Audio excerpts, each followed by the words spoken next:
everyone. How's everyone doing? Welcome to DevSecCon Lightning. And thank you, everyone, for joining. I did want to apologize. I think we just kicked off a little bit later today, but this is the world of live streams pretty much. So, you have to kind of roll with the punches. But thank you, everyone, for joining. And I can see, a lot of people have been saying hellos from different parts of the world. So we've got folks from Taiwan, from the US. I don't know, it might be really late in the US at the moment. So people are joining from Chile as well. So really interesting. So thank you so much for joining us, and do apologize for that a little bit of a delay. And I do have a lovely co-host with me as well, Kavika. So Kavika, if you just want to say hi to everyone, maybe just introduce yourself, like a brief intro, just so that we know who's going to be sort of taking us through the amazing talks for the next 1 hour. Yeah, sure. Thank you so much. Hi, everyone. My name is Kavika. I'm a cybersecurity consultant by profession. I work with EY on vulnerability management and incident response project. And so nice to be here and co-assist with the hosting. Amazing. Thank you so much.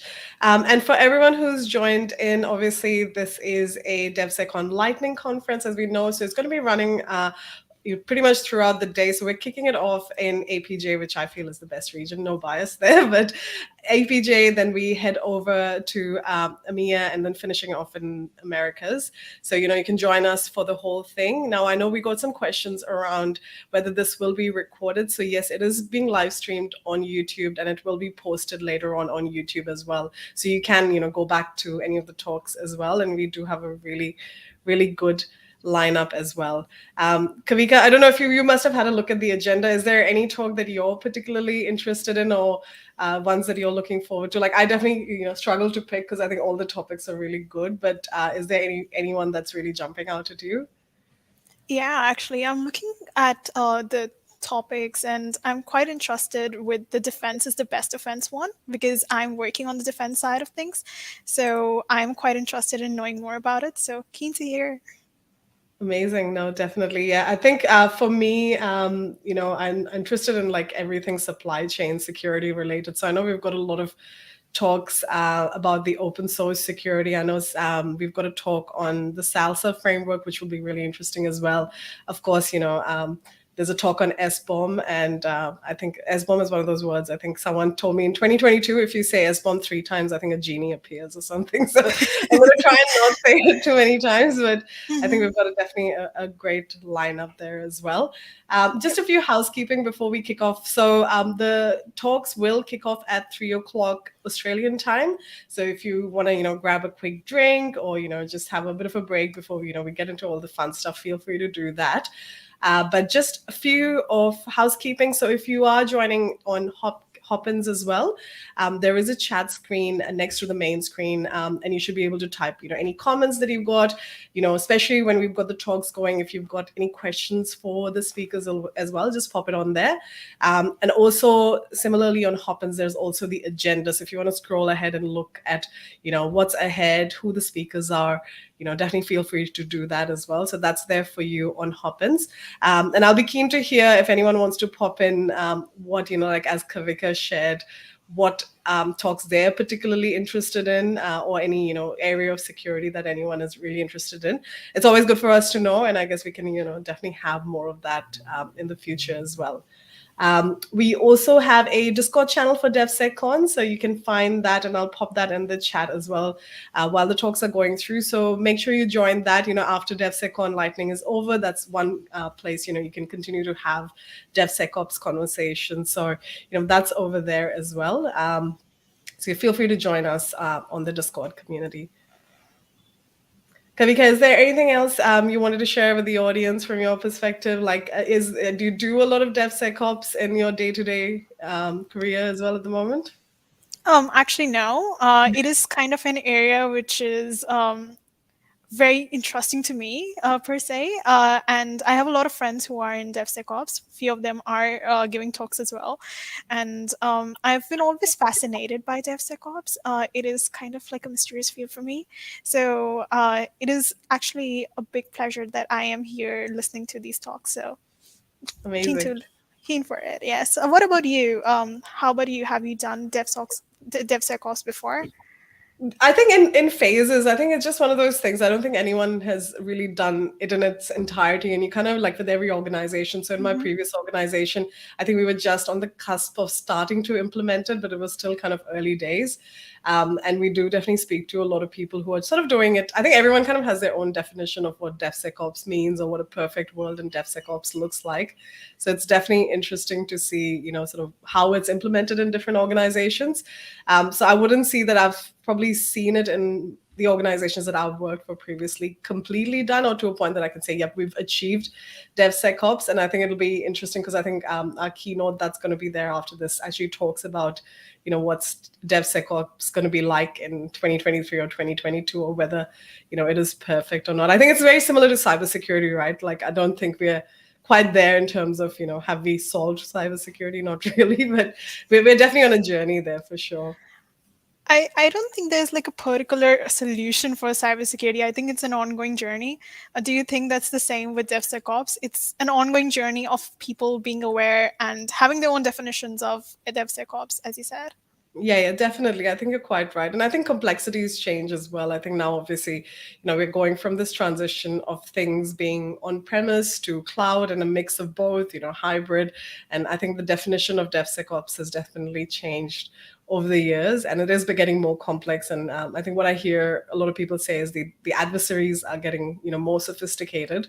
So that does mean that, we have to sort of, change our thinking as well. So it's definitely a conversation that we love to have. At the end of the day, it is about making secure software and how do we do it, and how do we like reduce the burden on those making these great products, but we have to make sure that they're secure as well. So it's definitely one of those conversations, and I think that's where things like DevSecCon and having that community is so important. Definitely. I think that's an important conversation to have, especially in this era where attacks are getting more and more intricate and diverse every time. So, Yeah, definitely definitely. looking forward to it. Yeah. Have you been in cybersecurity for a long time, Kavika? Like, how long have you been in the industry for?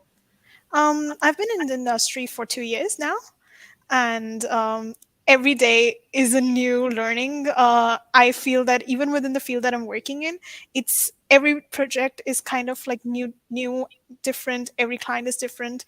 The way in which we look at cybersecurity is different. So I think the perspectives change a lot depending on how many people you meet and which things you're interested in. How about you? How long have you been in the industry for? So I actually came from a risk management perspective, so it's really interesting. So I was working in legal and financial risk for a long time. So like I'm not going to give away my age, but probably 10 plus years. And then I've transitioned into cybersecurity in the last 4 years. And it's been really interesting because I think I've come from that lens of like cyber. I always say this, and I don't know if everyone would agree. So I'll love to hear some comments in the chat if someone wants to. But I always feel like at the end of the day, cybersecurity is a business risk. So I always have that hat on. And it's just one of those things, it impacts everyone from enterprises to, our mom and dad. So I think that's what I get really interested about, that, it impacts every individual, whereas, and also really big corporations as well. And nowadays, because, things are on the cloud, attacks can scale so easily. So that's always something that, I've really enjoyed sort of learning about it as well. And it's one of those things, there's never a dull day, I think, in cybersecurity. I can vouch for that. There's never a dull day. And I agree with your part. Like looking at cybersecurity from a business perspective is very important because at the end of the day, we are assisting organizations to be secure and thereby assisting people to secure themselves. Um, I come more of from a user perspective. So I completed my bachelor's in cybersecurity and behavior. So behavior was a huge part which enabled me to understand cybersecurity more. I relate with user experience and behavior a lot, and I feel that that's one reason I came into cyber because I felt that the way that I see security as an individual who didn't have a technology background at all, I think I want people to see that as well, and it actually helps you translate technology in a very regular and a simple language sense. So yeah, I've my work primarily revolves around incidents, responding to incidents, investigating them, and then kind of drafting a solution so that we can defend against them. Yeah. Um, So I feel that it is more of the people centric, that I am always behind the scenes, understanding why the attack has happened, what is the behavior behind, what is the psychology behind it, and what is this next step that we can take as humans, as well as an organization as a whole, to defend against it. So I relate to it to in that sense. But understanding, as I said, understanding different perspectives within the industry always helps to gain more knowledge. And I think the ultimate goal in the cybersecurity industry is defending against attacks and defending against the cyber criminals. And that's what I love about the community as well, is that we have just one main goal, and we are aiming from different ends. Yeah. That's right. And yeah, definitely. I think having different perspectives is so important, because I think I heard someone say once that, attackers or threat actors come from various walks of life. They're not all the same. And that's why it's so important to have that diversity in cybersecurity, because, we have to have that diverse way of thinking, because, the attackers are the ones that we are trying to protect everything from, come from different walks of life. So they're able to think diversely. So I very much agree with what you're saying. What we may do is, I know we've got 10 minutes before kickoff, so I'm just going to probably, put everyone backstage and, give everyone an opportunity to maybe, grab that drink or have that little bit of a break. And at 3 o'clock, we're going to kick off and we will have our keynote starting off. So hang tight, take a bit of a break, because we do have a really good lineup of talks. So once we get into it, you may not get a chance to have a break for, I think we've got a few lightning talks back to back. So yeah, keep on, grab a drink, and we'll see you guys very soon.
There we go. I was just waiting for us to appear on the screen. I'm like, what's happening? Welcome everyone to DevSecCon Lightning. Thank you so much for joining us. Thank you for everyone who joined us a little bit earlier as well. So we did kick off a little bit later, but thank you for joining us. For those who have been here for the last half an hour or so, a bit of repeated housekeeping I'm just going to run these through very quickly for anyone who's just recently joined us. So there is a chat room next to Hopin's where you can sort of put in any questions that you may have, any thoughts, comments. We want to hear from you. That's the fun of live events, that you get to interact with the speakers and we get to interact with each other. So I encourage everyone to pop in any comments, questions, and things on the chat. Also, there is the agenda that's available on Hopins if you want to scroll through just to know which is the next talk that's coming, what the topic is, and who the speaker are. You can do that as well. So thank you, everyone, for joining. We also do have a Discord community, so just for DevSecCon, and I'll pop the link in the chat while the talks are going through. So feel free to join us there, because that is another place that you can connect with people who like to talk about all things DevSecOps. But I know everyone's been eagerly waiting for the talks to kick off, so I'm going to hand over to my lovely co-host Kavika. Kavika, if you want to just give a tiny introduction for yourself, for anyone who's joined just now, and I'll let you introduce our keynote for the APJ region. Thanks, Shilpi. Hi, everyone. For those who have joined newly, my name is Kavika, and I'm a cybersecurity consultant at EY. I work on incident response and vulnerability management, and I'm so happy to introduce you to the amazing speakers for today. And to start with, our keynote speaker is Ashish Rajan. He's a principal cloud security advocate at Zinc.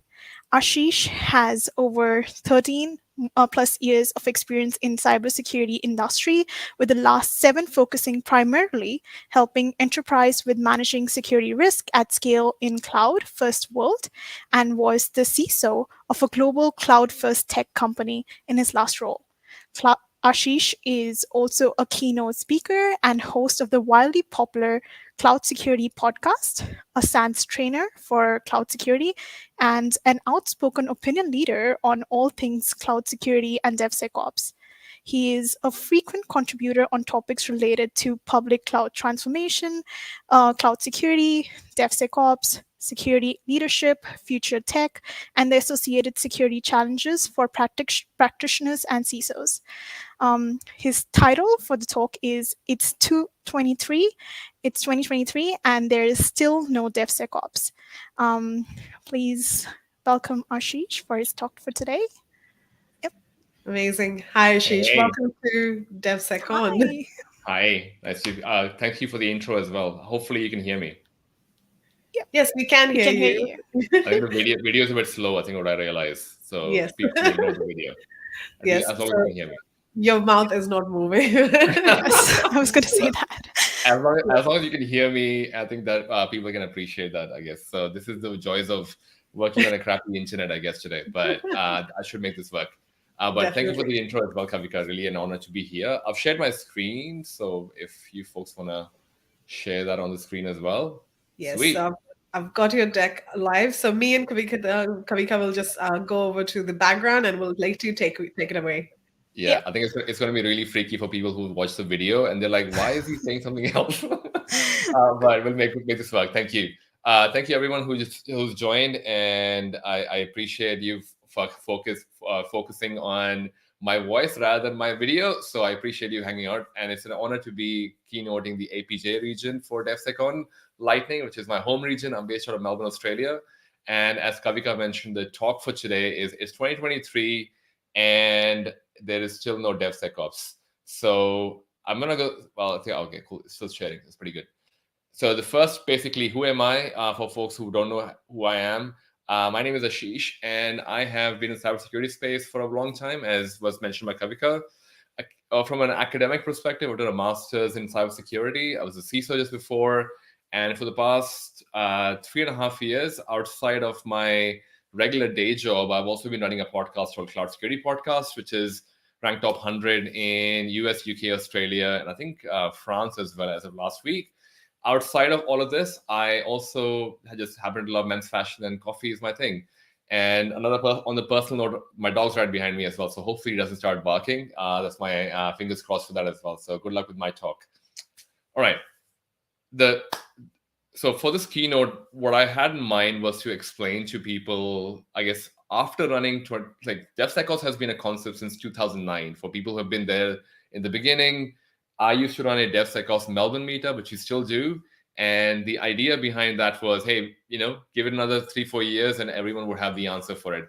It's like going out to the gym to work out and expecting you have abs at the end of 6 months. How many of us, I'm sure some of you did, but not everyone got abs straight after the 6 months of workout. I think DevSecOps kind of became like a similar thing where it got muddied in the different definitions that existed. There are roles for DevSecOps that exist in most organizations these days.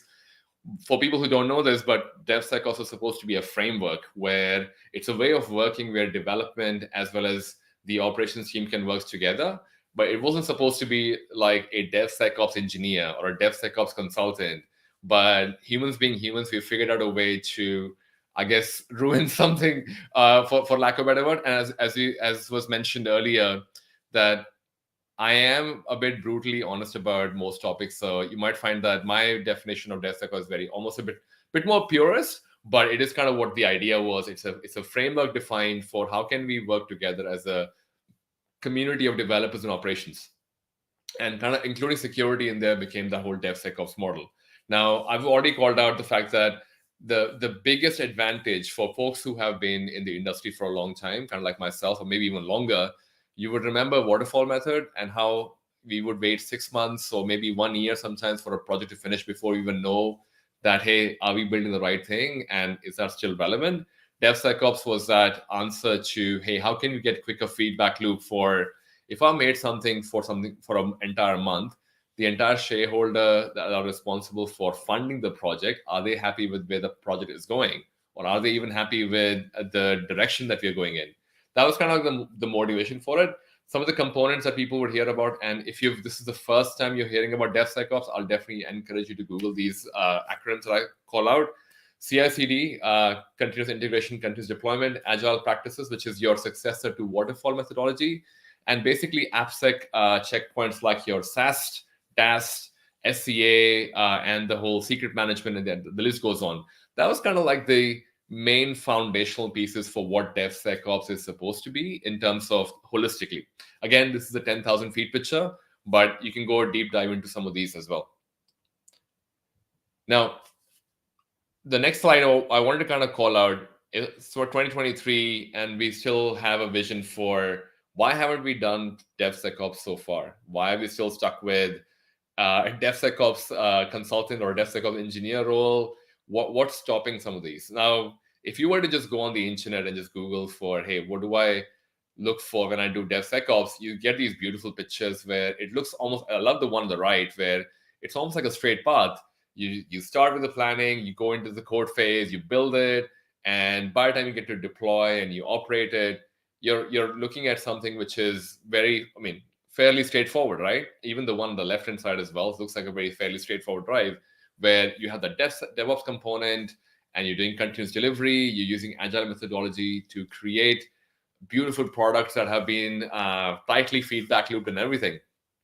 Now, if you go a bit deeper and try and find out what kind of tooling you can use for this as well, Intern will tell you that, hey, each one of these components, you can have some of these things in there. You can have all these tools that you can actually work with. Now, this is what the internet is saying. Now, let me show you what the reality of working in DevSecOps is. If you are someone who's tried doing DevSecOps in an organization, you probably would realize this is the harsh reality of doing DevSecOps in most organizations, where each component of our software development lifecycle these days is filled with multitude of languages, multitude of tools, multitude of different opinions of people who want to work DevSecOps, who don't want to work DevSecOps. We also have the challenge of whether the business is ready to fund the DevSecOps exercise as well, because it is not as straightforward as, oh, Ashish is just going to do his job and it would all work out. Or someone else, or the CISO, she's going to try and figure out how can I implement this and it would just happen. there is a cost implementation on both the security side as well as the development side. Because someone on the other end has to spend some time on this as well, which is away from their regular day job. And then you can go into the question of, well, if I'm just going to use the two ladies who were there in the call earlier, if Kavika and Shilpi are the developers and they on a day-to-day basis develop amazing products, but I'm going in as a CISO and asking them, hey, we want to do DevSecOps. Can you leave what you're doing and do DevSecOps? And I'll give you Sneak as a tool, and you can integrate that to GitHub, and it'll all work out. You can imagine for folks who are already in a workforce, your day-to-day is pretty busy already. And if you are trying to add more work to people, they would try and resist the need to do extra work. And not because they don't want to, or not that because they don't care about security, but from a simple component of the fact that there's just not enough time. Which means someone on the development side has to either lose money by asking Shilpi and Kavika to not work on the product and do the security thing. So someone is paying somewhere, or some money is being lost somewhere. Now that's the people process side. The other side is from a tooling perspective. Most organizations that are probably in this industry for a long time, if you have been in IT for over 50 years, you have some legacy code. By legacy code, what I mean is languages that are really old and obsolete. I'm thinking PHP. Some people were writing codes in Perl, which is still fairly new, but people were writing in Java. There are a lot of these components which is what makes your product.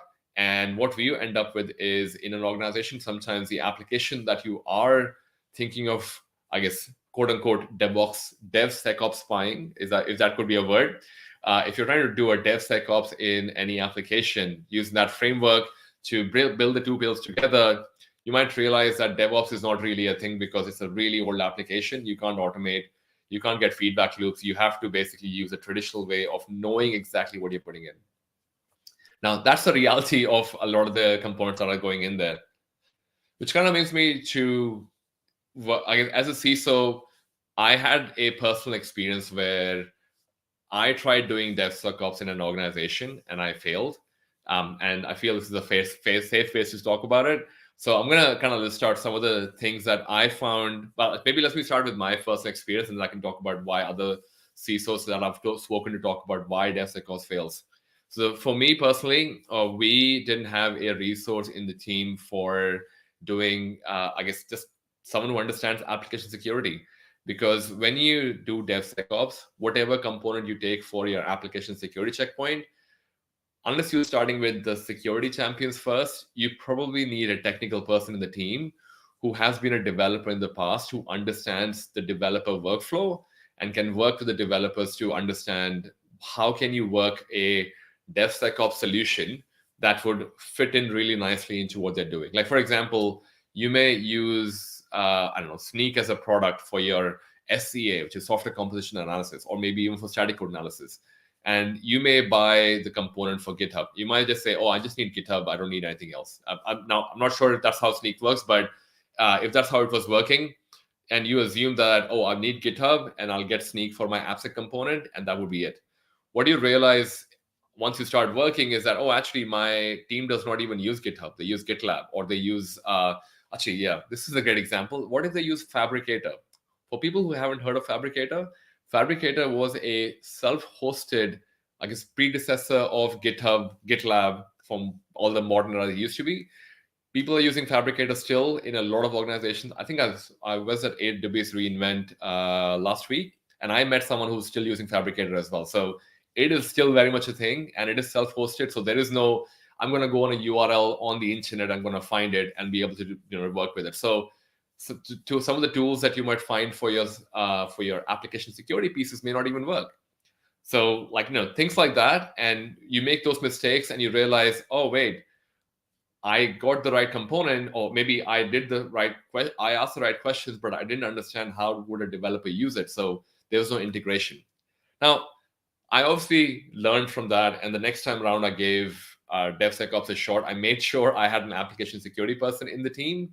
May not be the most experienced person that have been there, but I think the intent was to have someone in there who can learn as they go in the job as well, And the developers are generally friendly people as well, similar to security. So they should be able to help learn, I guess, teach each other. One person can teach security to the other person, and the other person can talk about the development workflow. But you kind of need to have that kind of a open mind to be able to go into a conversation with the understanding that, hey, I'm here to learn, and I just want to make sure that I'm able to make the most of this as well. Now, the next component, probably a very commonly asked question by people is, hey, what are some of the other reasons? I've shared my own experience. Talking to some of the other people, what I realized was sometimes it's just as simple as the organization does not want to do it. So there would not be any funding available. If you're trying to run a security champions program, to have a successful champions program, you need to be able to, get the right stakeholders from the development side. Like going back to the examples that I said earlier, the manager of Kavika and Shilpi, who are the two developers, I need to be able to convince the manager that, hey, I need two of your awesome people to come and work on the DevSecOps side. I'm going to provide them training, and we're going to have this amazing time because we would be able to do DevSecOps, and we'll be able to go more frequently into production in a secure way. Sometimes it's just that you don't really have an organization that is ready for doing DevSecOps. So no matter how hard you try as a CISO, it doesn't work. Sometimes it's organizational culture. Not having a open mind around the fact that you would have to do a lot of collaboration, and having an organization where the development team feels it's okay for them to reach out to security for a mistake or for a fact that I'm not sure what do I do for this from a security perspective. Can you help me? Like, not having some of those organizational cultural elements in the organization is an absolute, I guess, absolute show way of failing DevSecOps as well. Now, I spoke about the benefits and I spoke about other things as well, but another CISO, challenge that I see sometimes. Now, there are technical CISOs, there are leadership CISOs, and there are non-technical CISOs as well. I personally classify myself as a CISO who's technical with some leadership capabilities, but some of them are pure leaders and make sense for the large organizations that they work for. Now, some CISOs may not be technical. The challenge over there becomes that they would, say, listen to a conversation about DevSecOps without understanding the technical details of it. And not just because they don't want to learn, but they normally don't have enough time to kind of work on that as well. So you might find that there is no clear understanding of what the objective for DevSecOps should be. By objective, what I mean is, hey, we should at least have one application working with using DevSecOps principles by the end of the quarter or by the end of the year. That is a great objective if you are working in a really complex environment. Now, what that would look like, the details of it, that's all tactical, but having just one objective, a lot of people just go, I'm going to do DevSecOps, I'm going to hire a DevSecOps engineer, because clearly people apply for the job as well, and it seems to be a thing. Now, the place where it gets confusing is like when a DevSecOps engineer is being asked to not do DevSecOps thing, but more asked to do like different infrastructure things, which is kind of weird, but I'll let that be a conversation for another time. Now, the other part where as a CISO, some people fail is sometimes in an organization, you have to convey the importance of working on any particular security risk based on the matrix of the organization. By matrix, what I mean is every organization would have a risk matrix. They would say that, oh, if I were to be hacked by a hacker, that is a very high risk. But if I was to have a storage volume somewhere in my AWS account, which is my Amazon Web Service cloud account, and for whatever reason that was unencrypted, but it's in a really private location, that's a very low risk. And people may have low, high, so low, medium, high, very high. It may change, and the name may change for different organizations, but that's kind of how people measure whether they should give importance to it or not. Now, from a DevSecOps perspective, if your communication is not well executed, you might find there might be organizations where you're having conversations where it doesn't translate well. People don't understand the risk behind introducing security bugs in production instead of fixing them in the beginning, which is the whole shift left movement people hear about and talk about. Now, that's kind of where most of the conversation would just land on, and unclear communication is probably the most important thing people will think about as they kind of go through the component of it. Now, moving on to the next part as well, where I'm going to move to the slide. Oh yeah, sorry. Just one more component that I want to talk about is the success matrix, as well as calling out the fact that even though you're working towards a security compliance kind of framework, DevSecOps is not a compliance governance framework. DevSecOps is separate. You may have applications that are required to be compliant, but that doesn't mean they are also the they are the components that you need to be required. Just realized my cam's not working. I'm gonna try and work that up. Doesn't gonna come up. So I'm just gonna keep working through this. Cool. As long as you folks can hear me. All right. So the next thing that I want to call out is, just finishing up, that DevSecOps is not a governance compliance framework. If you are required to do a governance compliance framework, you probably should look at whatever is required from the industry standard. DevSecOps is just to enable you to integrate security into your already existing DevOps, people, process, and technology. Now, let's talk about why teams fail. We spoke about the leadership level. Having done that in the past, I was able to share that. I can probably bring some of the failures we had based on the first failed DevSecOps project that I had. There was a lack of leadership support, which I mentioned, where if I were to go back to the managers or the developers that I have to work with, if I can't get their support for allowing their developers to spend time on this, then it's a fail to begin with. Like, there is no amount of work you can do to enable DevSecOps.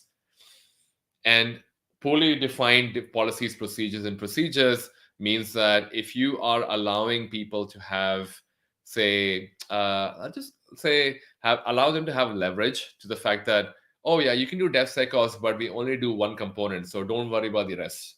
Or we have a strict policy that we should have everything encrypted. Now that's a great test to be included in DevSecOps, but the component being, it should be automated. It's a great process to have, but some people may or may not choose to put that in. So they might make a really complex policy or try to automate that instead of trying to work through some of the low-hanging fruits in the beginning. The other part is, as a CISO, you may be communicating with the leaders, but as someone who's in the team, your responsibility would be to work with the developers themselves directly. If you don't communicate and clearly state out the goal of what you would like to achieve from a DevSecOps perspective, not giving a clear picture leaves them confused. And after the first meeting, you would find they might not come to any more of your Security Champions program catch-ups or lunch and learns. Talking about lunch and learns as well, having an effective Security Champions program requires you to be at least well aware in how you are going to solve the integration of security as well as the development team in your organization, which requires you to understand the DevOps, the developer workflow.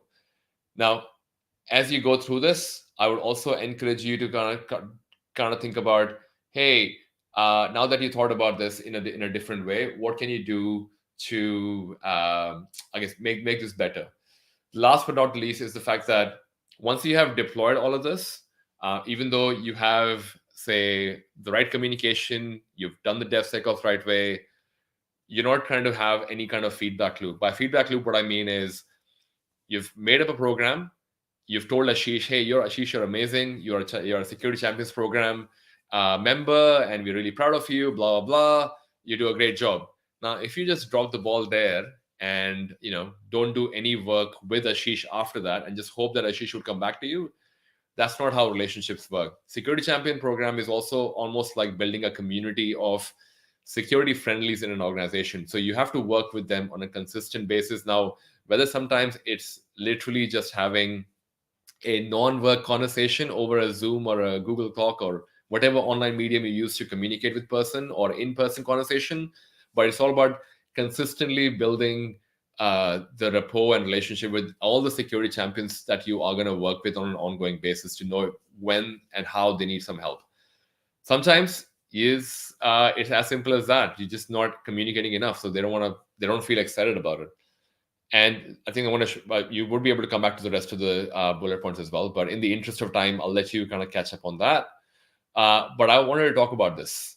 So I spoke about the fact that, hey, we know why we are failing. And for people who've been using the ChatOps thing, which is an open AI component, which is basically using artificial intelligence, I did this thing yesterday where I asked the open AI artificial intelligence, what are some of the things required for DevSecOps? And I think it's a really short video, but you'll find that artificial intelligence have figured out a way to do this. And if I can play, oops, sorry, there you go. That should work. And play. Wow. Okay. I'm gonna move. Come back. This is what happens when you try to do a demo in a live. That should work. I'll be patient. Yep, it's working. Hopefully it loads up for you folks as well.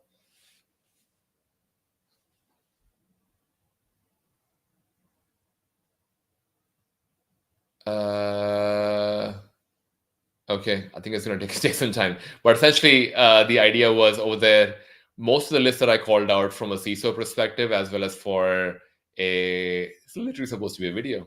I'm surprised. I'll share a link with the video later on. But the idea behind this is that, hey, we should be able to use most of the conversation that I'm going to copy the link, and maybe someone can paste it into the comment section. So that you can just go back to and have a look at it. Basically, it's a video of how, yeah, I say, well, I'm just gonna move on. But essentially, I asked a question to the AI: why or what do I need to be having DevSecOps implemented in an organization? It gave me a list of 20 things, which is quite surprising, and a lot of them actually match to my 2 previous slides that I have. So I was like, wow, it can do a great job. But the crux of this is, I'm going to go back to what I said in the beginning. It is similar to working out and feeling healthy and just being better in life about your own health. The same way is DevSecOps as well, where all of us know, kind of like going to the gym, how can we get good abs and how can we look really fit if we eat right, sleep enough, and I guess maybe drink enough water as well. Everyone knows what the basic foundational requirement for having a fit body is, but how many of us are actually having a fit body? And not like me, I guess. But I think I definitely find that DevSecOps is very similar. But instead of calling it a failure on an individual, I think it's a failure from a cultural perspective. By that, what I mean is, if there is no leadership support for what should be the case in terms of, I don't have a buy-in from my development stakeholders, if I don't have a buy-in from my senior leadership, my CEO, my CTO, if there is no empathy of understanding what the challenges of a developer are to basically implement a small change and asking them to do security things without understanding that, hey, they actually have a whole full 9 to 5. Even though my role may say I'm a DevSecOps engineer, doesn't really mean the development person out there is sitting just not doing anything, waiting for us to come back to them. The other one, the last two probably are the more important ones, where assuming that you can have DevSecOps without an open-minded security team.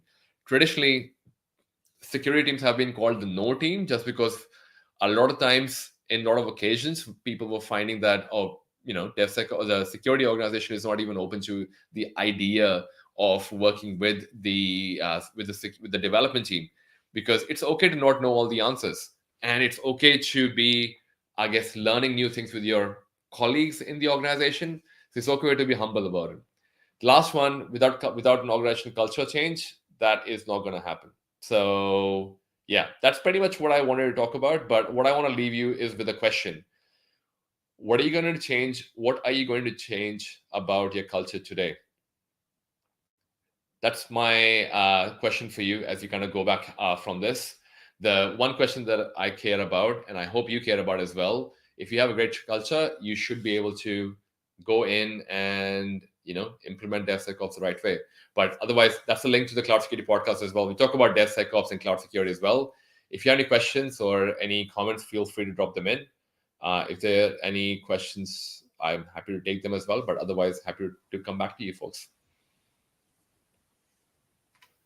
Unmute. Thank you so much for that, Ashish. That was really, really a good way to kick off DevSecOps, and it fitted in quite well with what Kavika and I were actually talking about at the beginning, that, how DevSecOps is, even though it's been around for a while, different places are implementing it differently, and it's good to see you back on the screen as well. I was like, this took the entire screen. It's like entire presentation is over. Now the camera comes on. Like, perfect. Yes, that's just the way it works. You just wanted people to focus on the presentation and not on your gorgeous beard, I guess. So I think we'll just the dog, use that as an excuse. You just realized I spoke about him. Yes, so we always love some pets and kids on the stream are a must. I think it was really interesting for me, the whole thing about DevSecOps being a culture thing and not an individual thing. That is so true. I think that's something that we can definitely walk away with. We did actually have a question for you. So it's come from Kavita, who was joining us on Hopins, and she's asked, whose responsibility is DevSecOps in a large organization? So is it the CIO or the CISO? So I think that's a great question. Thanks, Kavita. And would love to get your thoughts on that, Ashish. Yep. I think I'll probably go back to the organization as a whole is responsible for security. The example that I'll give is, and most people are talking about this already, where the Uber example, where Uber CISO was prosecuted and potentially is going to be jailed as well. What that has meant is a lot of CISOs are actually calling out. Like earlier, we would just say it online, kind of online forum, and say, yeah, it's a responsible for the entire organization.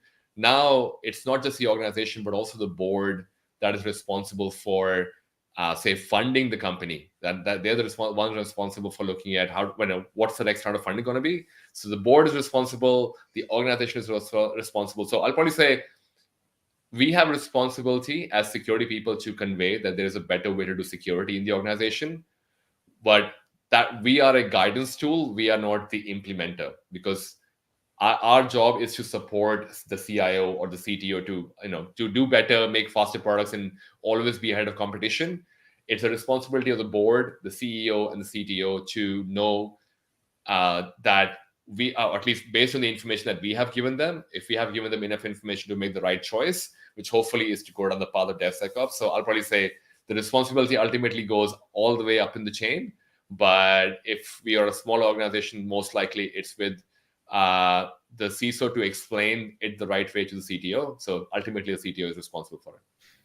Perfect. No, thank you for that. And Kavita, hopefully that answers your question. Thank you. That is a good question. And, it's always the question for cybersecurity, who is actually responsible. And, we often talk about shared responsibility and everyone being responsible for security. But, when things become a legal issue, it's always good to have some clarity on that as well.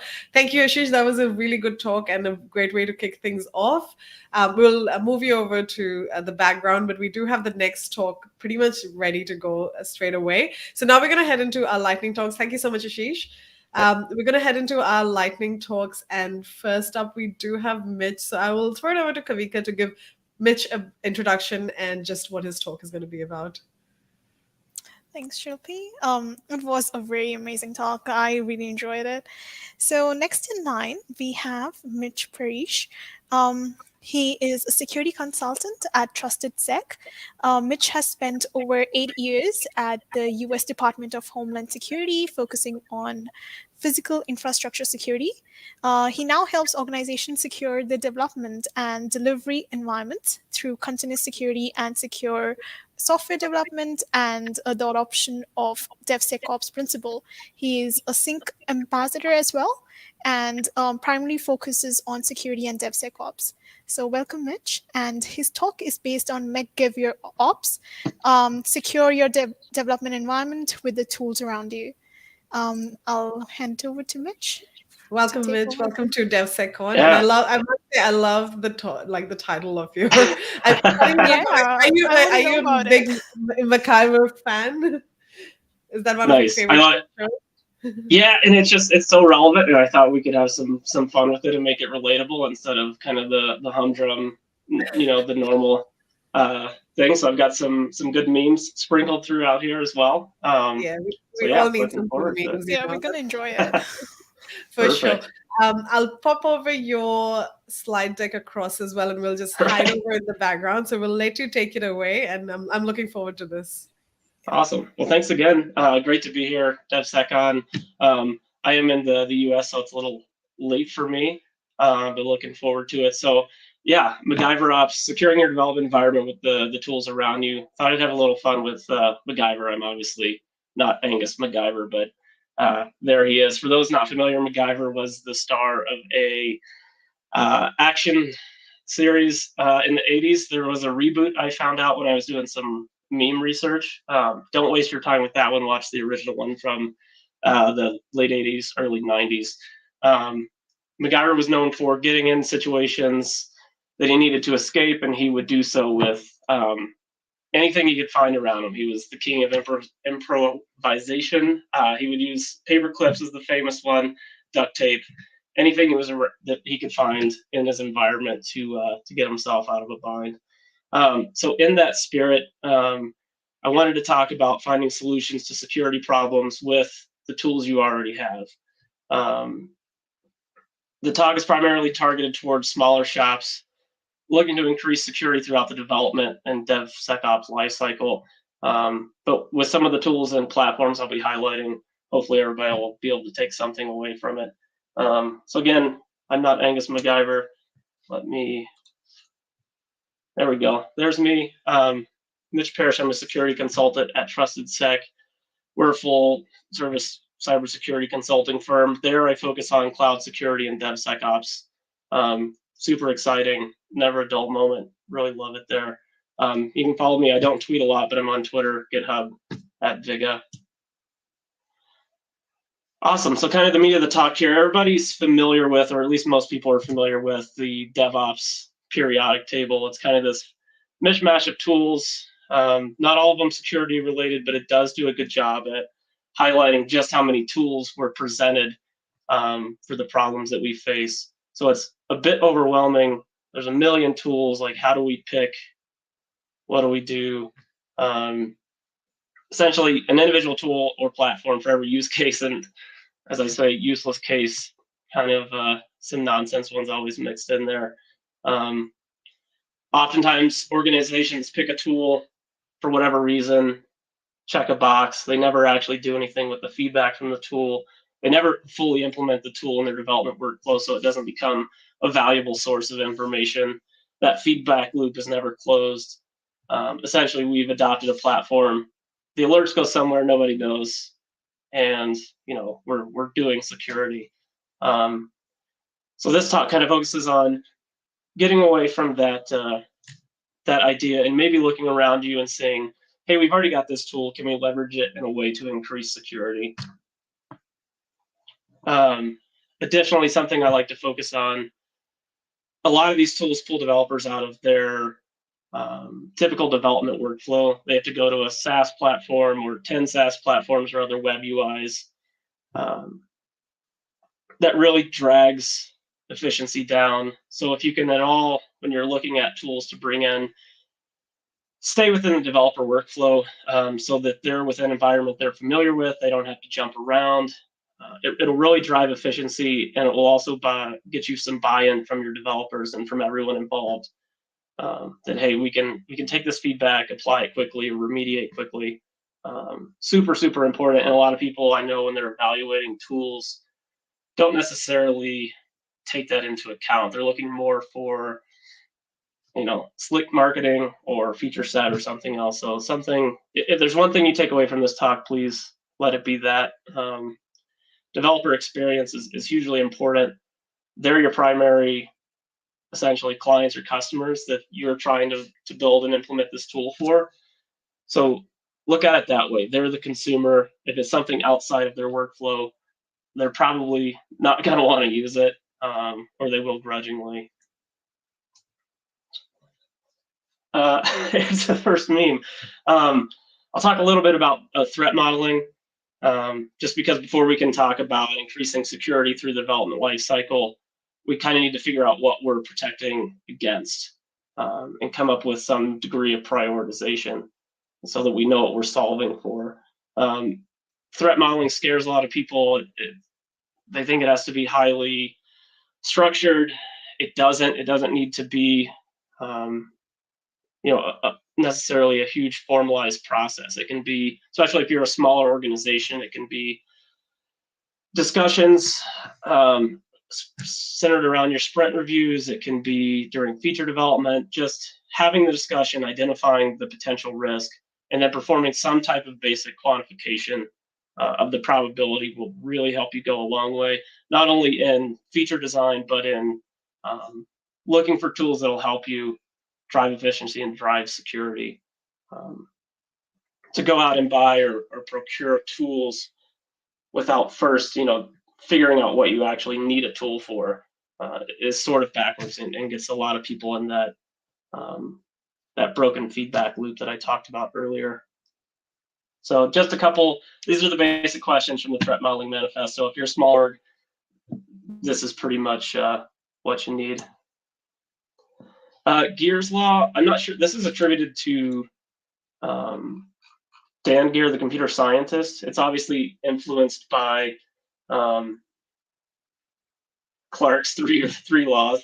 I like it. I'm not going to talk a whole lot about metrics because we don't have a ton of time. But just know that if you're not measuring, how do you know where you're at? So before you make any changes, you need to implement some basic metrics.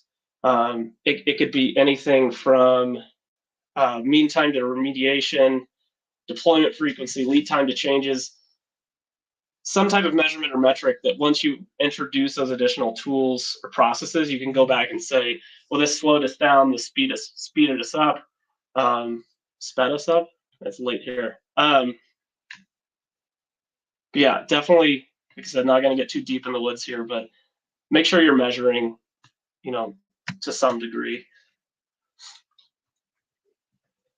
All right, so we're back to the periodic table. We're about to jump into the tools. I wanted to bring this back to you so you could remember. Look at all these tools. Where do we start? For this lightning talk, I wanted to focus on 3 platforms that I would say, 80% of the folks out there have or are using. Git, obviously, your version control system, GitHub, source code management, and AWS for a cloud platform. All right, let's jump right in. So again, these are tools that you already have that you can leverage to increase security throughout the development environment with a focus on, we say shift left as a marketing term, but early in the development process, the goal being to reduce the time of remediation, the cost of remediation by identifying vulnerabilities earlier. So Git hooks. Look, that's on the developer laptop. That's about as far left as you can get. Pre-commit, pre-receive hooks. They're super, super useful. You can pretty much do anything with them. You can extend your branch protections. You're probably doing this in GitHub already, but you can extend that out to Git hooks. You can do syntax format testing, secrets inclusion testing, unit testing, all of your ASTs, your application security testing, software composition analysis, and your infrastructure as code testing. So we really stress performing these tests as early as possible in the development environment to give that instant feedback to developers so that they can, hey, I'm going to try and commit this, run some tests. Oh, that doesn't work. I can remediate it before it's even included in your code base. Super, super helpful. Again, on the right side is the feedback column. Like I said, I like to focus on developer experience and feedback within the development workflow. So there's an example there if you can see it, just essentially blocking a commit or a push. We're running short on time, so I'll cruise through these. This is a very basic version of Git signing. There's obviously multiple tools, multiple ways to do this. I just wanted to bring it up. Git signing, you can Git sign tags and commits.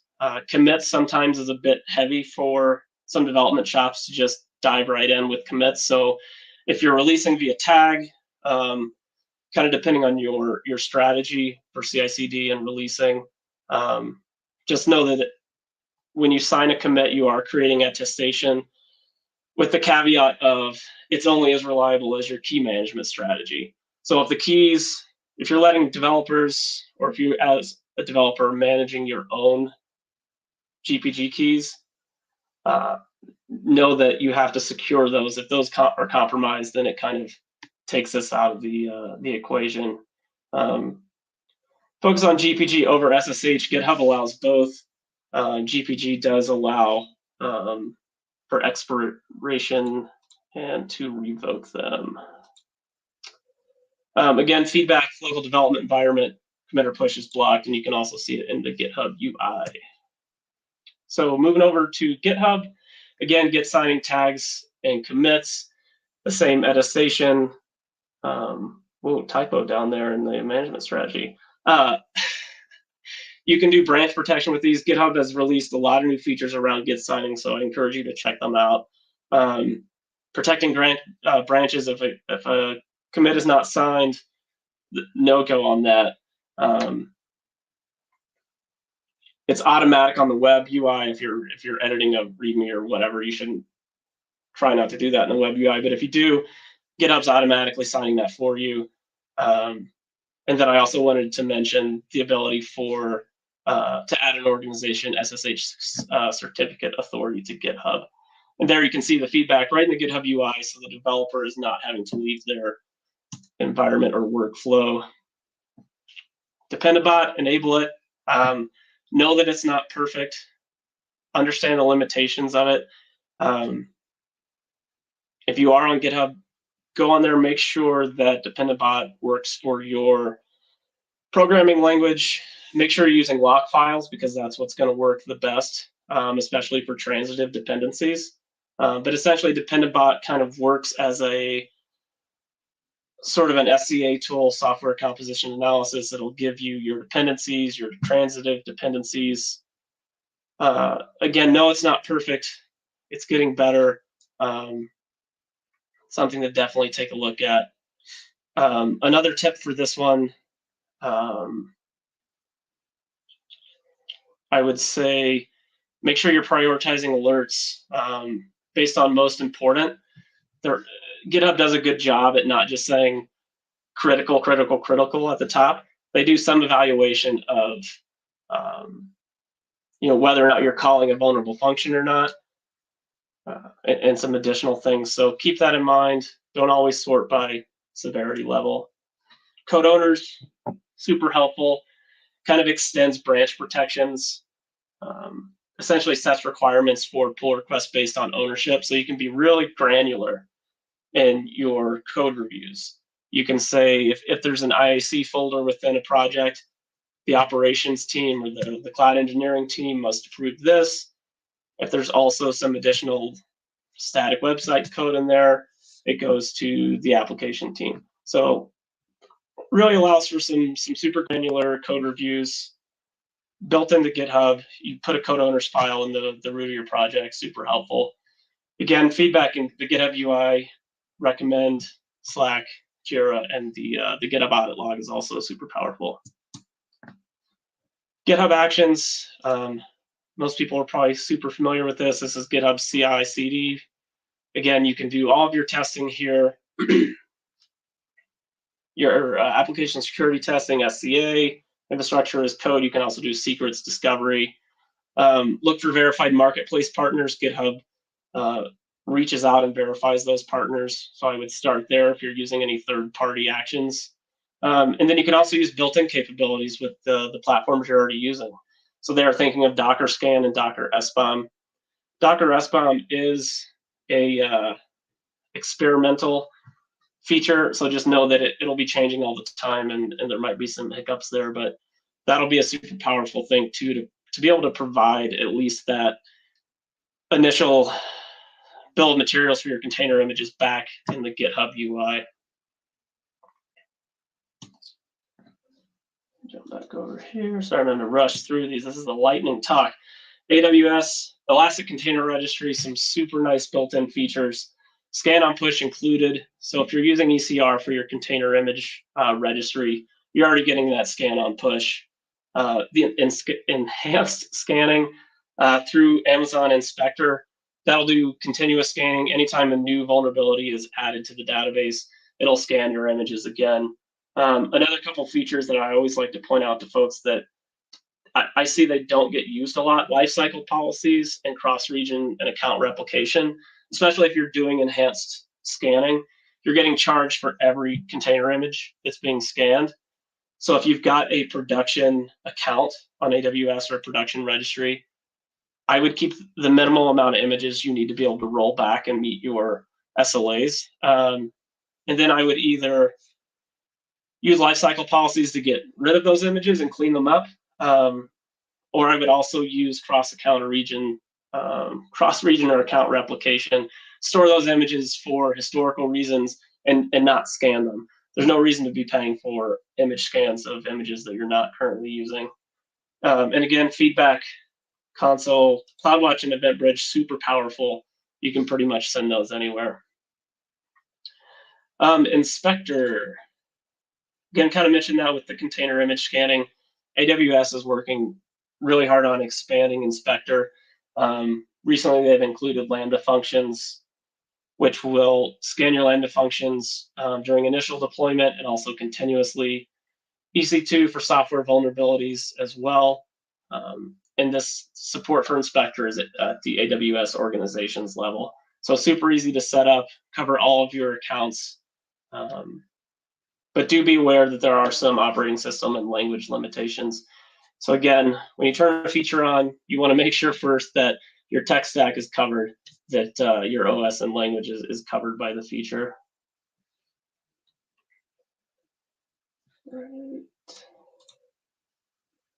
Macy, again, another sensitive data discovery tool. You can scan your objects at time of ingestion or continuous. Know again that this one is can get expensive. So I would definitely recommend doing it on a bucket by bucket level, not doing your entire account, especially for the if you have continuous scanning set up.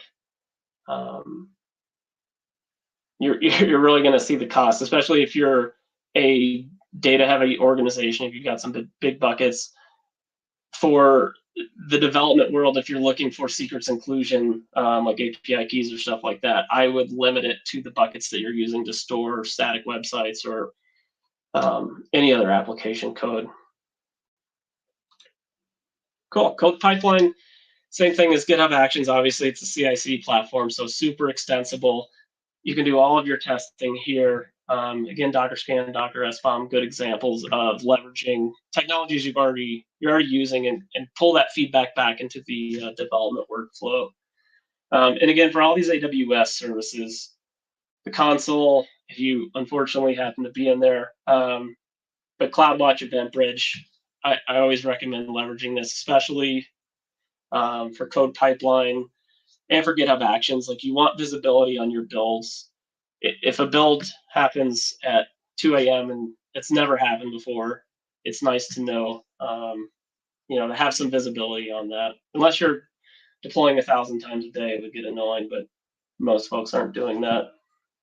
So the too long didn't watch, snuck a Jurassic Park meme in there, had to do it.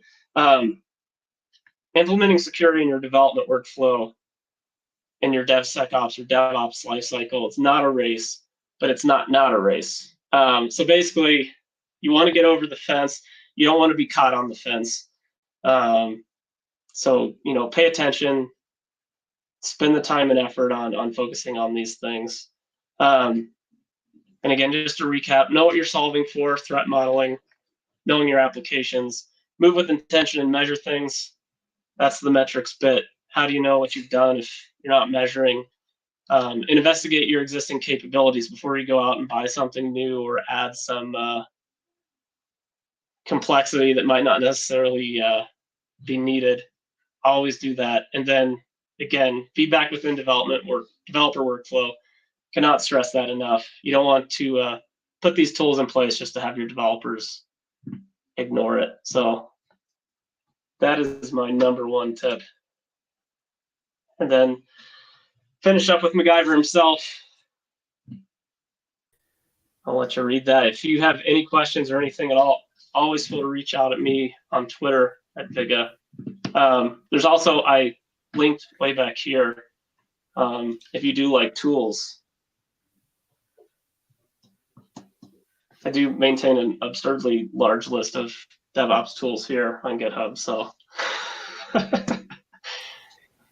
Thank you so much for that, Mitch. That was amazing. And I think that's such a creative way of actually keeping all the tools as well. Though I must say, like, if anyone's like done schooling and you're looking at periodic tables, always gives you a bit of jitters. Like, at least this is one I don't have to remember. Yeah, I was gonna say that. Yeah, but I think this is definitely a much more fun periodic table for sure. But thank you so much. That was such an interesting talk, and I definitely did enjoy your memes as well. We may just go to one quick question. I think we did get one from Sham from Hopkins. He's just saying, what are the best practices or pointers to introduce DevSecOps tool chain for existing DevOps CI/CD pipeline? I would say I would go back to this and say move with intention and measure things, right? So go slow. Don't throw a bunch of stuff in there all at once. Measure your output, I would say. Don't add anything that's not going to be of value and that you can't see returned every day in every build. Because if you're not, then what's the point? Definitely. No, I love that. That's a really it's a very holistic way of looking at things, and often it's not just about like tools and other things. It's just about, as you said, move with intention. I think that should be the motto for today. Exactly. Yeah, you just need to step back and look at the big picture. It's hard sometimes. Thank you so much for this, Mitch. I think the hard part about lightning talks is you always want them to go for so much longer. So I know. Really like a best, like a really good taster for these things, and we loved your memes. So thank you so much for joining us. I'm gonna throw over to Kavika just to introduce our next guest. But thank you so much, Mitch, and thanks for joining DevSecCon. Thanks, guys. Thank you so much. Yep. So we have the next speaker in line. So we have Kaif Ahsan. Kaif is a coder by passion and a hacker by profession. He started his journey in tech as a software engineer, but soon fell in love with the art of breaking software. His knowledge of development and cybersecurity has naturally led him to application security space, where he currently is working as a product security engineer at Atlassian. Kaif is a big proponent of education and open access to knowledge. He regularly volunteers to run cybersecurity workshops at various universities, giving talks at local meetups and conferences as well. He is also the co-host for the amazing YouTube channel, Everything Cyber, where he shares hands-on and conversational videos on tech and cybersecurity. His videos target intermediate level professionals and help them to gain expertise through practical content. Today's talk for Kaif is based on securing our software supply chains using Salsa framework. Welcome to DevSecCon, Kaif. And hello. Thanks, welcome to the show, Kaif. Thank you for joining us. I'm particularly interested in this because I'm very interested in all things supply chain security, even though it is a buzzword. So, and I'm really interested for this particular one. So what we'll do is we'll add your slides over here, and Kavika and I will go off to the background. I also did want to take this opportunity just to thank Kavika. So she will be heading off. We will have another co-host joining us. But thank you so much for co-hosting and kicking off DevSecCon 2022 with us. And Kaif, I will let you take it away. Thank you so much, Kavika, for hosting. And I think you did a much better introduction for myself than I ever could. So thanks for that as well. Hello, everyone. Welcome to my talk on securing the software supply chain using the Salsa framework. I think Kavika already has given a pretty good introduction on myself, so I'll not spend any more time on this slide and get started with the talk directly. So let's try to understand what today's agenda is about. We'll first try to understand the landscape where a framework like Salsa is required, and then give a quick introduction to Salsa, understand what value it brings, and lastly, what does Salsa not cover? Cool. Let us understand the landscape. And I'd like to do that with sharing two of my favorite memes. The first one being us coming from a software engineering background. It's safe to say that it's just not just me. A large portion of us also rely heavily on outsourcing our sort of work from Stack Overflow and a lot of other places. And that's actually the beauty of it. as well. Like very few other industries are as open and collaborative as IT. Taking it up a notch, and we're so confident in these kind of projects in open source that many of our large-scale enterprise softwares, which are used by millions, if not billions of people, often rely on small open source projects, which also brings us to the other side of the coin, that supply chain attacks has been one of the biggest considerations and issues in cybersecurity, because in software so far we really haven't put in a much thought on how does these components have been produced, are they safe to use and whatnot. And that led to various attacks like the Log4j, Kaseya, SolarWinds, and much more. And it's not just the vulnerability in third-party libraries that are causing so much pain in the supply chain. We've seen visibility of what we're using and how is a big issue. For folks who were involved in the Log4j incident, we had to scramble a lot to figure out that, hey, which of our products and repositories do use Log4j, and figuring that out was hard. Similarly, the integrity or figuring out whether our software has been tampered or not is a big issue. And it's just not our software that we put in front of the users. The software that we are getting from open source from different vendors, is that say secure as well, is a big question. And lastly, the remediation. Even if we know that something is broken, how quickly can we replace it from our supply chain? And oftentimes that period is long enough for attackers to compromise us. And all of these issues are quite complex on their own, and they deserve their own lightning talks, and if not, in-depth talks, if I'm honest. In my talk, I'll focus explicitly on the integrity side of things, because ensuring that our software has not been tampered with is a big challenge.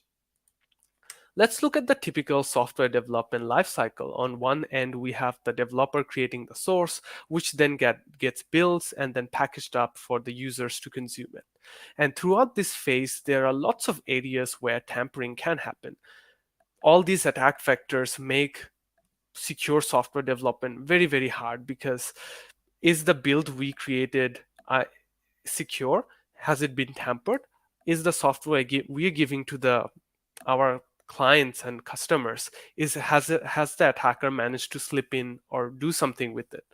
Figuring out all these things is very, very difficult, and that's why we've been seeing so many large-scale attacks. Attacks like SolarWinds is a big example where the build platform was compromised, and it was a very, very complicated and complex attack. So how do we ensure integrity of our software? How do we make sure that no one has tampered with it? And that's where the SALSA framework comes in. The SALSA, or SLSA, stands for Supply Chain Levels for Software Artifacts, and affectionately called as SALSA.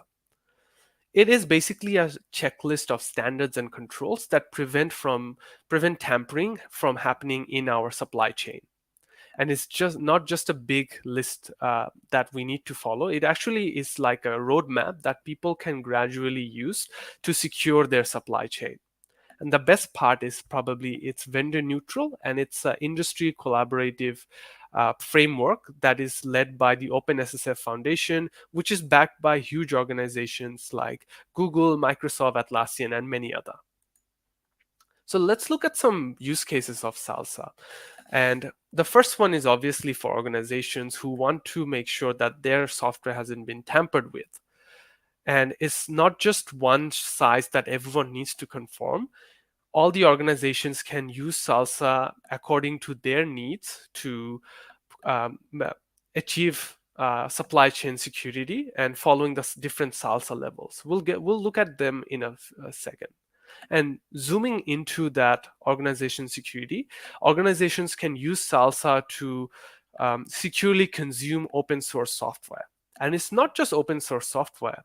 It's also the software we're getting from our vendors and our third parties and other places. We can use SALSA to ensure that the software they created and the software we are using are actually the same one and nothing has been tampered with.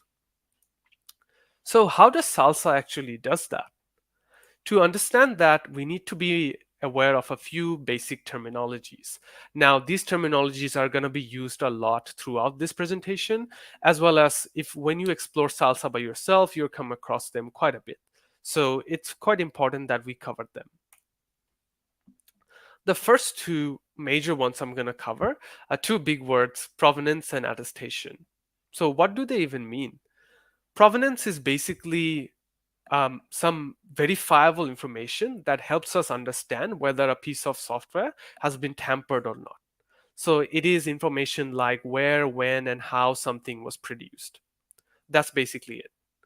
And the other word is attestation. Think of attestation like a certificate, an automated way provenance can be verified. So oftentimes it is machine readable metadata about different stages of the software development lifecycle and different stages of that software. And using that certificate, we can show that the authenticity. For example, when the software, after it is built and before it is packaged, attestation can be like a certificate where we can go like, is this software secure and hasn't been tampered with? If not, then we continue using it. The other two ones I want to cover is artifacts and SDLC. Artifacts is basically a general way of saying that this is a piece of data. It can be anything like a file, a commit, or even a container image. And then lastly, something I'm going to use a lot is SDLC, which is just an acronym for Software Development Lifecycle. But in case anyone is not familiar with it, I thought I'll just give a heads up. So going back to the question, how does Salsa ensure integrity? It does it by two basic pillars, which I like to view it, as I like to view it. The first one is attestation. The other one is hardening. So remember the problem that throughout our software development lifecycle, we had no way to communicate that, hey, or check that, hey, has this piece of software been tampered? Has some malicious actor been has made it compromised? So attestation using Salsa and the things the checklist it provides to give attestation throughout that software development lifecycle, you can basically check that whether something has been tampered or not.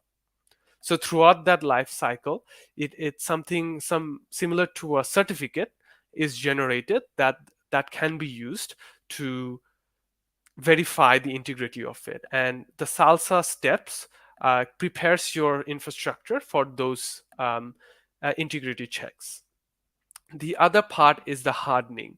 So we are not just relying on the certificate, but also the Salsa frameworks. If you follow the different steps and the levels, it will help your entire software development environment to be more secure and resilient, especially against tampering. So again, the two ways Salsa really provides value is that way of certificate generation and attestation, and the other one is hardening the platform itself. And the way you do it is by following the Salsa levels. So again, remember the roadmap we spoke about that, hey, Salsa provides you a roadmap to gradually improve it. And these are the levels that form that roadmap. So in level 1, you have more simple and easily adoptable things to do. And all the way to level 4, things get much more complex to implement. But as you're climbing through the levels and implementing different things in Salsa, you're securing your supply chain more and more.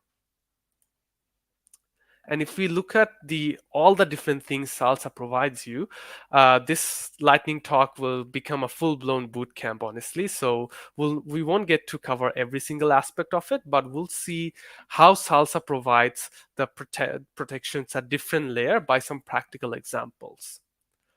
Let's zoom into the source side. So again, this slide is very content heavy. I'm not expecting all of you to read it. You can look these things up in the Salsa's website, slsa.dev, which I'll link after. But this is to show that Salsa provides you with actionable steps that help you climb the levels one by one. And this is for things like source, for your build, your package, and many other things. But what exactly Salsa is trying to achieve here? if I try to distill that previous slide into these high-level things, what Salsa is trying to do is establish a change, have a change history, which we can then go and verify and validate. So we can then go see at any point of time if anything has changed, what has changed, who changed, and when. Similarly, for source, which is a lot of the case or the source code, only trusted people can add and update the code. So the higher you climb up in the levels of Salsa, the more authentication and authenticity you need to be able to add and remove code. Similarly, unvetted code cannot reach the users. So if you distill all those steps, it just becomes to these three high-level things that Salsa is trying to help you achieve. Similarly, let's have a look what are some of the things Salsa is trying to do with build. Again, it provides us with a lot of actionable items from making our builds scripted and automatic to hardening the build environment by making it more isolated, short-lived, and no internet access and different things. And as you climb up the ranks and the levels, the harder and the stronger your environment becomes.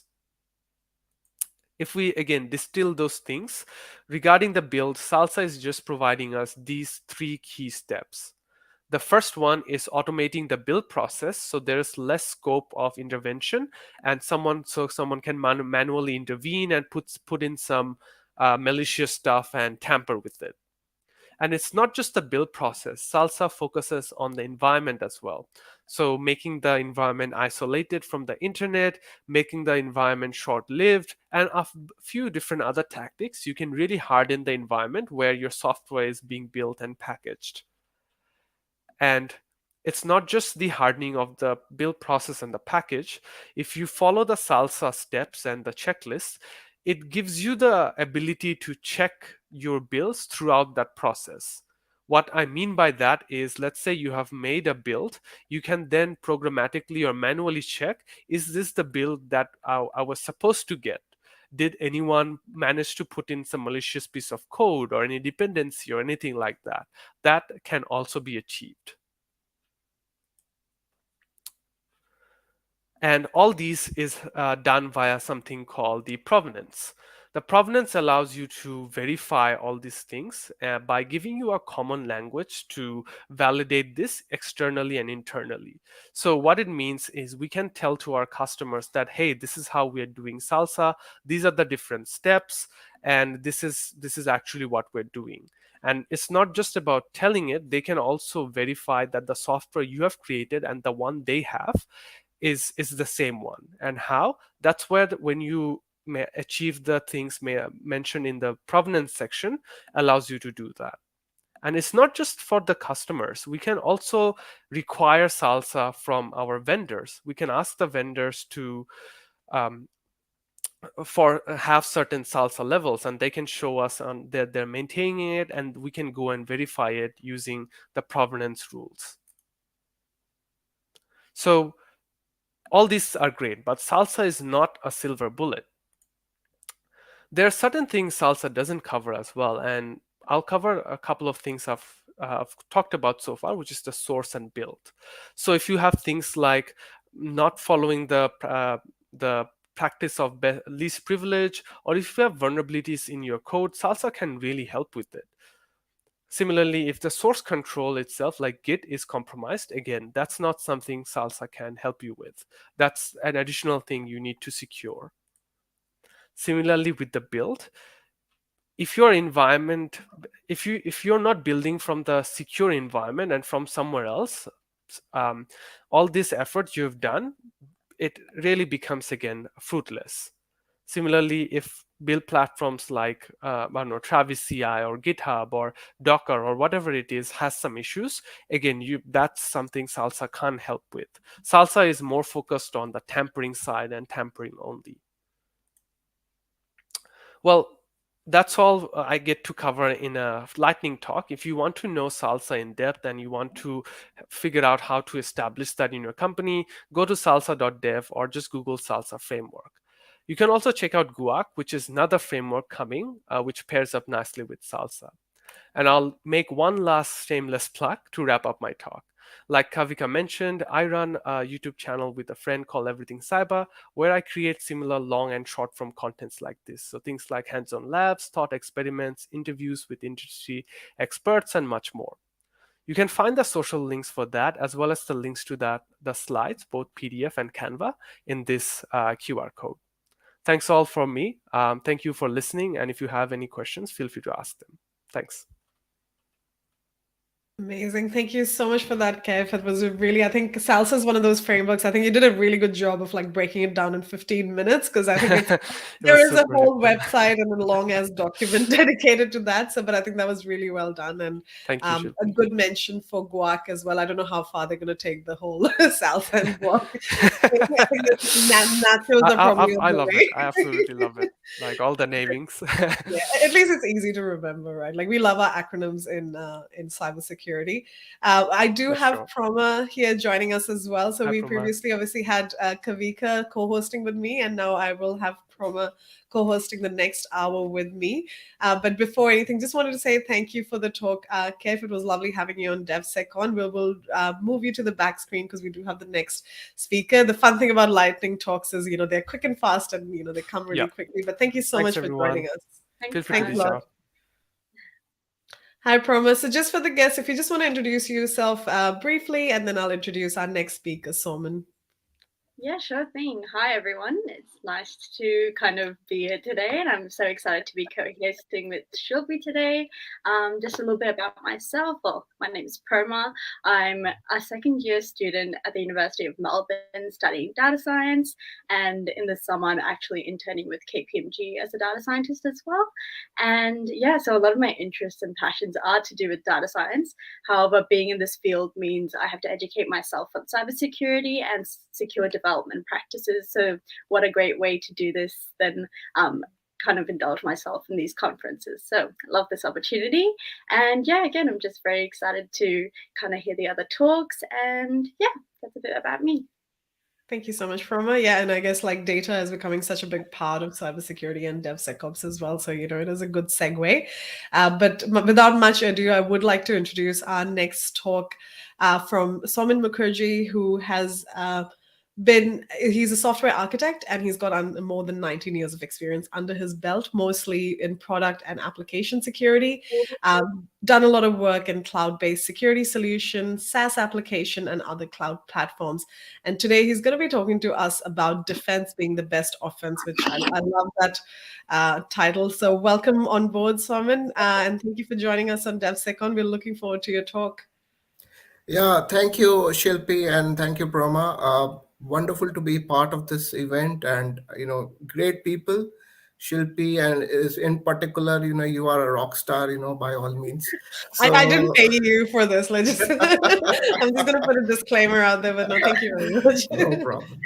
So perfect. Yeah, so I'm ready for my talk. Amazing. I will add your slide deck to the thing, and Proma and I will just go away in the background, and we're looking forward to this. Sure. Okay, great. So yeah, so defense is the best offense. Obviously, it's soccer time, so it generally this is a term which is used very widely in soccer and in other games like cricket, hockey. We say attack is the best defense, but this is just an kind of a oxymoron in that sense. But yes, in today's context, when we talk about product security, application security, a lot of focus goes into red teaming, pen testing, and basically trying to make sure that the controls are working. But what about the fact that you actually have to go out and build those controls, and there is obviously some good things that you can follow. So my lightning talk is actually going to focus on this approach where you focus on your defensive security in your product, in your solution. So that's what it is going to be, and with that I would move forward. So what is defensive product security? I think it is important to understand what do you really mean and what do you really want to do in terms of defense. So yeah, if you look at the literal definition, so it is basically, it says, okay, you do defense in depth. You have multiple layers of security and they are put out throughout the system. Uh, and the objective of having multiple layers of security is to provide redundancy. So in case one control is breached, there is another control which is there to take care of your data, of your confidentiality, or of the availability of the system. So now, what are the approaches that you can take? So this is fine as a concept, but I think three important steps, which are kind of pillars to the defensive product security, is security requirements identification, design security, and secure development practices. I think these are the three key elements, and moving forward, I'm going to talk a little bit more about these aspects. So one thing which is very important to understand, and that kind of people tend to ignore, is identification of what to secure. We have an application, we might have a perimeter, fine, but you will have a lot of information assets in the system.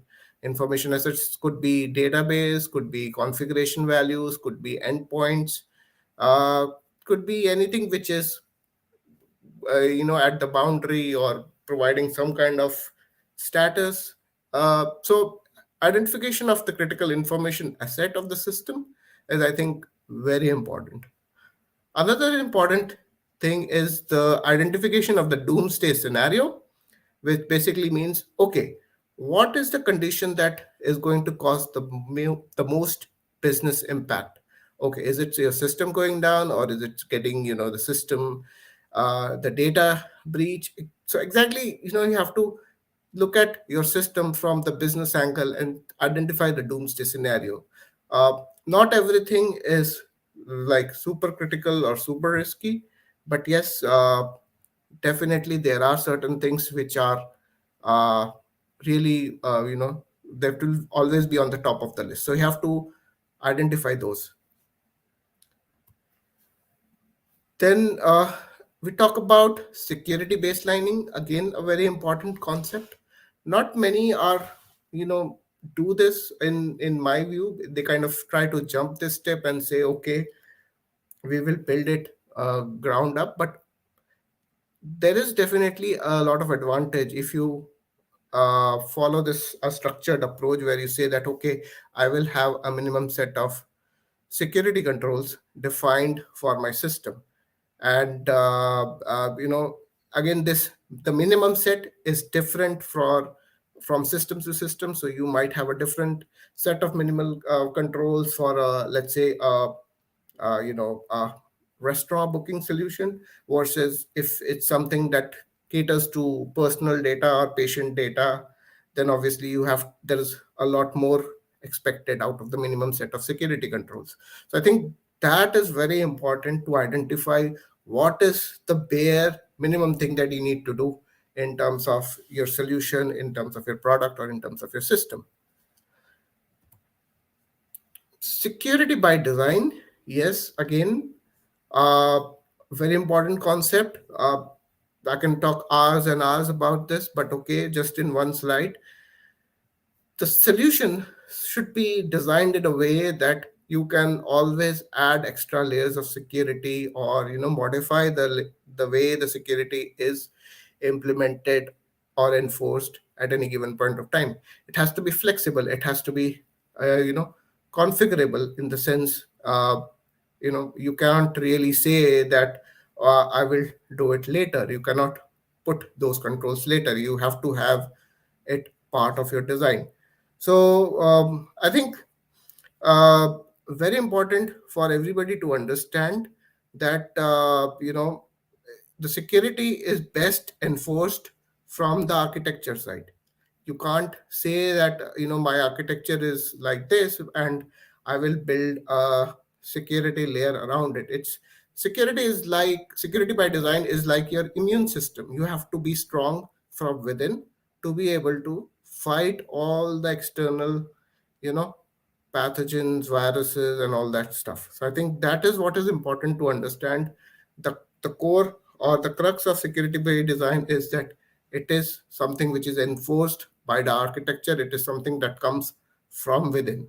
You can't really do it from the outside. CIA triad, very important. Again, this is a foundation of information security, but even for product security, product application security, system security, just focus on these three important aspects, and I think you would have a smooth sailing. So focus on the confidentiality of the data, maybe data at rest or in motion or on which is on the display. Just make sure that the right data is displayed at the right place and to the right person. That is very important. Uh, Integrity, be it data, transaction, or anything else, make sure that your system has ways and means to ensure the integrity of the data. Verify the integrity of the data and, make sure that it kind of stays in that state. And availability is paramount. I think one of the most exploited triad is the availability part, where the system just simply just goes out of reach of the legitimate user, and that causes more business damage than anything else. So I think these three things aspects have to be very importantly focused at the time of uh, designing your solutions security architecture, right? Secure development practices. I think this was also one of the three pillars that I have mentioned. So if you really talk about secure development practices, okay, so if you talk about development, yeah, static application security testing, secure code review, uh, making sure what is written in the code can not or will not create problems in the future.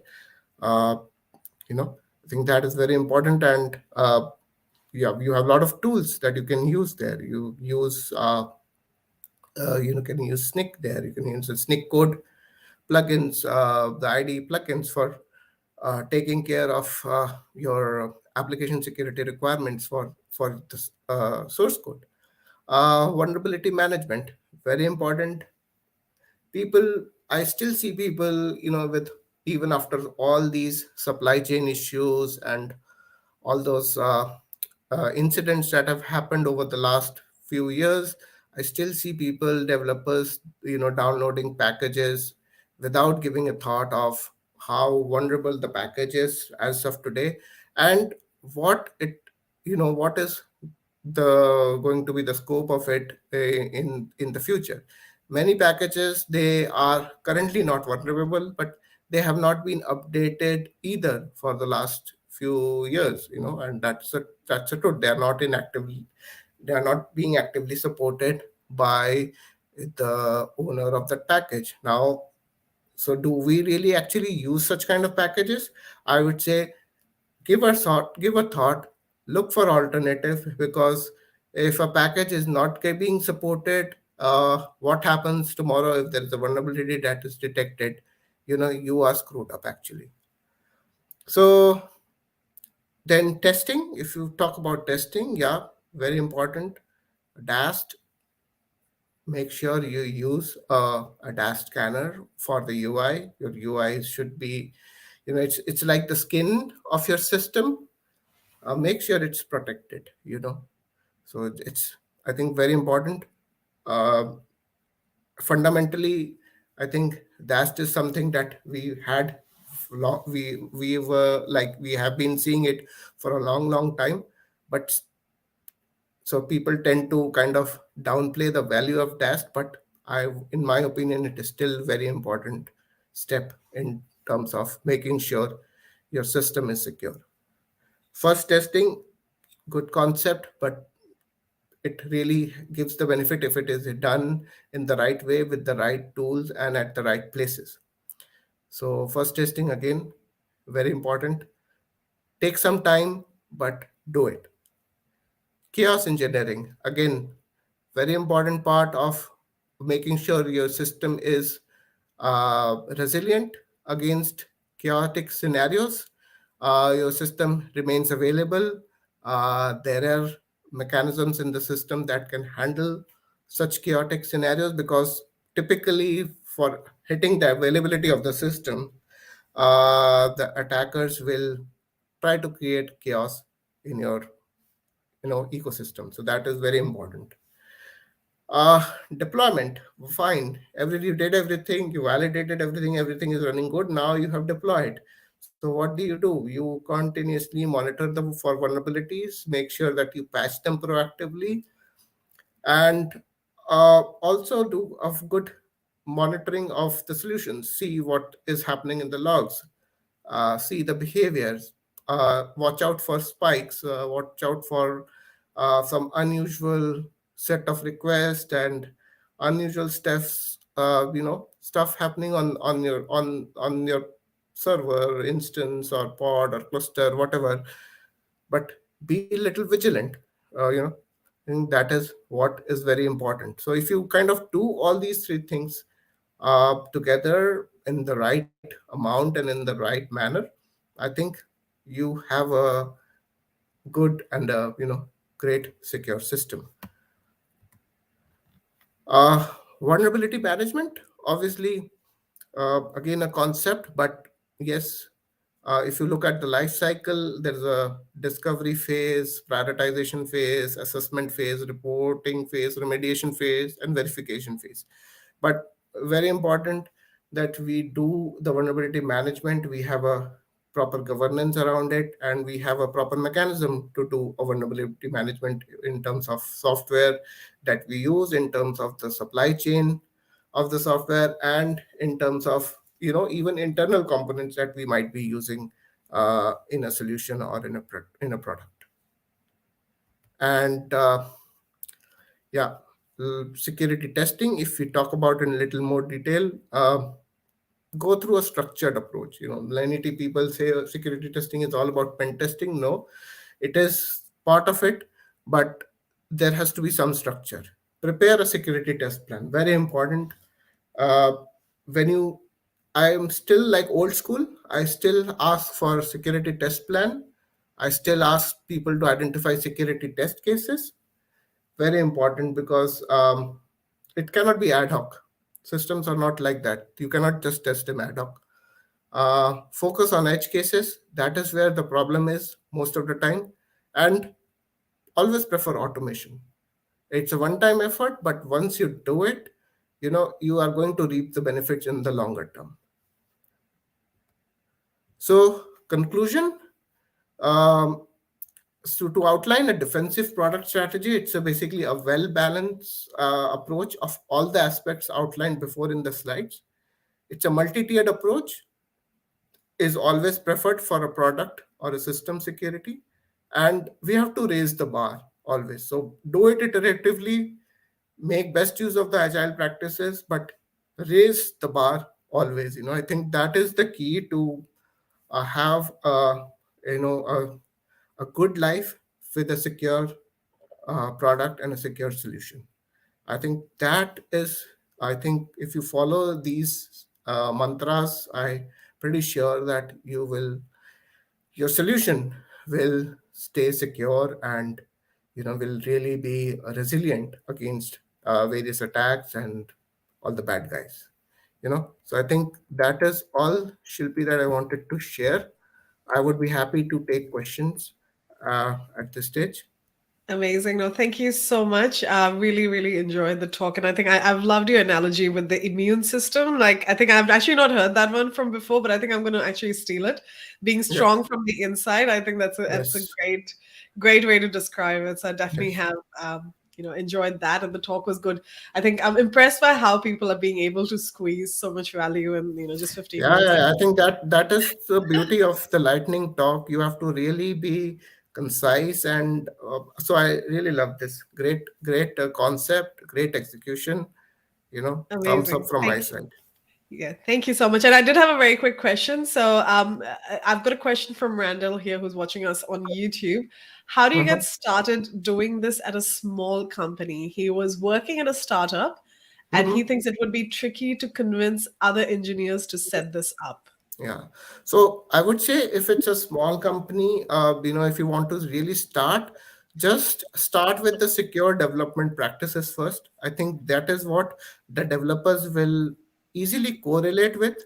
If you start talking about security baselining, security by design, those are obviously slightly high level concepts where they might need certain guidance, but secure development practices get the tools in place.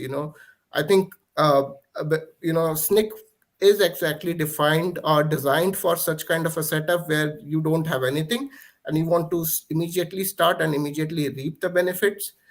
Use the platform. It has everything that you need to have a secure development environment, in terms of making sure your code is right, your supply chain is validated, and a lot of things are coming up, even from the deployment aspects. So yeah, I think just start with a simple set of tools. Start with a good, healthy, secure development practices. I think that would be the starting point for such a use case. Amazing. Thank you so much. I think that's great advice. I think I'm loving how the information is being layered up. We did have, earlier Mitch saying, start with good intent, and you've layered that up with saying good, security practices. So I'm loving, the conversations here. Thank you so much again, Soumen, for joining us and for the talk.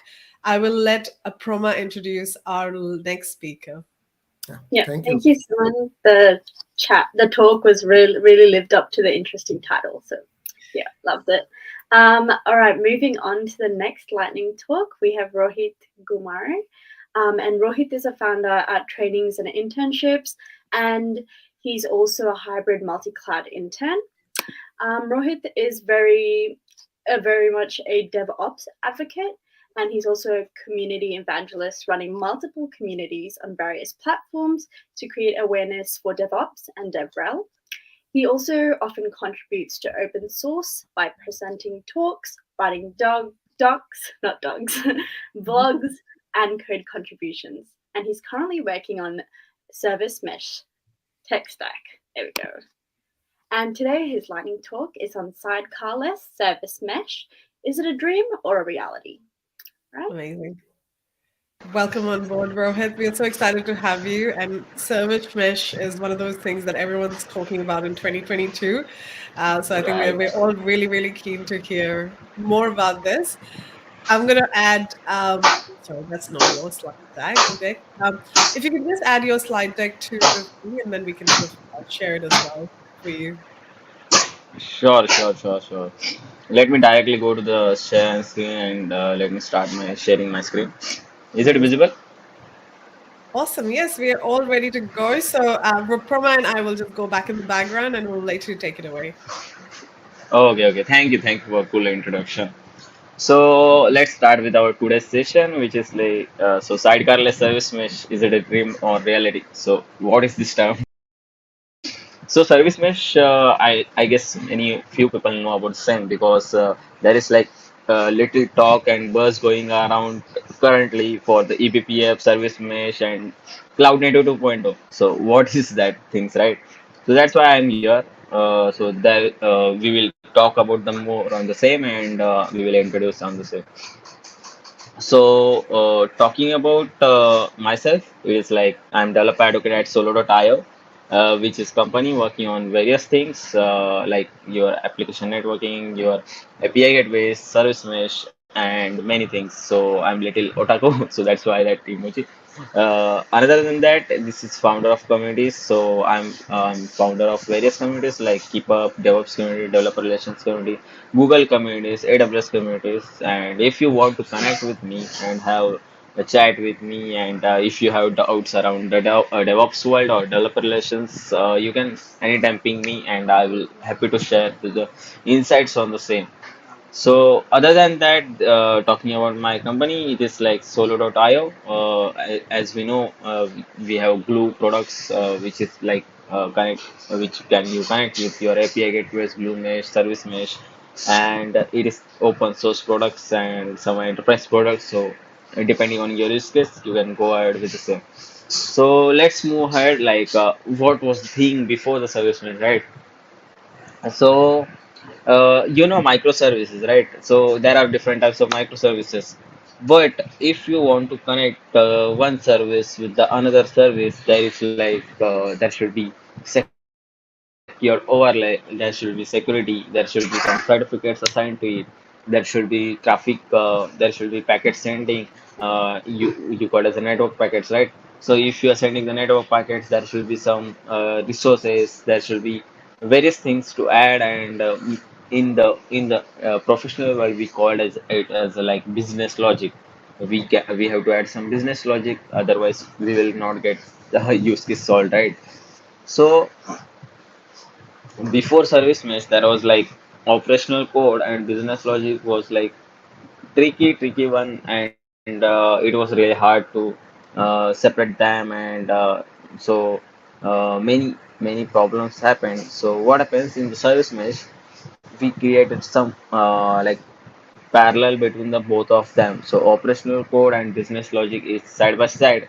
And whenever you want to add the resources to your operational code, you can do it anytime. You want to do some use cases, streaming and kind of a thing on your applications, you can do it anytime.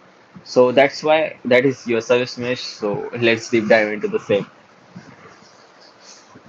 So as you see, there are various service mesh functions. So service mesh functions is nothing but what the service mesh can do. So it can help you with the service discovery. So service discovery is the one of the thing Kubernetes is can also do. But when we're talking about the secure service to service communication, it can be only done by the your service mesh. So one of the service mesh I really promote, which is your Istio service mesh. It is open source and anyone can use anytime. So another than that, traffic control, shaping, shifting, circuit breaking, fault injection. These are the various Elson policies we say. So what is the thing?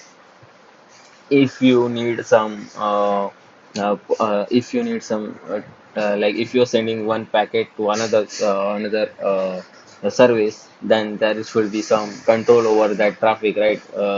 There should be, if you want to shift the in between of that packets, you can do it easily by using the service machine. And for this visualize it, you can connect the various dashboards for the monitoring, and you can view it easily. So policy and intention based access control. What is that? So similar to our point, you can check whenever you want to attach policy, you want to give some priorities to it. You want to see like what is happening inside that, or you want to assign it really well. So you can do it easily. Traffic metric collection. So what happens if you are working the services, you need some you need some visualization, right? That's what I told. So I generally recommend to use the Kiali or Prometheus Grafana because they are open source. So what happens when there is a app? So service mesh is like it is connecting the various microservices, it is connecting the different applications, right? So when it is connecting that thing, there is like too much web, so that's why it is called as service mesh, right?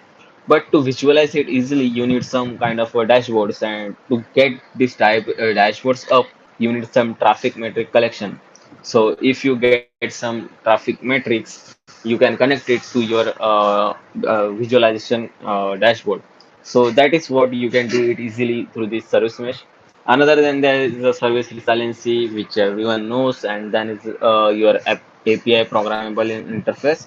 So it is just it is easily available in interface, and you can connect it to the API gateways, and you can program it accordingly. So platform goals with a service mesh is simple. So you just need the at the so you have the OSI model, right? In your college also it is taught like there is some computer networking subject. So inside that there are various layers from layer 1 to layer 7. So application level comes under your like I guess your seventh layer, right? So inside that you have some your application level you have some traffic routing. So what is traffic routing? So when you are sending some traffic from one point to another, you need some access to it, control to it, right? So traffic routing is the one way. Another than that, there is the filtering, transformation. So whatever you are sending the packets, you need to have some access on the same, and then you can access it accordingly for filter, transformation, shaping, various things you can do. So that is one of the goal for the service mesh. Then there is the observability, which I told, right? So you should have some logs. You can easily capture the traffic. You can metric it, and then you can share it to the monitoring tools to. So you need some integration to connect it, right? So if we Istio service mesh provide that. Another than that, traffic reliancy, failover routing, high availability, so all comes under your security ones. So what happens when you are working with your network security? Sometimes you can see like you have some application like which outside world cannot access or something. So you need to use some fault injection. You need to do some circuit tracking on the same. So you can enable it anytime using the this tool. Other than that, there is your zero trust security. So zero trust is one of the key term discussing all over the world today.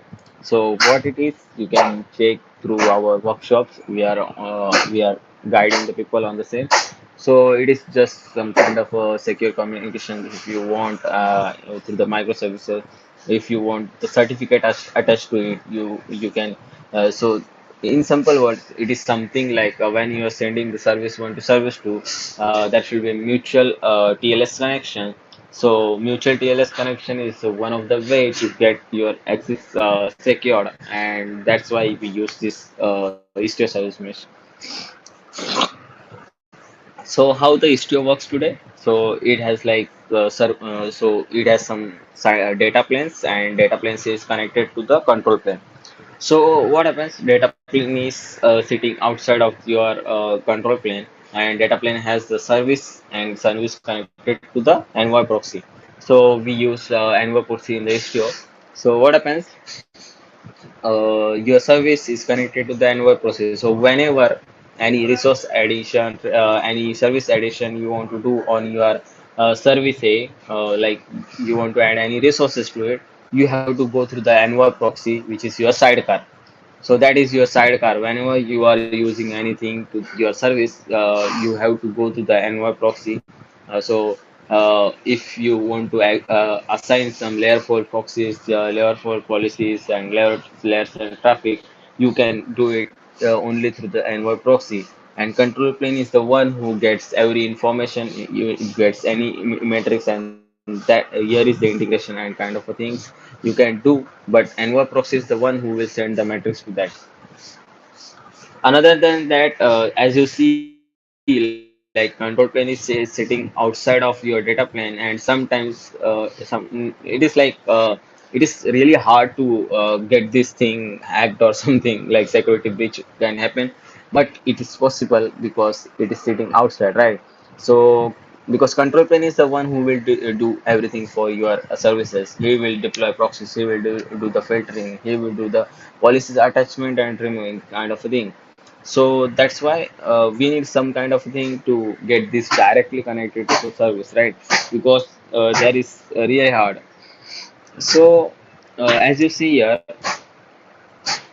whatever I told you, it is written here. So metrics can be get through the sidecar proxy, and your history is your control plane, which is connected to the service. Means like inside the Kubernetes, you can do the service discovery, right? So that's what I told.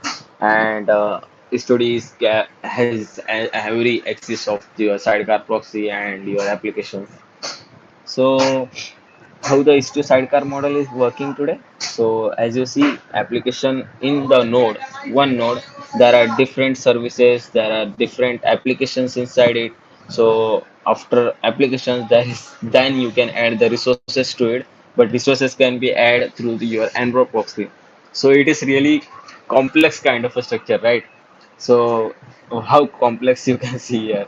So if you have like four services running, this kind of a web you can see. So this web is really complex and you can't easily get track of it, right? So that's why I added this diagram, not to bombard you with the things, but just to share you like how this looks.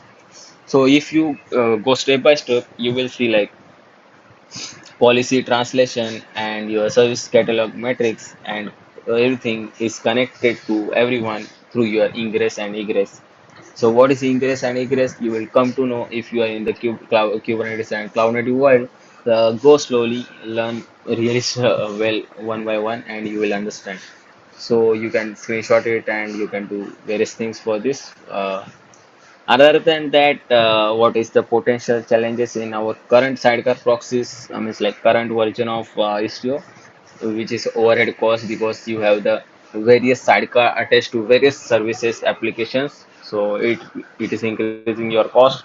Another than that, it is really complex, as I told. After that, performance will reduce because you have to go through the control plane, then another proxy, and then service. So it is simple to visualize it. And when you deploy any application, you will see like there are two pods are running when you deploy application. One is your service pod, and one is your what we say, one is your sidecar pod. So same thing is written here in better visualization, as you see like challenges everywhere. So why challenges everywhere? As you see, like operational complexity is there. Another is application mesh is not aware about what is happening inside it because control plane is sitting outside. Other than that, latency is increased because you have to go to the application one, then Nmap proxy, then Nmap proxy is going to the second application, Nmap proxy, and then it is going to the application. So it is like latency is increased for that. Other than that, cost is increased because every Nmap proxy costs something, right? Which is your sidecar. So what we can do? So future of your service mesh is happening around your data plan. So as you see, WASM and everything which everyone is talking about. So we can do these innovations on your sidecar only. So let's do by extending our data plan what we can do. So Solo and Google are the lead contributors to the HT ambient mesh, and HT ambient mesh was launched few months back, and we Istio got accepted into the incubating project for the CNCF. So if you want to contribute in the one of the leading projects in the CNCF, then Istio is the one you can go ahead with the same. And ambient mesh is one of the futurist technology, I can say. It is new data plane added to the Istio. So what it does, it creates the slicing of the layers of your L4 and L7. So whenever you want to use the L4 things, which is your zero trust, TCP routing, authorization policy, accessing, loggings, and kind of thing, you can do it by the layer 4. But when you need to access logs and you need to do some fault injections as rate limiting, circuit breaking, load balancing kind of a thing, you can use the L7 thing. But why different proxies, right? So what happens, previously you have, whenever we want to add your metrics to use C like Istio proxy, which is your sidecar, your metrics was going from this sidecar to the your visualization of it's like observability integration was done through the sidecar. But now what will happen? It will scrap your metrics easily through the services and it is directly connected to the visualization. So for the future thing, we can also connect it to the eBPF, which is one of the trending technology in the KubeCon this year. Other than that, if you see, whenever you want the L4 things, you just have one proxy attached to it. So as you see, only one proxy per node is there. And L7, whenever you want the L7 policies and L7 things, you can use the another proxy, which is your waypoint proxy. So as I am telling you different things here, as you see, your cost is reduced because sidecars are reduced, and now is this is the thing which you will make everything clear. So we were previously sidecar proxy per our pod architecture, but now it is just a proxy per node architecture. So you have one node and one proxy. Previously it was like one node and multiple proxies for your services. So it is general. You can see like it is reducing your cost for sure.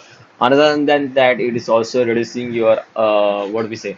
Previously, when you have to deploy your application, what was happening? It was restarting your application whenever you are adding because it it's allowing you only to add at the start or add at the end. So now it is not like that. You can assign the data plane anytime you want. You just have to label new data plane, which is to ambient plane, and you can add application, attach application anytime you want. So what it means for your wallet, how the cost is reduced because that is company wants, right? So as you see previously in the sidecar, you needed three virtual CPUs more than that, and this memory you can see. But now for the L4, it is just needing 384, and if you want the L4 and L7 both, then it is just 768 MIBs. Other than that, that CPU is also reduced in much. So this is the visualization of latency, which we talked about. Previously, it was like 2 millisecond to one, and then for the entire thing, it was just 4 millisecond. But now it is just the 3 millisecond for the L7. It is really small here, like you see, like it is not making any difference. But when you connect different services, then it is really big architecture and doing that application one to application two, then service one to service two. There are multiple applications and multiple services. It will really benefit you. So all your use cases are solved by the HT ambient mesh, and as you see, everything I told here, told today, everything is available here, like mesh transparent application, decouple proxy, and then this is adding your new application is really easy. Uh, you can amplify and simplify your application updates also. So also it reduces the cost by the multi-tenant proxy. So multi-tenant is one of the things you need to explore more on the side. In the future, we can add the APJ for sure in this thing. Like it is, and talking about the ambient mesh, it is not yet production ready. It will available, I guess, till the February or March. But you can explore. This is the best time to explore that technology. And if you are a student or some early beginner, you can contribute to it, and you will get really nice open source insights. So what's next? As I told, that we can introduce the EBP upon the same. And if you want to learn more on the HTML ambient mesh, you can screenshot it and you can go on these resources, learn about the same. We have awesome resources, and Solo Academy is the one to learn on this. So thank you for the same. Thank you so much for that, Rohit. That was really, really good. I know it's like a hard topic to cover in 15 minutes, like STO and Yeah, anything yeah. container and Kubernetes. I think it's, as you said, I think I really liked your advice, go slowly, because I think that's one of the things. Kubernetes has become so popular and everyone wants to implement it, but it is definitely not an easy technology to sort of do that as well. So True. it's quite hard. But no, thank you so much for that and coming on DevSecCon. If anyone does have any questions, I think Rohit did share his social, so do feel free to ping him. And I think it sounds like he's knee deep into Istio, so he will have a lot of good information for you. Thank you so much, Rohit, and I'll just push you to the backstage. Thank you, Thank Rohit. you. Thank you. And I'll just have Proma introduce our next speaker, who's going to be talking about SBOM. So I'll let you take it away. Yeah, sure thing. All right, our next speaker is Rewanth, and he's a senior security architect and Nmap developer. So Rewanth is a security ninja open source contributor and senior security architect at Emirates National Bank of Dubai. He is passionate about DevSecOps, application, and container security. He added 17,000 plus lines of code to Nmap, holds industry certifications like CKS and CKA, etc. Rewanth speaks and delivers training at international security conferences worldwide, including Black Hat, DevCon, Hack in the Box, and multiple others.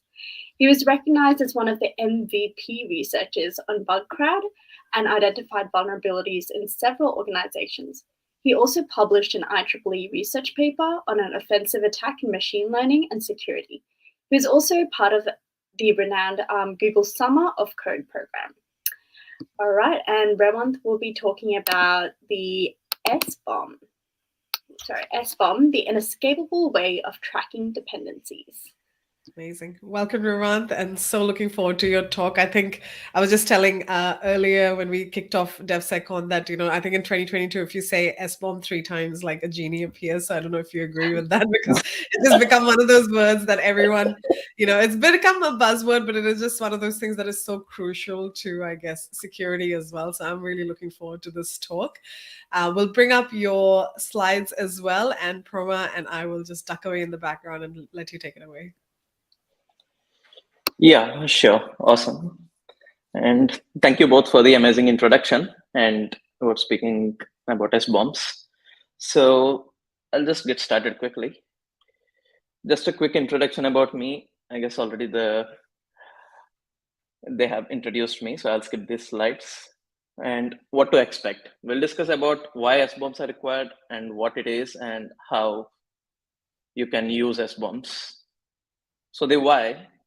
Before diving into the why, let's just see some of the recent hacks that happened on various companies and open source projects. So one of the famous hacks that happened was on the Faker and Color.js, where a developer himself corrupts his package and releases a false update. If you see the Faker.js, it's having around 2.6 million weekly downloads. And similarly, Colors.js is another package which has got 20.7 million weekly downloads. And Faker has around 2,600 dependents. So it means if Faker.js package is affected, it will subsequently affect 2,600 more packages. And similarly, Colors package is being used by 20,000 plus dependents. So one of them gets affected, the ripples are gonna go through multiple other packages. And if someone else is using these packages, those will be affected subsequently. And one of the other attacks that happened was on the Python library called SSH decorate, where the attacker has backdoored the package to steal your private SSH keys. So they can use that to log in into your remote servers and do nasty things. And there is another attack called typo squatting. It's mostly based on brand hijacking, where they just tweak 1 or 2 letters in the package names and try to release a false package. For example, Coloroma is one of the PyPy package, but the attackers released something with COLOUR, which is mostly used in the US terminology.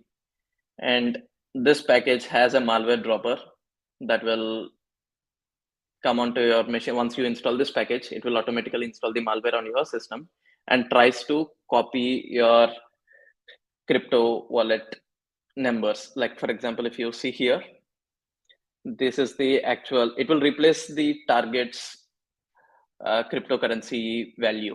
So whenever you want to send money to your person A, it will replace it with this attacker Bitcoin address. So you will never get to know, but the money will be transferred to the attacker's Bitcoin account. So this is also one of the hacks that happened.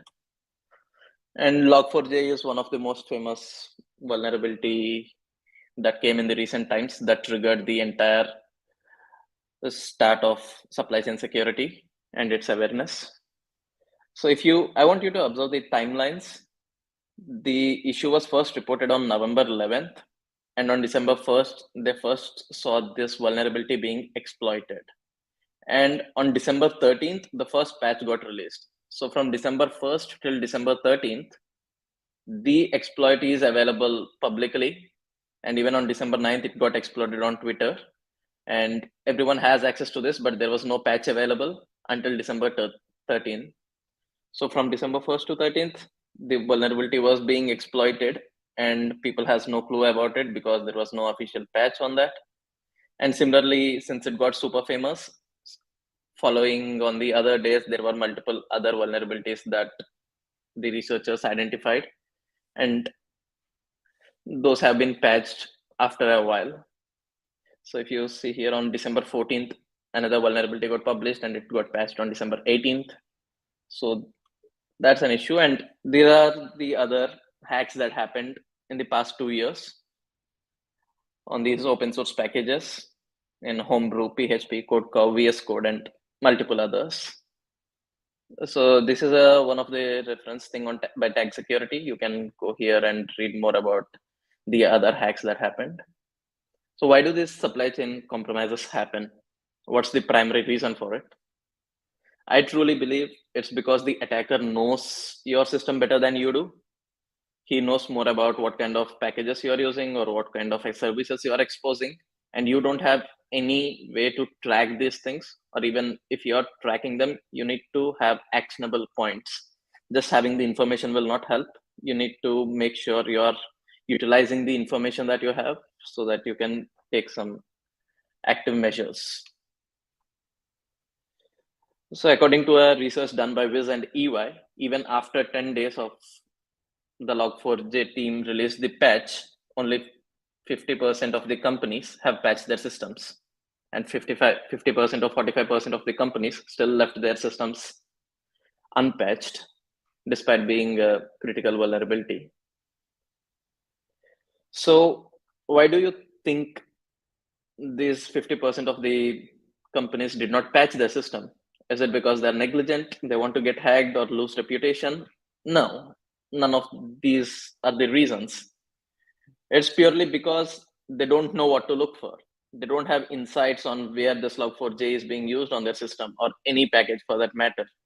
Or if the package is a dependency or a sub-dependency of another package, they don't have any visibility on these components. That's one of the reasons companies lack to fix these things, and the attackers tend to identify this in the first place. So SBOM comes here for the rescue, and SBOM refers to the software bill of materials, and this is how it looks like. For example, this is the SBOM generated for an Nginx Docker image, and you can see it lists down all the package information that your image is having, along with their versioning and their licenses and a lot more. We'll go through them. So the what?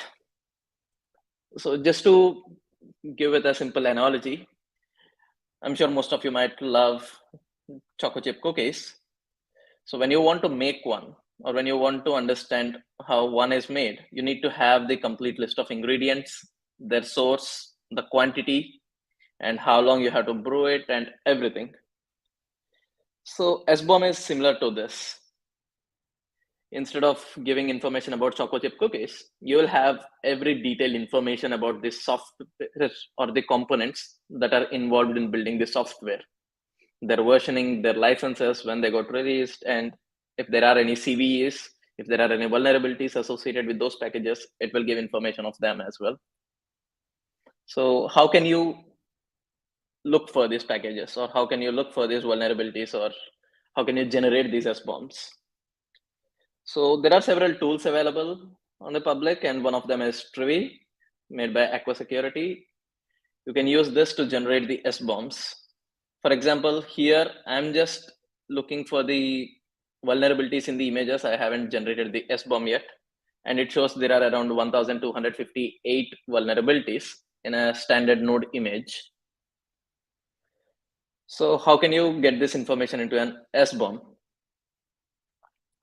So you can have this similar command executed, where you have to specify the type of information, and it will generate the SBOM for you. For example, let's say you are building a Node.js application, and you want to identify what kind of licenses are involved with the different packages that you install on the Node.js application. For example, as most of you might have tried building a Node.js application, and it downloads so many dependencies. So in this case, just for this standard Node.js image, there are so many packages that involves 131 different types of licenses. And we are able to get this information through generating the SBOMs and then parsing the output and listing down for the unique ones. So you can read more about this over here. And just having this information is not helpful. You need to visualize it. sometimes it's easier to visualize rather than just seeing the things. So there is an amazing project called GUAC, it's for Graph for Understanding Artifact Composition. It looks something like this, where you can pass your SBOM information once you generate them, and then it will visualize it for you, and you'll be able to go more deep into it. And it can get as complex as this, where I'm looking at the packages in the kube controller manager container, and it will list down all the binaries and what is dependent on where. And just to show a live interactive demo, so this is a Docker bash image, and it is having all these dependencies. So if I go to this one, and I can just click on the expand graph. So if there are any other sub dependencies or something else depending on this package, it will show you all the list of information over there. So in this way, it gets much interactive, and some might prefer this way of visualization. So you can definitely try out GUAC to explore more into this. And also, it's good to have these SBOMs generated with all the list of information, but it's equally important to secure them. So Sigstore is another open source project that works towards securing these artifacts and your Docker images or any artifact for that matter. So I have released the Sigstore, the Easy Way guide. It's a practical approach on very easily getting started with Sigstore and securing your SBOMs. So you can definitely have a look at it and try to secure your SBOMs as well. And even SBOMs have been so famous that even the NSA has released their own guide on securing the supply chain artifacts, and they have explained more about how you can secure these SBOMs and about other things like vulnerability exploitation, metrics and stuff. So what are my thoughts? My feeling is supply chain security is open source security. Most of the open source code used by people isn't updated, and hence you need to have a proper way of tracking your dependencies. And when something happens, you will have the complete information so that you can take an immediate action. That's where I feel the SBOMs will play a crucial part. And you can connect with me on these social medias, on Twitter or LinkedIn, and this is my website. I hope this is useful in just at least getting an idea about what SBOMs are and how you can go ahead with getting started.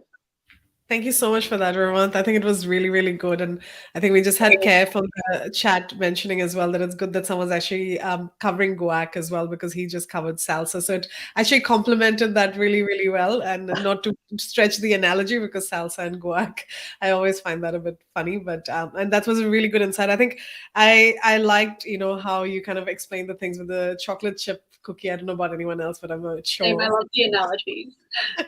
Yes, I think it is really, really interesting. And the fact that you said, that attackers do know your environment often better than you do, I think that's a really good thing that you mentioned, because it is very true with the world of open source. It is out there for everyone to see exactly what goes in that software as well. So that was really, really insightful. And thank you so much for joining us and, sharing your knowledge here as well. I'm just going to quickly see if there are any questions. But yeah, if anyone does have any questions that they want to pop in, do send them across. But otherwise, Rewanth has generously shared his details as well. So I'm sure he'd be happy to answer any questions you have in the future. We are going to shortly go to a break. So I'm just going to put you back in the backstage, Rewanth. And so for now, we will break for a 15-minute break. So, if you want to grab a drink or, have a little bit of a break, go ahead and do that. We still have some really incredible talks here for APJ. I think previously, as I was mentioning, we do have a few things. So obviously, there is the chat room, which is there on Hopin. So if you do have any questions for any of our speakers, you don't have any comments or anything you want to add to any of the talks as well, feel free to do that. We also do have a Discord community for DevSecCon. So the details for there are on the chat, but I'll pop them again. So yeah, feel free to join that, because that's where these conversations are happening all the time. I know Proma, you at the beginning said you come from a data world, and this is a way for you to soak in cybersecurity. Is there anything that the last few talks you've taken away from? Like, what are you going to walk away from DevSecCon?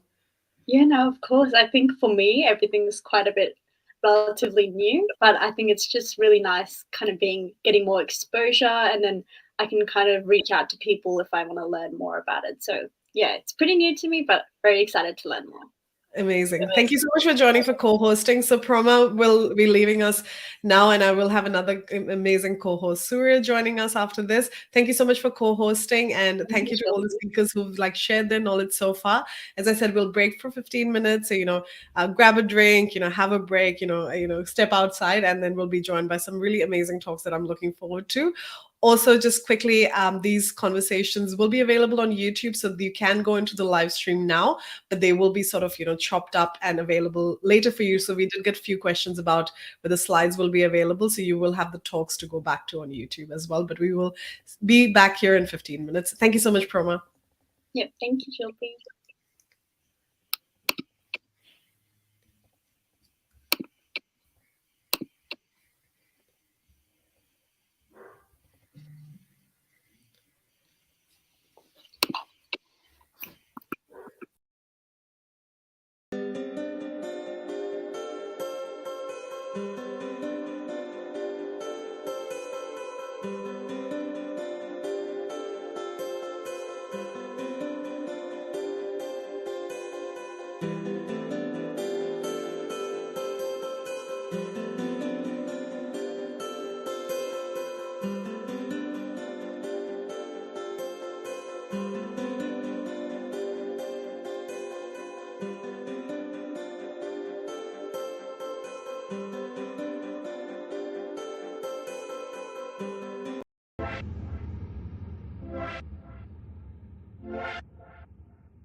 Welcome back, everyone, to DevSecCon Lightning. I hopefully everyone had a good break, got a chance to step away from their desk.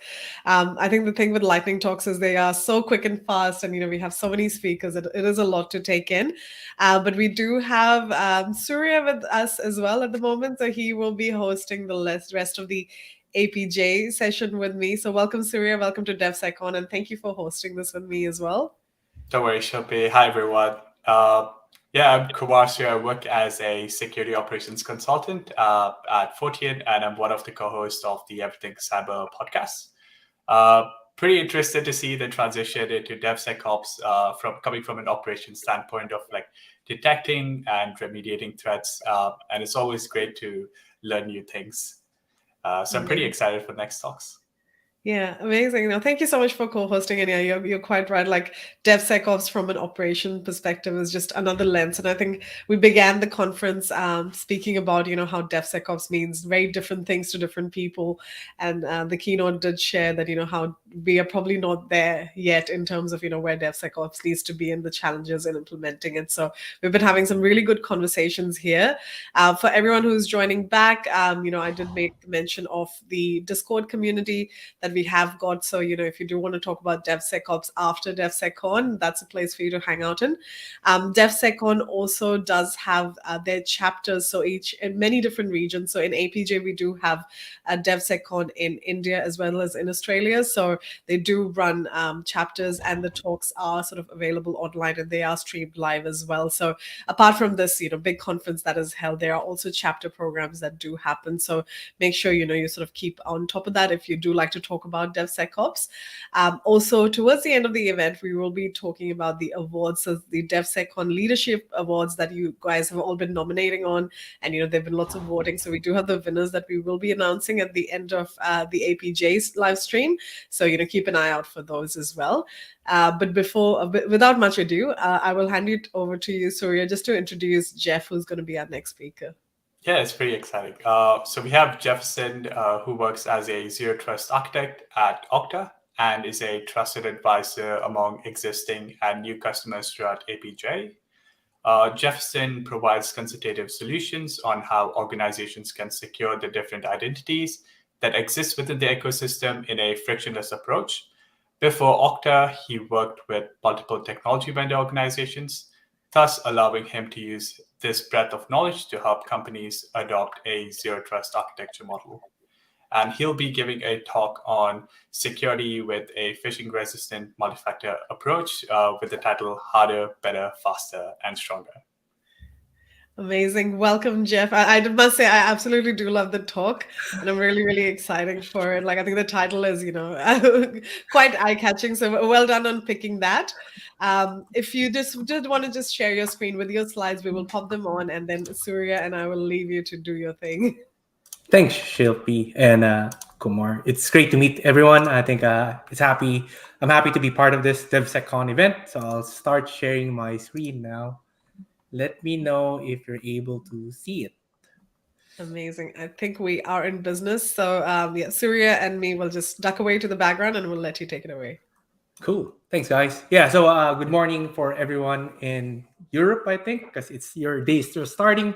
Good evening for APJ people who are still tuning in. Again, my name is Jefferson Howe, and I'm here to basically talk about how can you basically provide better security using phishing-resistant factors, right? Before I can start off my talk, I have to play this song because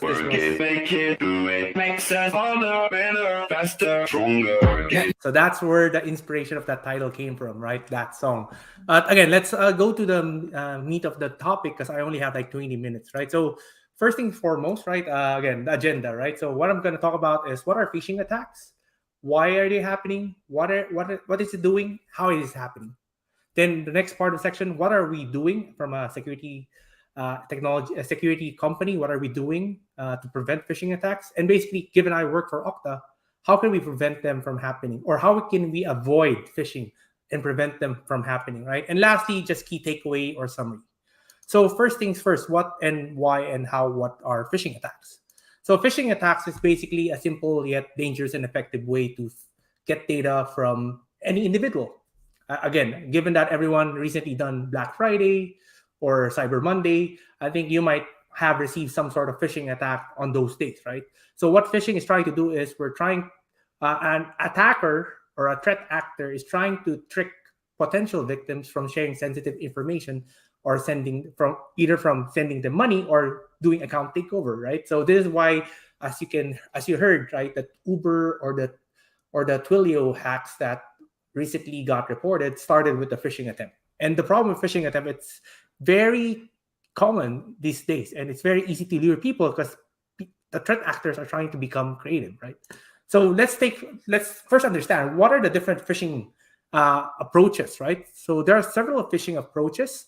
One is basically they call smishing. So I think once, most likely in everyone's lifetime, you might have received an SMS saying, "Hey, you just recently got a certain logistic. Click this link to basically pick up that delivery that you recently made," right? Even though you did one, right? So that's a smishing type of event where the attacker is using SMS. Then there's also vishing, which is using phone calls now. Again, every now and then you might, in Australia, I live in Sydney, I always get phone calls wherein the phone call is claiming to be a tax officer, wherein I need to pay them some amount because I'm in offense with some tax regulations, right? So that's phishing. Then there's the common ones that we normally receive back then, where it is called email phishing, spear phishing, or whaling, right? This could be like your common service provider like Amazon or Netflix sending you an email saying, for some reason, something happened to your account and click this now that will lure you to provide credentials, right? The other approach of email phishing is it could be having an attacker being able to compromise your corporate or your employees or your colleagues' email such that they can use that email to send you links. And from there, it's more spear phishing because they're using it as a spear. And lastly, the catfishing or social media phishing, right? So this is basically how social engineering can be the start of getting information, wherein they would present themselves as people that you know, right? Even though you don't know it. So there's an example of how phishing works. Wherein, again, from left to right, you'll see an email gets sent to the potential victim. The victim goes to that landing page wherein they would need to log in. And most of the phishing attacks are trying to spoof you, wherein they're trying to imitate as much as possible your login or your security system to the point that it looks like similar as the original one. And that's how phishing is very tricky and very scary now. Then just some facts, like there's every year, phishing is always on the rise. There's actually a community now wherein it actually tracks all the phishing reports that they get from different users.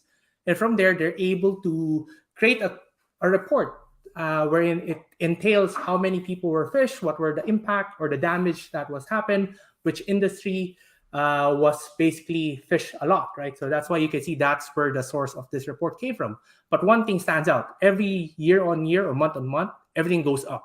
Like phishing is going to be here forever.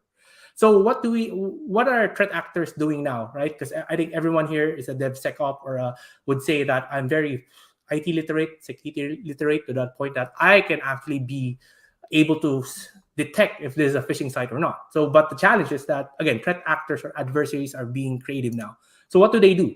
So right now, what currently is available is what this tool called Evil Gene X. This is what I'm going to demonstrate later on, wherein this Evil Gene X acts as a proxy to your actual original security platform, wherein it will actually imitate how the look and feel of your security platform, wherein it can capture not only shared information, but also even imitate the MFA or 2FA side of things, right? So that's how creative this tool is. So if you want to research more, I think there's a GitHub repo or do a quick Google search on how this works. But how this works in essence is basically the user is targeted, as you can see. The user is targeted with an email. User clicks that link with that phishing email or phishing link. What's happening is that this is an adversary in the middle or man in the middle attack, wherein the threat actor is using Evil Gene X to basically proxy your security platform or your legitimate web application. Then from there, they're able to imitate the login page, the authentication flow, the MFA flow, and eventually, once you're able to basically get spoofed with that login flow, you still get redirected to your actual page, right? But what's happening in the background, that tool is actually able to capture the credentials in the session cookie from their engine, right? From that phishing tool. Then from there, that phishing tool is able now to replay that cookie to imitate you, such that the threat actor has now have the ability to access your keys to the kingdom or your prized jewels. So this is basically how Uber or the Twilio hacks could happen as well in the background. So what are we doing from an industry standpoint, from a security industry standpoint, right? So what we're doing now is providing phishing resistant factors or authenticators.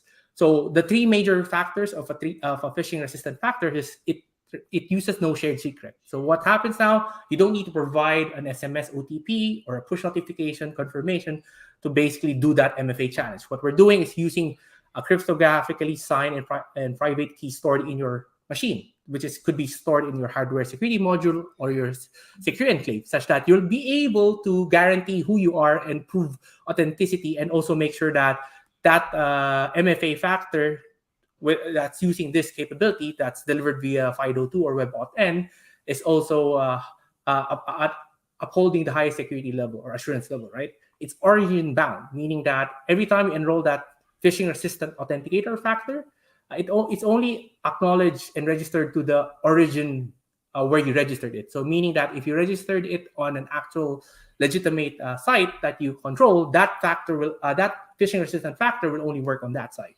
And lastly, it's trusted, right? So some like providers like Okta, we actually provide an authenticator that you can deploy on your workstation. And the great thing here is that you can use that as that authenticator can become an attestation piece that will allow us to make sure that everything is coming from a trusted flow, and we're also picking up additional signals out of it, right? So how does that work now in replay to the flow that I've shown earlier, right? So the difference now is that given the factor is no longer a shared secret, the biggest difference is that the threat actor cannot replay or proxy that MFA flow, because that's origin bound, meaning that once you replay a use that authenticator to a different origin or URL, the MFA, the legitimate site will, or the authenticator, the phishing-resistant authenticator will actually say that this is not the site where you registered it. So it will not even support allowing the user to continue forward, right? So what happens there, we're now preventing the threat actor to capture the MFA credentials and also being able to store or hijack that session cookie. So I just talked about how the technology or industry looks at phishing-resistant authenticators. Let's look at how Okta looks at it, right? Or how can Okta help? So how Okta can help, we actually employ defense in depth, right? So we rely phishing-resistant authenticators as one layer of security, but we also look at things in different layers, or we, like in an onion, you peel it in different layers, right? So what we're doing is basically using for different line of defense. The first line of defense could be the security policies that you define within Okta, where this will dictate which users are allowed to be challenged for certain authenticator factors. What policy do we want to enforce? The second line is the authenticator side of things, where how can we basically use phishing-resistant authenticators and pave way to a passwordless approach, right? Such that you can use it as a way to deliver a way where users don't even need to type in a password, where everything's bounded to that authenticator or that YubiKey that you're using. The third line of defense would be the contextual access, right? This is just basically how can we pick up additional signals, like whether are you using a corporate device, a BYOD device, are you using a device assurance? This is basically something new that Okta recently released, wherein how can we pick up like the version or the OS of your platform that you're using, whether it's jailbroken, is there security encryption applied on the hard disk level. Then there's also the network, the location, the threat insight side of things, wherein basically this is just basically using risk and also behavior as part of the process. And lastly, given it's a SecOps, DevSecCon conference, we look at observability. How do we make use of different systems to talk to one another such that we can deliver that SecOps approach, right, of things? So rather than talking more on Okta, let's actually go to the demo, right? So the demo will basically me replaying using Evil GNX deployed in an AWS machine, replicating an Okta service that's being proxied. Then I'll basically stop sharing. Give me a second. And I'll share my screen now. Give me a second. Window. Cool. Screen 2. Yep, cool. So what I'm gonna do is what I'm sharing to you right now is, give me a second, share. So you should see a blank screen where it will have just a terminal. So what I'm gonna do now is basically run Evil GNX. So as you can see, that's Evil GNX running in the background, right? So that's gonna be proxying Okta. So how would that look like is, let's say I will show my actual give me a second. Cool. I will actually show the actual Okta service that's legitimate. So as you can see, this is the actual legitimate atcouni.okta.com. Sorry about that one. So that's the legitimate website, right? So as you can see, because I'm based in Sydney, everything is like showing in Sydney background. So right now I have a test user called Scott Blank. So right now, this is the legitimate website, and I'm gonna run it now with a fake website on the right-hand side here, right? I'm gonna use Evil GNX to proxy everything. So normally, again, the phishing link will be delivered through an email, but right now I'm just gonna do it in manual fashion. So as you can see, given I'm just spoofing it, I'm trying to make it as dangerous as possible, right? I didn't even loaded my trusted SSL certs. But again, if I was attempting to phish people, my role is just to add proper certs here to make it like look as legit as possible. So as you can see right now, this is now me loading again, like I'll just have it on the right side. So as you can see, this is approximately replicated the same, right? It looks similar as it can be, to the point like it looks very true to itself, right? So what I'm going to do now is I'm going to basically log in as a test user, Scott.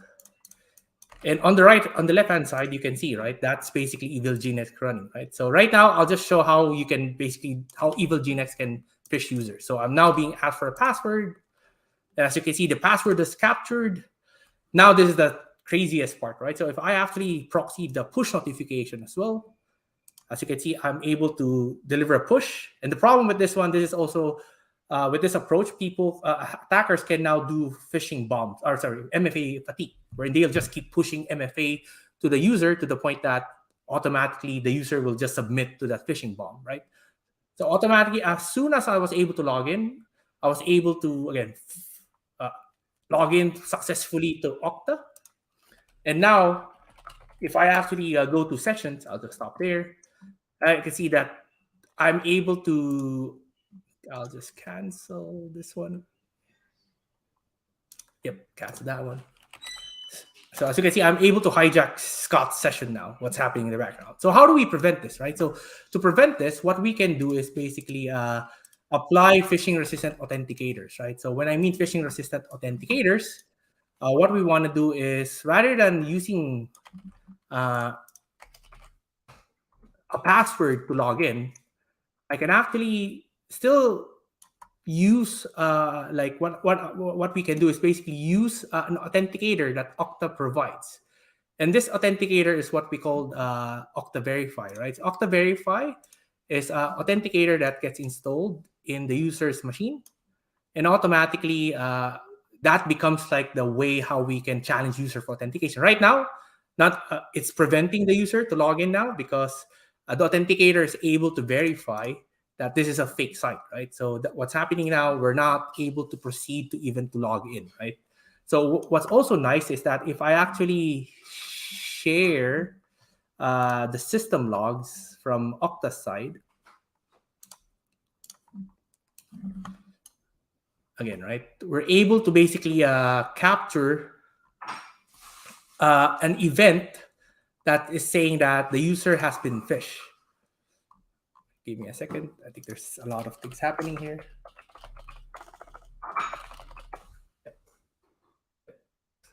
Pass decline phishing attempt. So this is how Okta is able to prevent phishing attempts, because our authenticator app is automatically able to predict if it's a phishing attempt or not. And that's the great thing with Okta, where in truth, authenticators like phishing-resistant authenticators, we're able to prevent users from being preventing them from actually being able to be phished from proxy providers like Evil Gnex. One thing I also want to show is basically part of the process, the background. Every time a phishing attack is captured by Okta to that event, we're actually even able to orchestrate an email in the background that can be triggered and sent to your administrators or to the end user that they were phished, or they were almost phished. And we can now prevent them, give them awareness that they should not be attempting to log into that fake or malicious site. So that's how basically how Okta is able to apply harder, better, faster, stronger security with phishing-resistant factors. So going back to my slide, just to cap off. Give me a second. Yep, here. So to cap off, like this is how Okta was able to prevent phishing attacks. The person was lured to a fake website. User visits a fake website. Given that the user was able to click with login with Okta through Okta FastPass, we're able to basically sign response with origin header and device context signals to our Okta service. Given that source or attempt was coming from a malicious website, we're able to create a phishing alert and basically automatically alert the user with suspicious activity. And in the background, we're able to achieve a SecOps capability to drive email or SMS notification. So in summary, the key takeaways is basically how can you basically apply harder security by applying phishing-resistant authenticators within your organization. Better because we want to leverage different signals and risk as part of the context evaluation. We want to make it faster because we want to apply a passwordless approach, which I did earlier, right? If we click that sign in with Okta FastPass button, if it's a legitimate website, the user will automatically be able to log in without providing any password. Hence, we're avoiding shared secrets being transmitted over the wire. And lastly, stronger. So what we want to do is enforce observability regardless of what's happening in the background. We're all continuously analyzing the different events or vectors that Okta is processing and other systems are processing such that we can deploy a security orchestration event. So, and that, in a nutshell, is harder, better, faster, stronger security with phishing-resistant factors. And thank you. Thank you so much for that, Jeff. I think that was, I think I am going to ask the organizers to mandate a song at the beginning of every talk. I think that was just amazing. And I think, yeah, what a wonderful way to start. But I think also such an important talk. I think MFA is one of those things. We're in 2022, and I think it's still one of those things that people just don't understand and the importance of. And I think you beautifully portrayed the whole transition, and the demo gods were also with you, which is amazing. Really enjoyed that talk. Thank you so much. Kumar, did you have anything that you wanted to add? Yeah, I always see MFA or phishing type of attacks from an operations standpoint. It's one of the most common attack vectors. And as you mentioned, MFA fatigue is pretty common too. And different steps are being taken at the moment to remediate this threat. And yeah, it's pretty good talk. That's amazing. great. I just did have we do have some love for you from people who are watching live. So someone has said Jefferson is the best. He used to work with you. I think Randall has said. Yeah, shout out to Randall. Shout out to Randall. So lots of love there. And also a quick question. What's the best way to get into the IAM space? Yeah, Seems I like would say it's part of the industry to work in. correct. So, yeah, security will always be part of the ecosystem, right? As you can see, that's why we have DevSecCon, right? Because back then it was purely DevOps only. There's a shift to DevSecOps, right? I think IAM again is the foundation for IAM is just basically trying to get the foundations right. Either you're coming from a network engineer, system administrator, or security administrator, or an identity expert. In the end of the day, IAM is just part of the foundational pieces, right? Because in the end of the day, every login journey starts with a user. And the user is someone like us, where we type in something. And the great thing is that technology is trying to provide more, I would say, advanced and more user experience ways of providing higher level security assurance, right? So I'm not sure if you guys have heard of passkeys. That's also one thing that we're hearing a lot. And this one is commonly like the YubiKeys. I know my background is, but I would say to be in IAM is just trying to get your hands on building like at least the front door of your system. Then from there, you start from there and learn the security concepts that you want to apply such that you can build stronger ways to protect your app. And also how can you also make sure that you store your, I would say, the data behind it as well. Amazing. No, thank you. And you're quite right. It's like I love how all of us in cybersecurity love using like analogies. So like as you said, front door, IAM. And I think it's one of those like really pivotal things in cybersecurity. I am so important, and even getting more and more important, I think, as things are transitioning to the cloud. So no, lovely talk. Thank you so much. You squeezed a lot of value into 15 minutes. So thank you so much for joining us at DevSecCon. We've got our next speaker lined up. So I will put you to the backstage, Jefferson. Thanks again for everything. Thank you.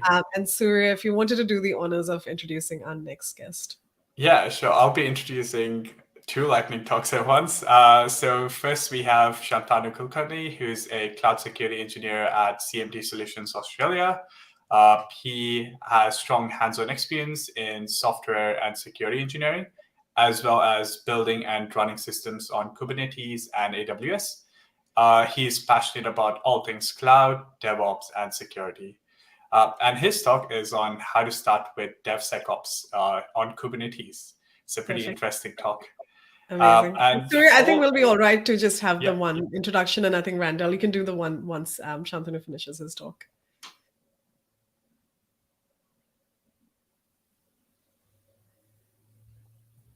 Okay. Hey, Sean, how are you? Hey, Shilpi, good. How are you?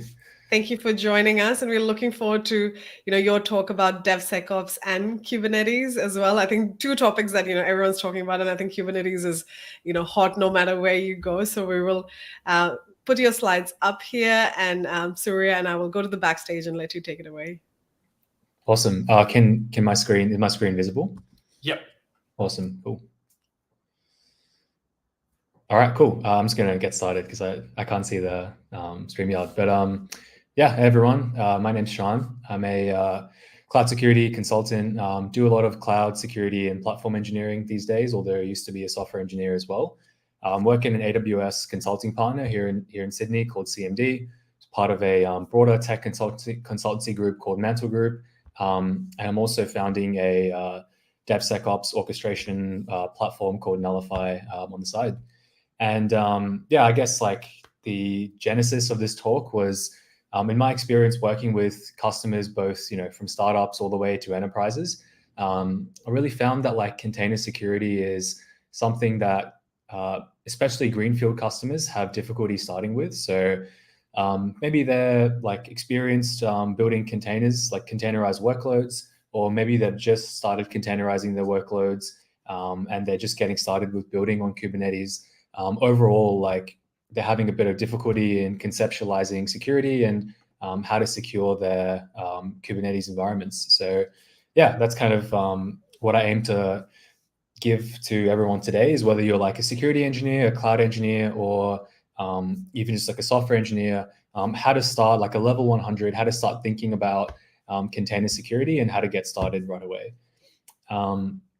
Cool. So I guess this is a DevSecOps conference, so I won't spend too much time defining what the essence of shifting left and DevSecOps is. Obviously, we all know that by adding security testing earlier in the SDLC, we can save a lot on both vulnerabilities in production, as well as like productivity and increase productivity and reduce developer friction when adding security testing to your environments.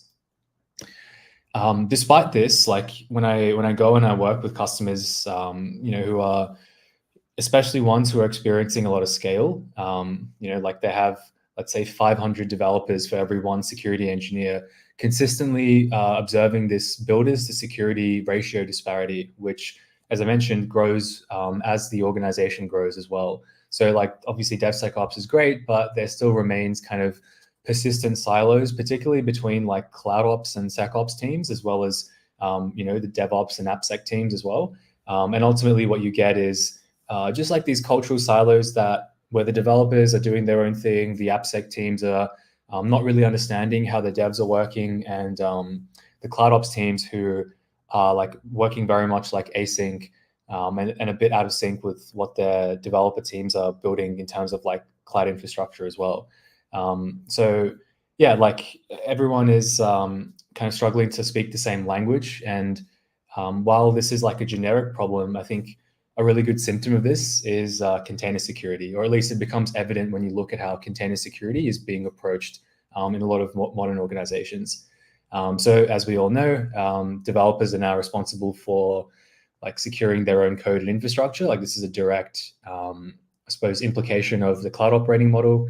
Everything is code, everything is an API, and seemingly overnight, developers have had to own a lot more than just the security of their code, like security of anything that they write, infrastructure, configs, can then turn into a threat surface if it's not secure.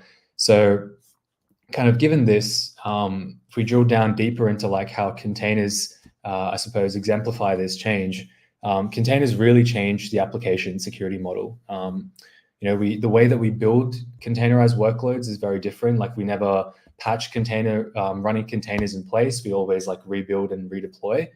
And we also like rebuild, retest, and like redeploy as quickly as possible. And they're often like short-lived, ephemeral, sometimes stateless workloads that are spun up and down like very rapidly. So obviously like there's a bit of a sort of lag in between like how traditional security testing like methodologies and life cycles are like evolving to like cater for new workflows, particularly around how developers are built and deployed at scale. how containers are built and deployed at scale. And if we kind of double click on this even further, so the same way that containers change the application security model, Kubernetes changes the operational security model. So we've gone from like static workloads and static IP addresses to like fully declarative, dynamic, and automated workloads, which are deployed and spun up and spun down through an API server. Application configs and deployments are managed in like completely different ways. So I might want 3 replicas on one particular deployment, and then to scale up and down, but then I don't know the IP addresses of that instance that has those deployments on that particular node. Containers can get deployed across nodes in your cluster. And overall, this makes reasoning about security in Kubernetes environments a little bit harder, at least from a traditional kind of cybersecurity testing perspective. And so, for example, working with large enterprises particularly, I see things where developer teams and DevOps teams are like having almost no contact with their security teams, maybe like a once-a-year pen test. And ultimately, they're just like not understanding their security requirements and obligations around building secure containerized workloads. So yeah, they're dynamic. They require full automation to secure. And because of this, because of the way that we reason about these workloads, they're often opaque to like traditional security testing tools and workflows as well. So yeah, can't reason about them from like a traditional cyber perspective, and we need to build in automation like as early as possible in the SDLC in order to secure like systems like Kubernetes, which can get really, really complex at scale to manage.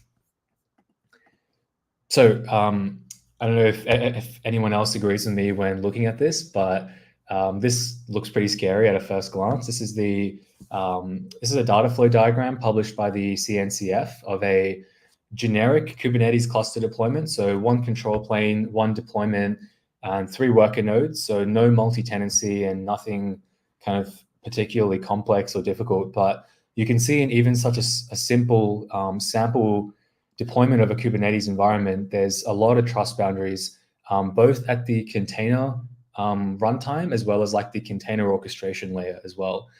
So like it's not hard to see why in a world where developers already see security as a blocker or as friction, are finding even further difficulty in reasoning about securing their Kubernetes workloads, because like as you can see, it's kind of a bit scary even for security teams to get started with. And so while there are kind of things like CIS benchmarks, I know Microsoft published some nice threat models and kind of attack matrices and things like that on how to understand like what to secure and how. Overall, it still becomes very like difficult. It's still a very high barrier of adoption for the people building and operating these workloads to get started with thinking about how to secure them. So there's some great projects in the space around like with control plane and deciduous around like attack trees and automated and visualized attack trees using like GraphViz to make it very clear like what an example attack path could be for a compromise, like for a Kubernetes exploit. And as I said, like there's threat matrices published by some really prominent like frameworks and benchmarks out there, but overall not very developer friendly, bit opaque to get started with. And obviously as this complexity grows, like you have environments which have multiple clusters, maybe a staging cluster, a production cluster, maybe a organization is doing namespace as a service or even cluster as a service. You can see it getting very out of hand quickly when starting to think about like how to get started with securing your Kubernetes cluster. So I'm proposing a very simple, almost like a level 1 threat model for Kubernetes. This is actually graciously appropriated from Ron Amosa's talk at KawaiiCon, New Zealand, called Kubernetes on Hard Mode. And in that talk, he dives a lot deeper into multi-tenancy specifically. But I really like this approach that the NSA and CISA published on the 3 main threat actors in when it comes to Kubernetes clusters. So the main reasons clusters are attacked are for data theft and data compute theft. So these days, seeing a lot more cryptojacking and, if you're running, let's say on EKS, a lot of EC2s, EC2 instances, mining Bitcoin and things like that, particularly in developer and staging environments where security controls are a little bit more lacking. But as I said, in the model, the NSA identified 3 most likely sources of compromise for Kubernetes clusters, them being the supply chain, so container images, obviously, your actual container runtime, the underlying infrastructure that your Kubernetes pods and deployments and cluster is running on.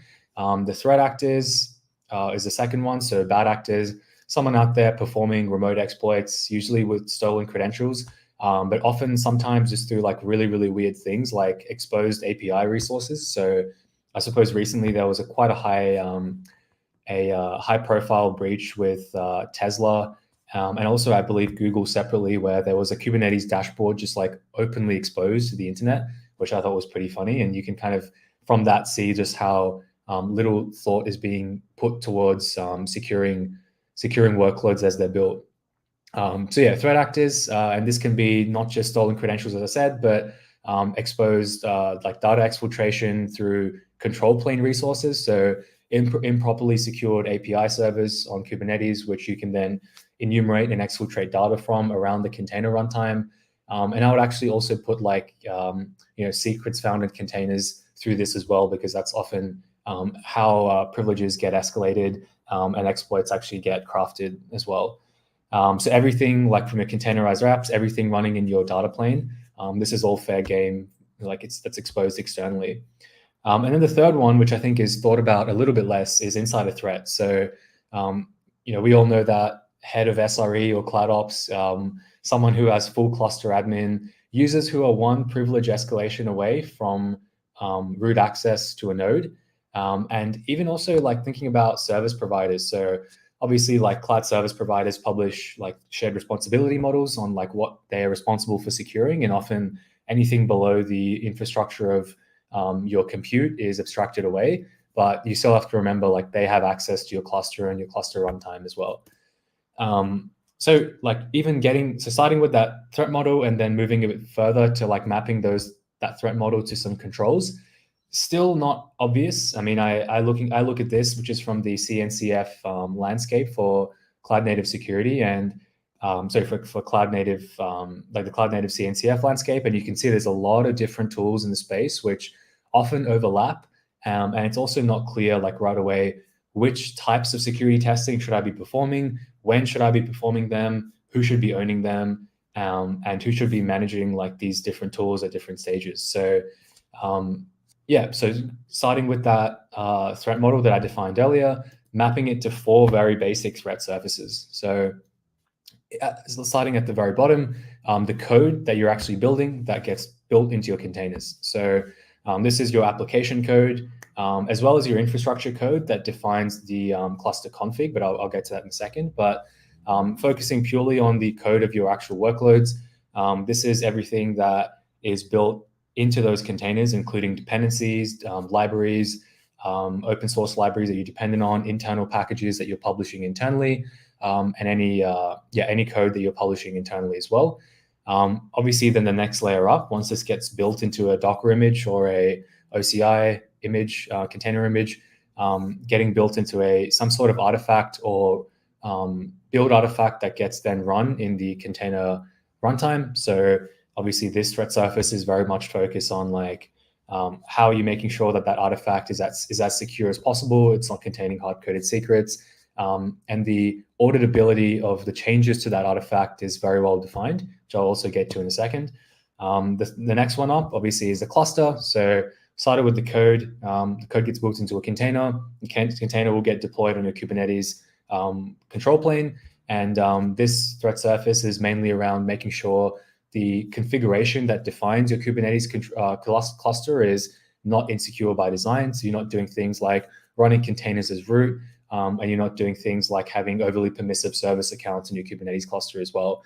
And then the last layer up from this is the actual underlying infrastructure that your Kubernetes cluster runs on. So if you're running obviously like serverless Kubernetes, so let's say EKS on Fargate, if you're on AWS, or you're running, let's say like Knative or Fission, you probably don't have to worry about this because you're abstracting this away to the cloud provider's shared responsibility model. But if you are managing like the underlying infrastructure of your Kubernetes nodes, this is an added piece of an added threat surface that you need to be really careful about locking down and making sure in the scenario of an attacker somehow managing to get, like, for example, a container escape, crafting and executing a container escape exploit, making sure that the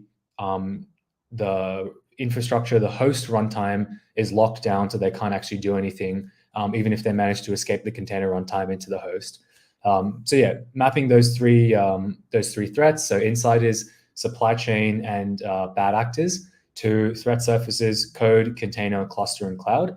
And now for each of them, like, this is a great place to start, but how do we actually think about what security activities do I need to perform at each stage? How do I perform them? And what are the main things that I should be worried about or concerned about when I should be performing them? So obviously starting with the first one for code. So most common design pattern for this is an application code monorepo. So you often have maybe microservices which have subdirectories that build into a separate microservice. Not always the case. Sometimes you have a separate repo for each microservice, but generally that's what I've seen in the wild is you have one repository which contains the code that gets built into separate containers, which runs in your Kubernetes cluster.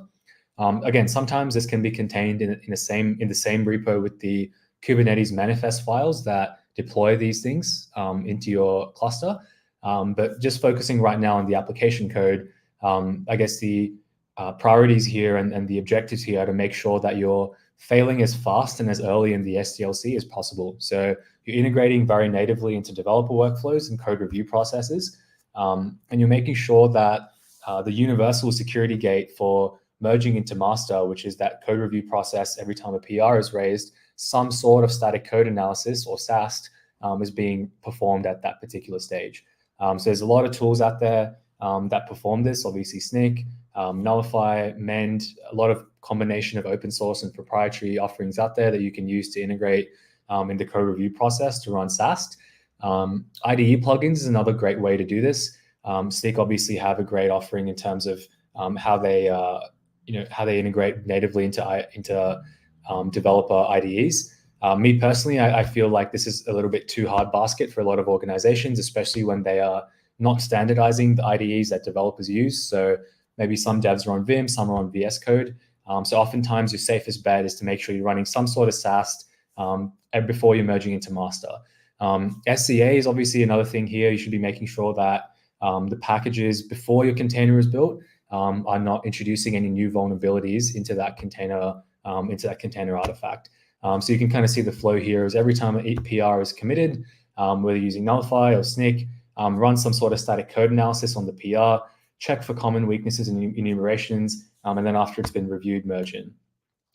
So now going to the next one, the container. This is probably the one that people talk the most about when they think about image scanning, or like how do they make sure that the container images are not reaching their registry with any insecure components. So here the most common activity is obviously container image scanning. So after you've run SAST on your application code and after you've built your Docker image, making sure that you're scanning your container image to make sure that there's no vulnerabilities being introduced. Ideally, you would do this before you merge in and publish it to your image registry. But you can also set up scheduled scans on your image registry where every time an image gets pushed, making sure it's being scanned and that scan results are somehow being surfaced back to the developer teams. So I won't talk too much more about that because that one's, I suppose, pretty obvious. But one thing I do see customers like not fulfilling best practice with is immutable image tags, which sounds a little bit trivial, but it's very underrated win that you can get around safeguarding yourself for potential upstream supply chain attacks, making sure that every time you build a Docker image, tagging it with the commit hash of the pull request that built that Docker image. This is both great for reliability and, I suppose, fault tolerance if you ever want to roll back to deployments which are stable in case you introduce breaking changes. But more so, it's very important when you want to reason about, let's say if you're doing incident response, or you want to reason about the auditability of like how secure your Docker images are.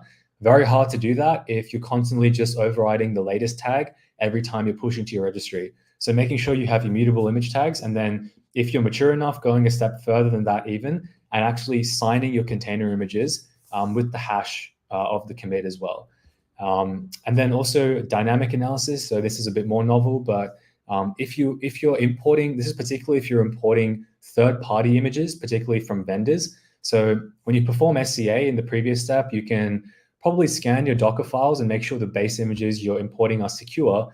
But sometimes you may have malware in third-party images that don't show up as CVEs. So unless you're analyzing those images with for like malware signatures, can be very hard to find out whether or not third-party images are actually doing suspect things at runtime. So there are a few vendors out there, Aqua particularly and Sysdig, but they're also open sourcing projects around Falco and Tracy, which allow you to run eBPF-based monitoring to actually make sure that the container images that you're either building from in your own images or that vendors or third-party projects are supplying to you don't contain malware that do things like make calls out to paste bins or try to pull in malicious packages at runtime. So as a very low-hanging fruit, scan your images, tag them. But if you're more concerned and if you have a very, very large environment with lots and lots of third-party images, make sure that they're locked down and perform some dynamic threat analysis on them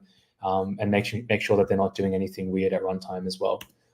And then obviously, lucky last, the Kubernetes manifest repo. So right now, up until this point, like we've been focusing on all the code and all the components that get built into your containers.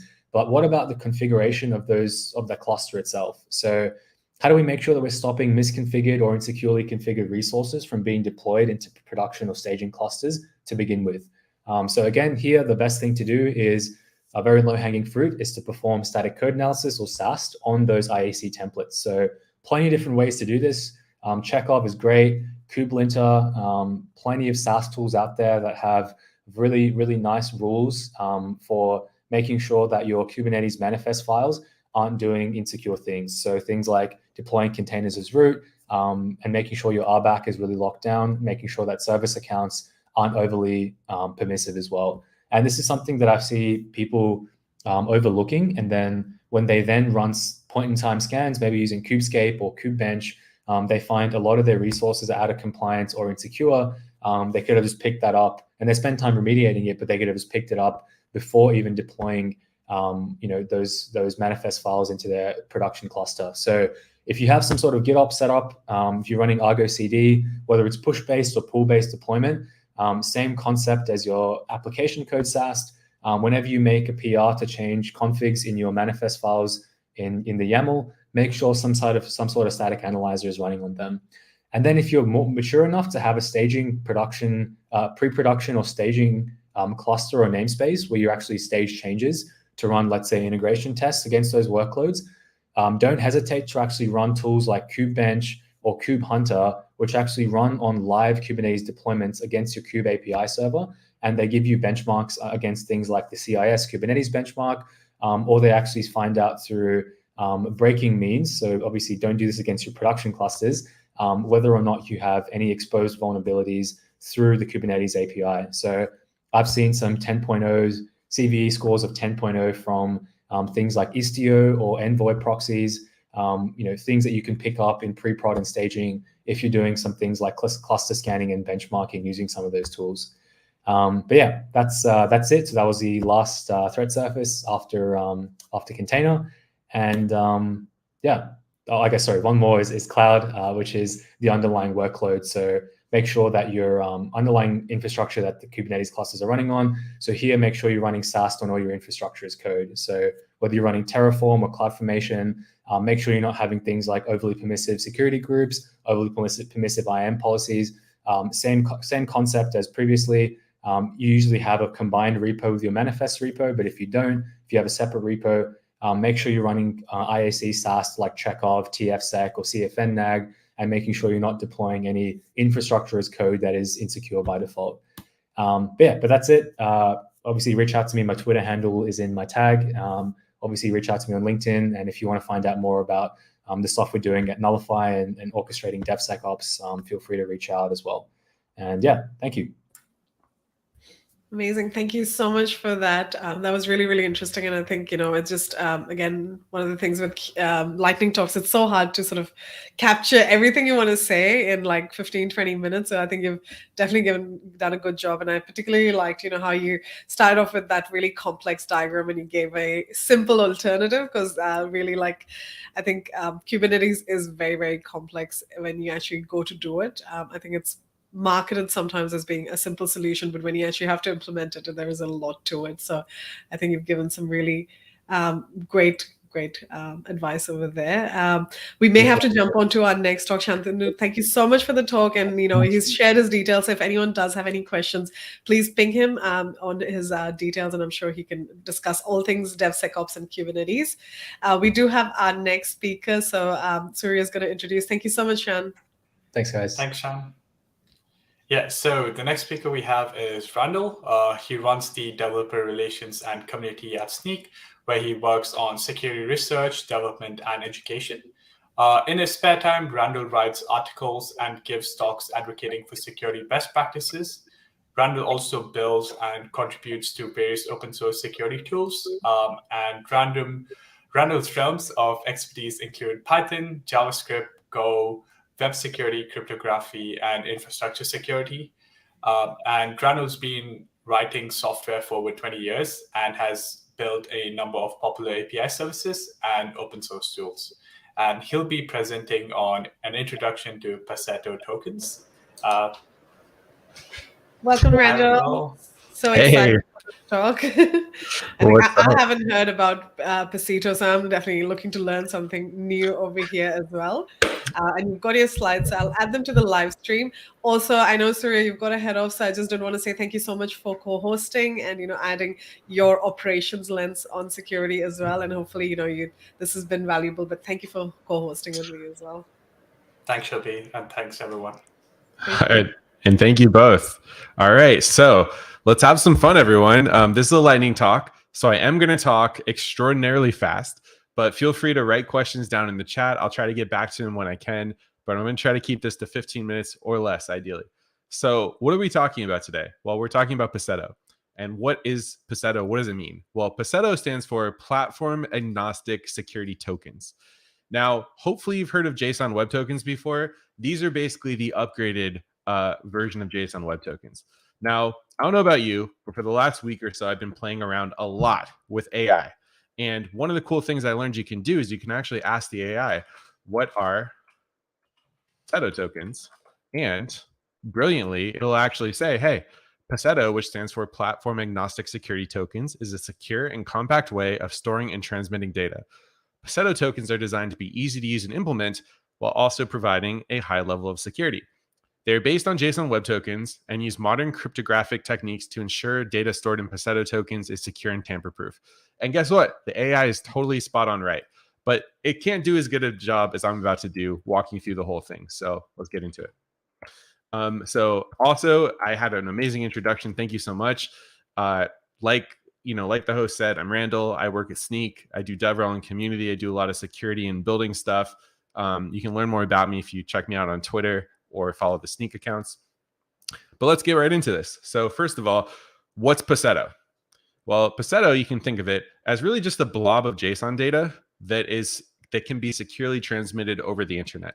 That's really all Paceto is. It's a standard that allows you to do this. One thing you do need to know about Pacetos, however, is that they're always authenticated. And what does that mean? Well, basically what it means is that every single Paceto is always going to be cryptographically signed. Now, what do you use Pacetos for? Well, essentially what you use them for is to prove that a certain piece of JSON data can be trusted. And it turns out this is a really useful thing when you're building applications that work over the internet. Now, what does it mean to have signatures, to have data that's trusted and all these things? Well, think of it like a passport. So when you have a passport, passports have information about you inside of them, right? So I'm Randall, so I have a name, I have a height, I have eye color. All these attributes about me or claims about me are documented in my passport. And when I go to the airport guards will check my passport and they're going to look at it. And the reason that they trust the data inside of the passport is because they trust the US government. I'm a US citizen. They know what the stamp on my passport looks like. And so therefore they say, we trust this. Now, The only difference between a passport and a Passetto is that Passettos can only be used a single time, so you can't reuse them like you can a passport. And B, they have a very short lifespan, a very short duration of existence, unlike a passport, which in the US lasts for about 10 years. Now, a minute ago, I said that every Passetto is cryptographically signed. But what does that mean? And why is it important? Well, think of it like this. So let's say I write you a letter. I actually type out a letter on a piece of paper, and at the bottom, I sign the letter. I put it in the mail, I address it to your house, and I send it to you. Well, when you get this letter and open it up, if you look at it, you might be reading this letter and saying, hey, this letter was typed out, so I can't see the handwriting. And I don't know if Randall actually sent this to me or not, right? Because it's typed. There's no signature on it. But the part that builds the trust is when you look down at the bottom and you actually see my written signature and you say to yourself, okay, well, I know who Randall is and I know what his signature looks like and I trust Randall. So therefore, I trust that this information is valid because I trust Randall. I know what his signature looks like. This was clearly signed by him, and it conveys trust. This is the exact same thing that happens in the digital world, just using cryptography. So with that being said, what do Passettos look like under the hood? What are they actually, right? And basically they look like this. These long jarbled strings, but they have components that make them special. So first of all, the first property of Passettos is that all the actual JSON data and text inside of these is always base64 encoded and URL safe. This means you can safely pass them in things like URL, query string parameters, and stuff like that. Secondly, all Passettos have 3, sometimes 4 parts that are period delimited. So the first component of a Passetto is the version number, which identifies which version of the Passetto specification you're using. Now, as of today, there's actually 4 versions of the specification. I'm showing you an older version, but they're all basically almost, very, very little differences between them. The second section of a Passetto is called the purpose. And what this refers to is either public or local. And we'll talk about these more in a moment, but there's 2 ways to use Passetto tokens depending on your model, like where you need to send them and what sort of security considerations you have. The third section is the interesting bit. This is called the payload. And this is just base64 encoded, sometimes encrypted and cryptographically signed JSON data. So this is where the interesting JSON data lives, essentially. And then finally, there's this optional 4th part, which is a footer, which can be anything. So this is some base64 encoded data. It could just be text. It could be a string. It could be non-existent. It could be a blob of JSON data. It's not really well defined. So what's inside of Passettos? Well, first of all, like we said before, it's just JSON data. And so you have claims embedded in these things. And in the Passetto specification, we call them claims. But essentially, each one of these JSON keys is a claim. So this Passetto has an ID claim, an email claim, a permissions claim. That's just sort of the shorthand terminology we use. Now, there are a few reserved claims in Passettos that are things that that if you're going to use them, you have to use them according to these definitions.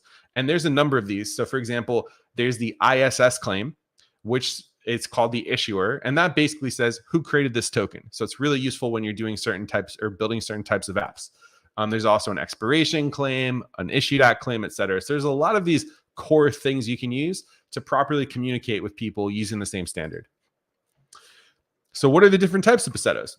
Well, the default, the go-to, the one that's the most common and popular is the local Passetto. And so this is the purpose thing I showed you earlier. Now, local Passettos are really cool because they're symmetric, which means they use shared key cryptography.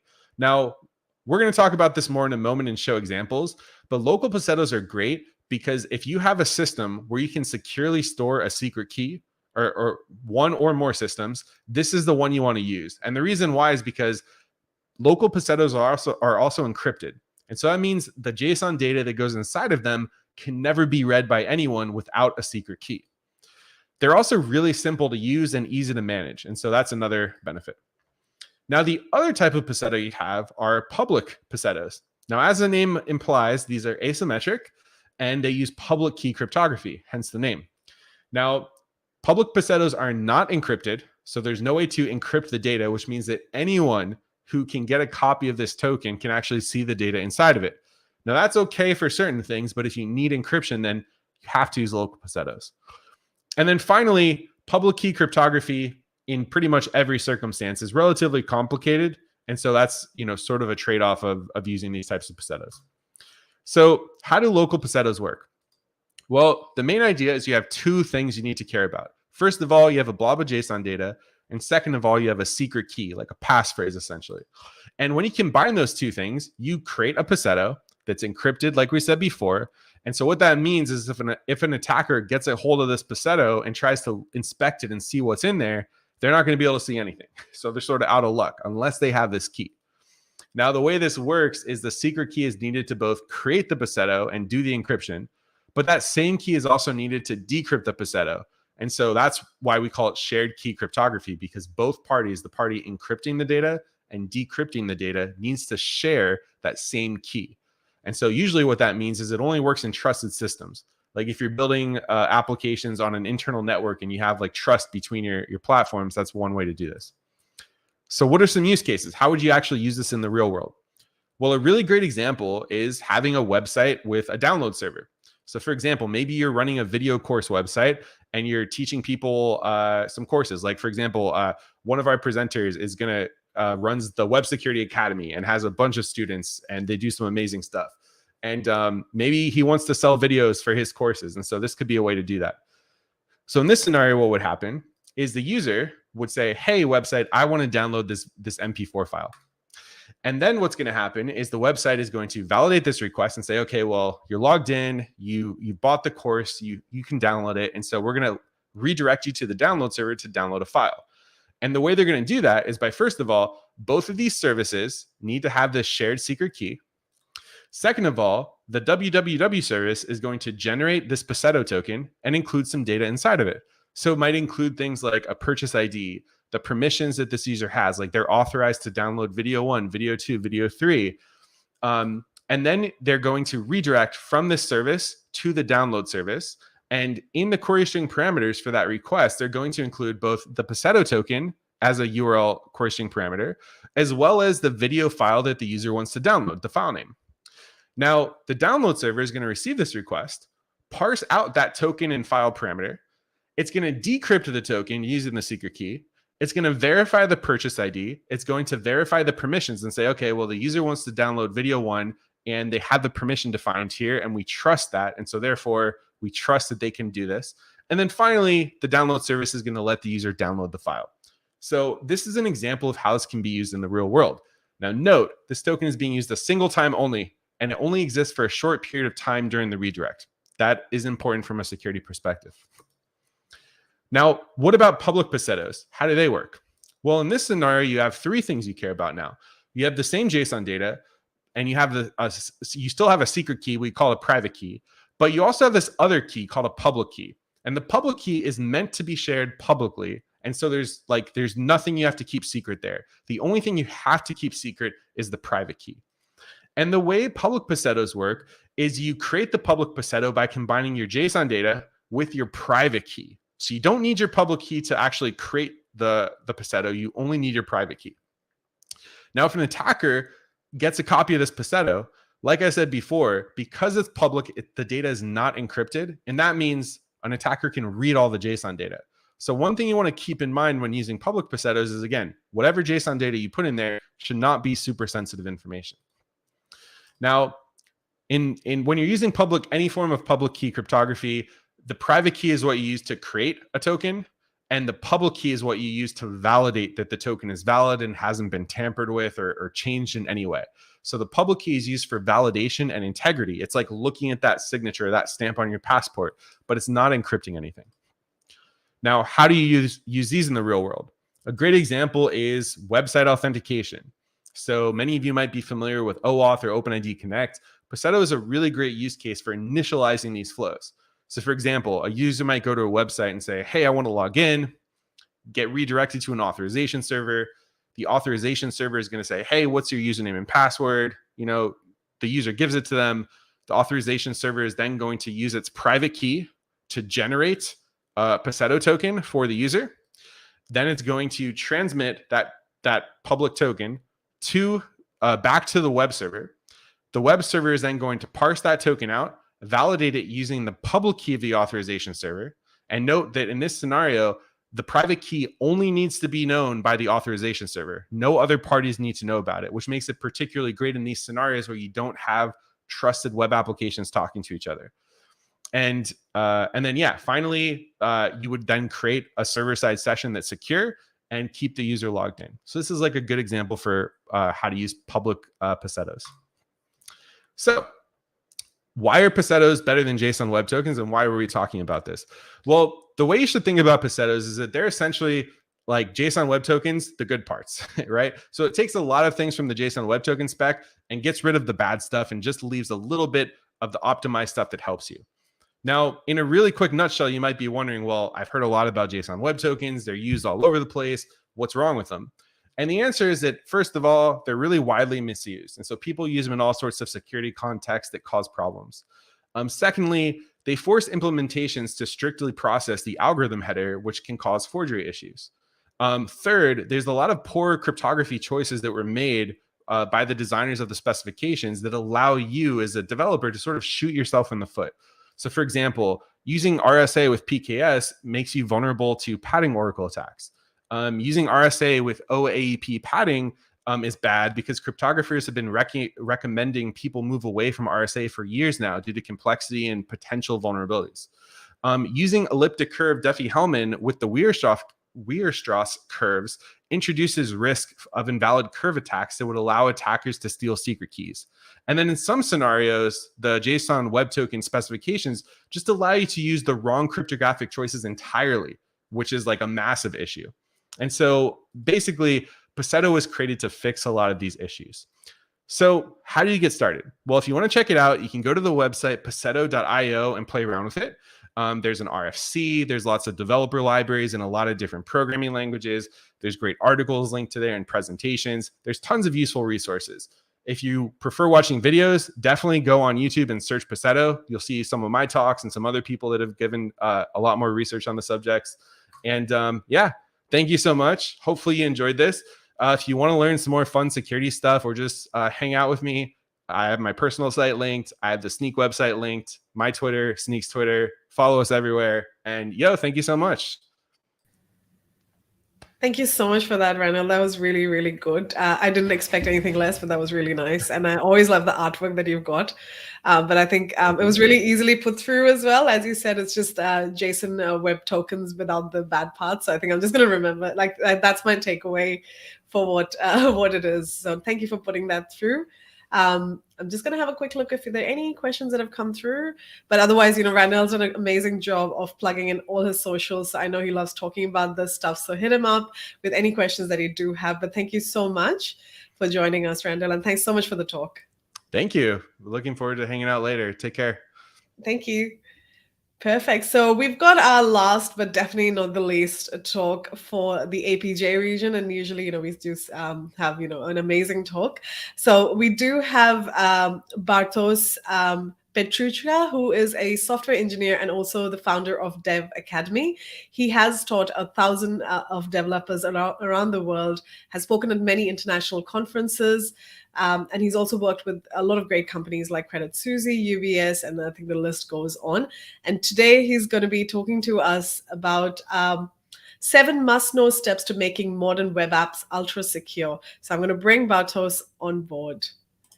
Welcome to the show. Thank you for speaking at DevSecCon. Hello and welcome. How are you today? I'm pretty good, and we're looking forward to this talk. If you did want to just share your slides, we'll pop them here, and then we'll let all the listeners sort of listen to your talk as well. Awesome. Let me try to share the screen, and let's see how it goes.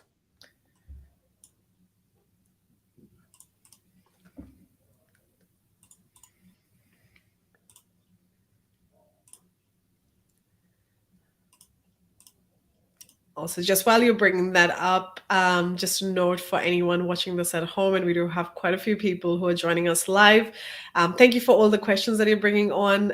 Keep them coming, and also, if you do want to have conversations or connect with any of the speakers after this, they've got their socials, but also you can go and join the DevSecCon Discord as well. But we do have the slides here, so I'm just going to pop it on, and looking forward to this. Take it away, Bartosz. Okay, hello and welcome. My talk is called 7 Steps to Ultra Secure Web Apps. And frankly, I think that we are all about security in web and in general over the internet as software engineers and different experts in the field. And I would like to give you a high overview of what I find extremely useful when thinking about building and designing a systems, especially web systems, in a secure fashion.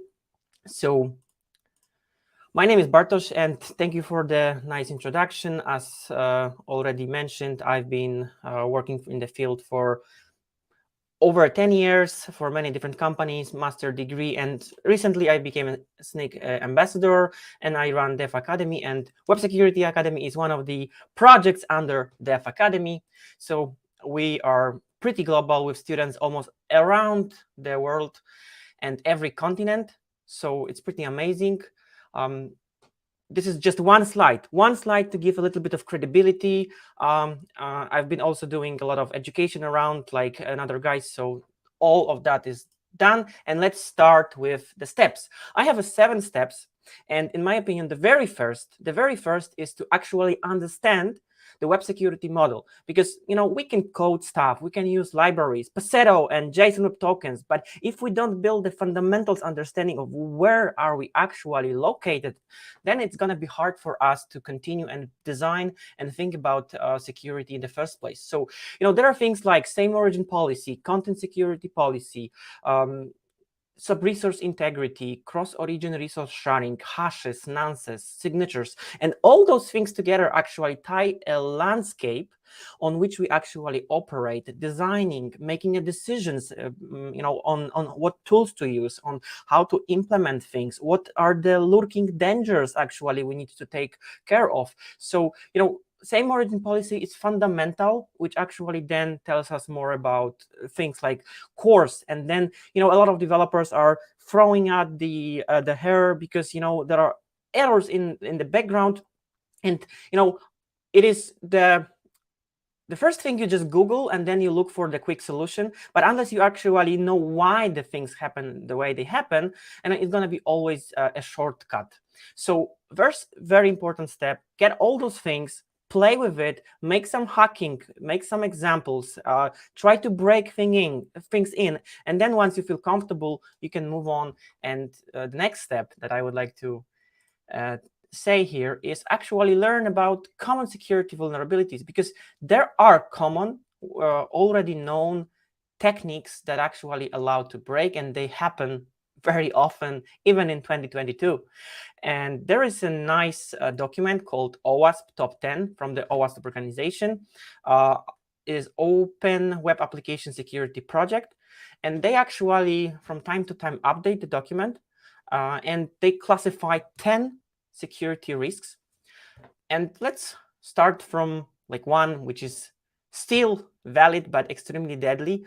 And, cross-site scripting. And you might say, no, it's 2022.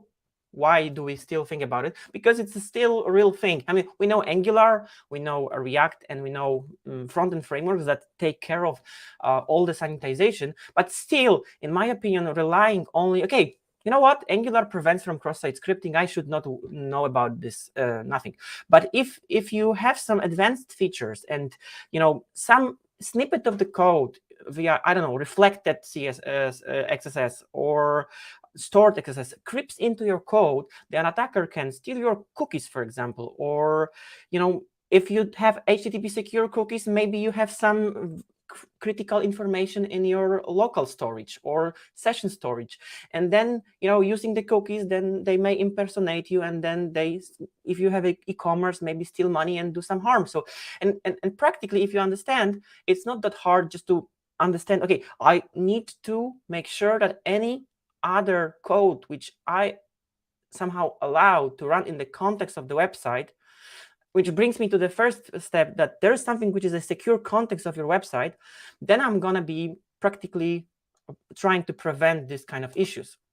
So we are on the basis, and now we continue our steps. And this one is pretty crucial because it drives then the subsequent technical steps that are extremely important, which I call choose a proper authorization architecture.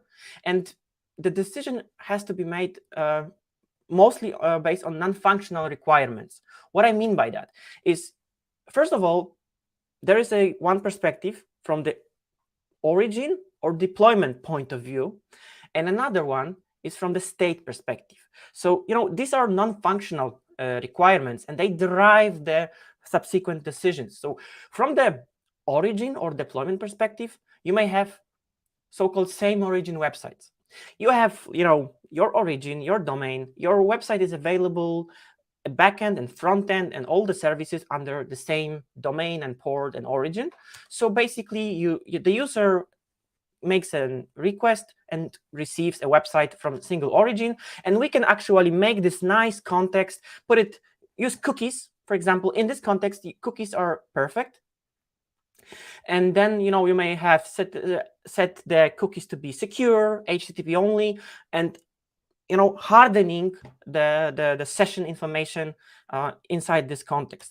Another case is that, okay, but I have a distributed deployment. I cannot use cookies because there is origin boundary, which does not allow me to pass the cookie between the domains. I have an authorization server, I have an application, I have API.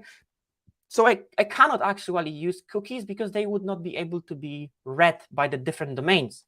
So you need to come up with another approach. It might be some token that programmatically, not by the browser cookie mechanism, is going to be passed through. And then, yes, it may be HTTP header, for example, and then you pass through between your application is going to be juggling between different domains. So this is another perspective that you need to think about your authorization architecture.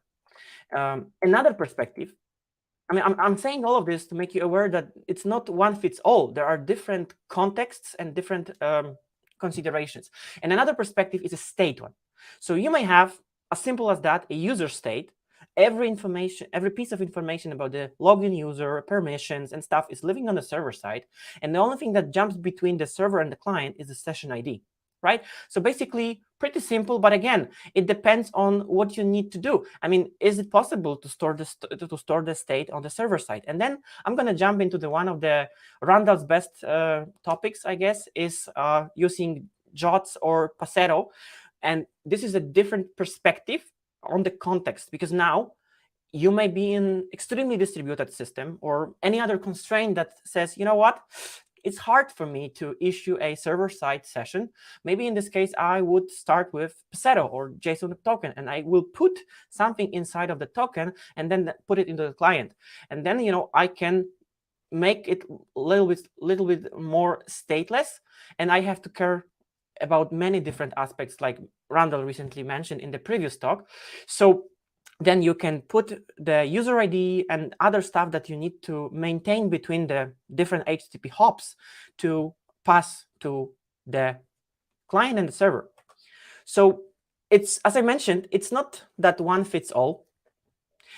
Each of the different architectures is actually a trade-off between security, business requirements, technical feasibility, usability, and so on. So you can actually look at these different perspectives and choose wisely for your system.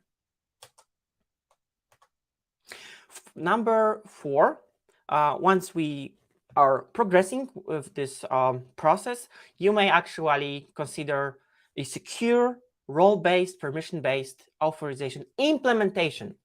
So basically, you write an application. Let's stick to 2022. You have SPA or some other application, and then some API in the backend. So you have different roles.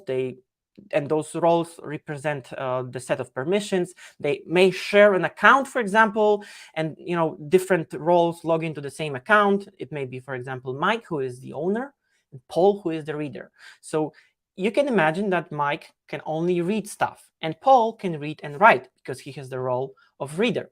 So there are a couple of pinpoints to take into consideration while designing such a system.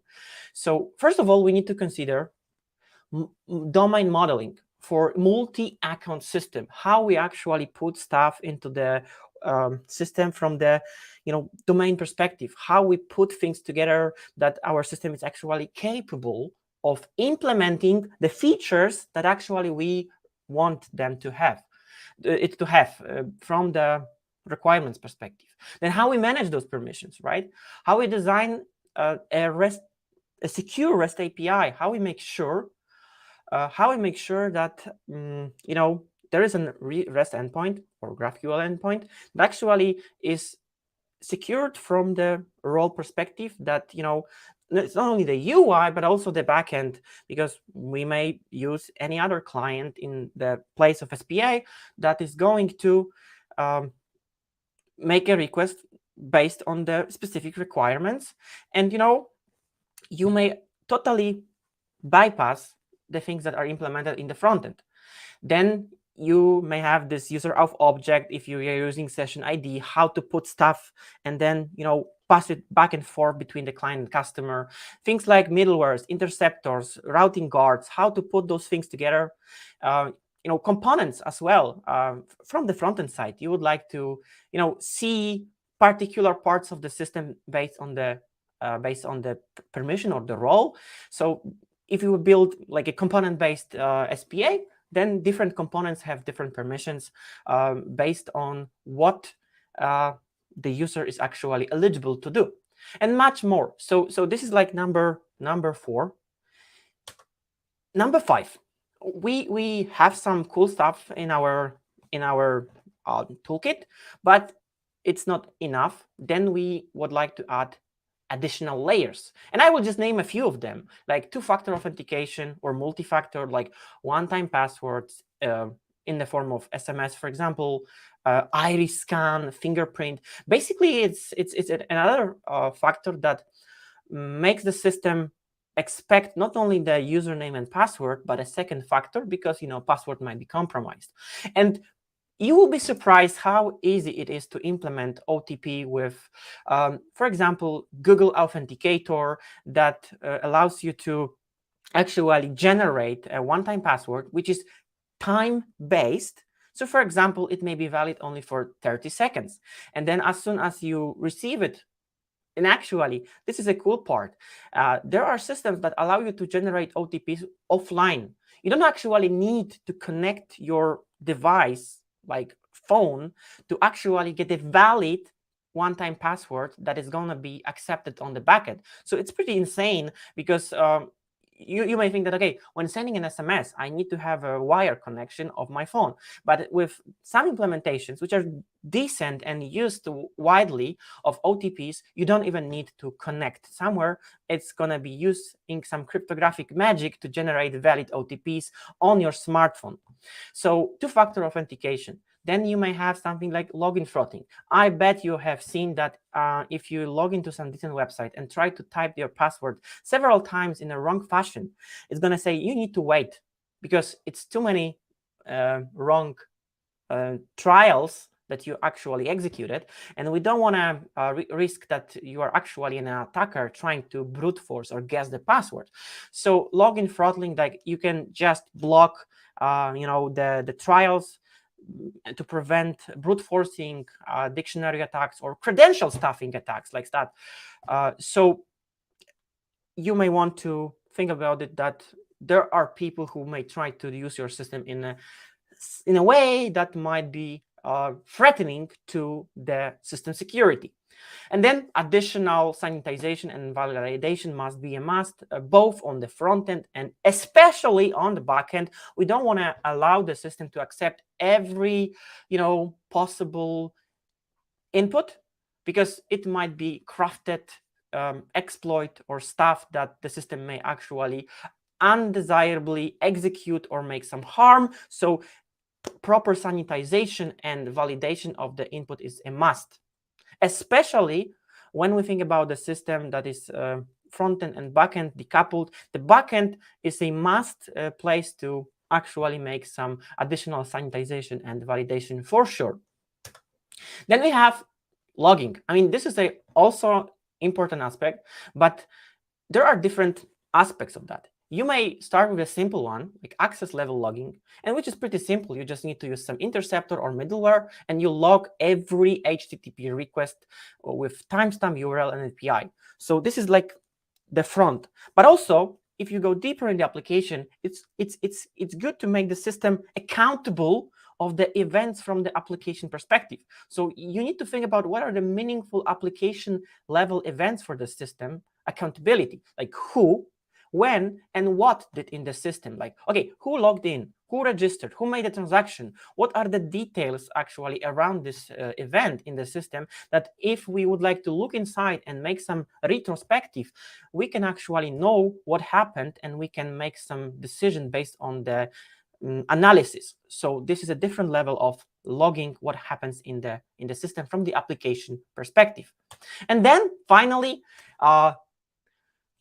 test your application security. There are different tools. You may test it from different perspectives, but since I'm saying from the developer perspective, you can use Snyk as one of the tools that actually allows you to look inside the application security from the shift left perspective. So we are putting a lot of security considerations back in the development process, not on the very right hand side, which is security audit or penetration testing, which happened very lately in the development process. So basically that's it. I needed to be extremely fast, so but the topic is very deep, and I will just have 3 slides inviting you to join one of our communities like Web Security Academy, where you can actually learn everything from the described steps in an online bootcamp with the community, meetings and awesome materials, 12-week Q&A sessions, 12 weeks of support, closed community, captions, lifetime access, and certificate of graduation.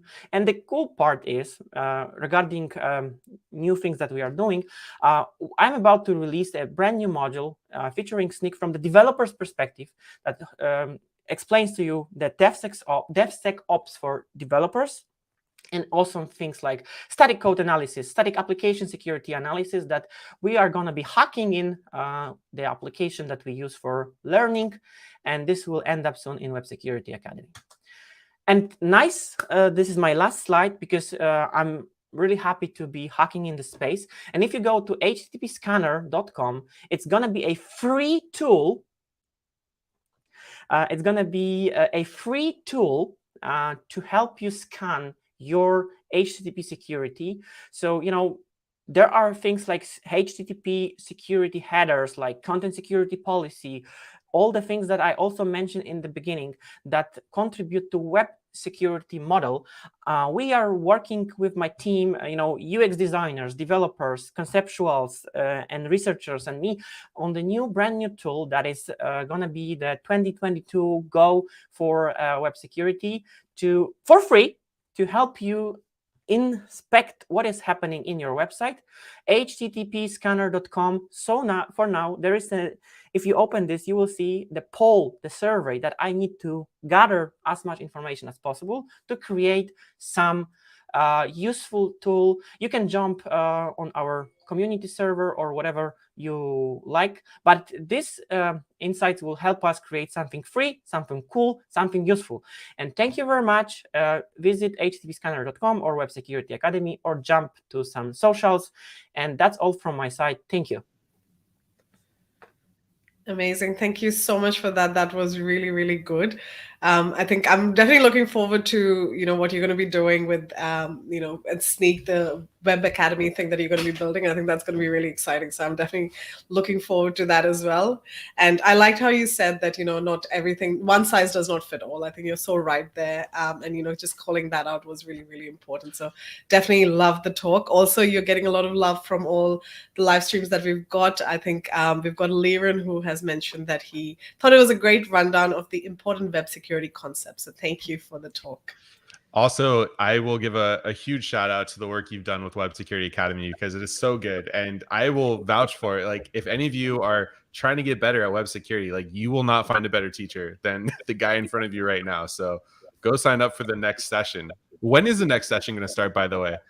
I mean, so far, we are kind of like being ongoing.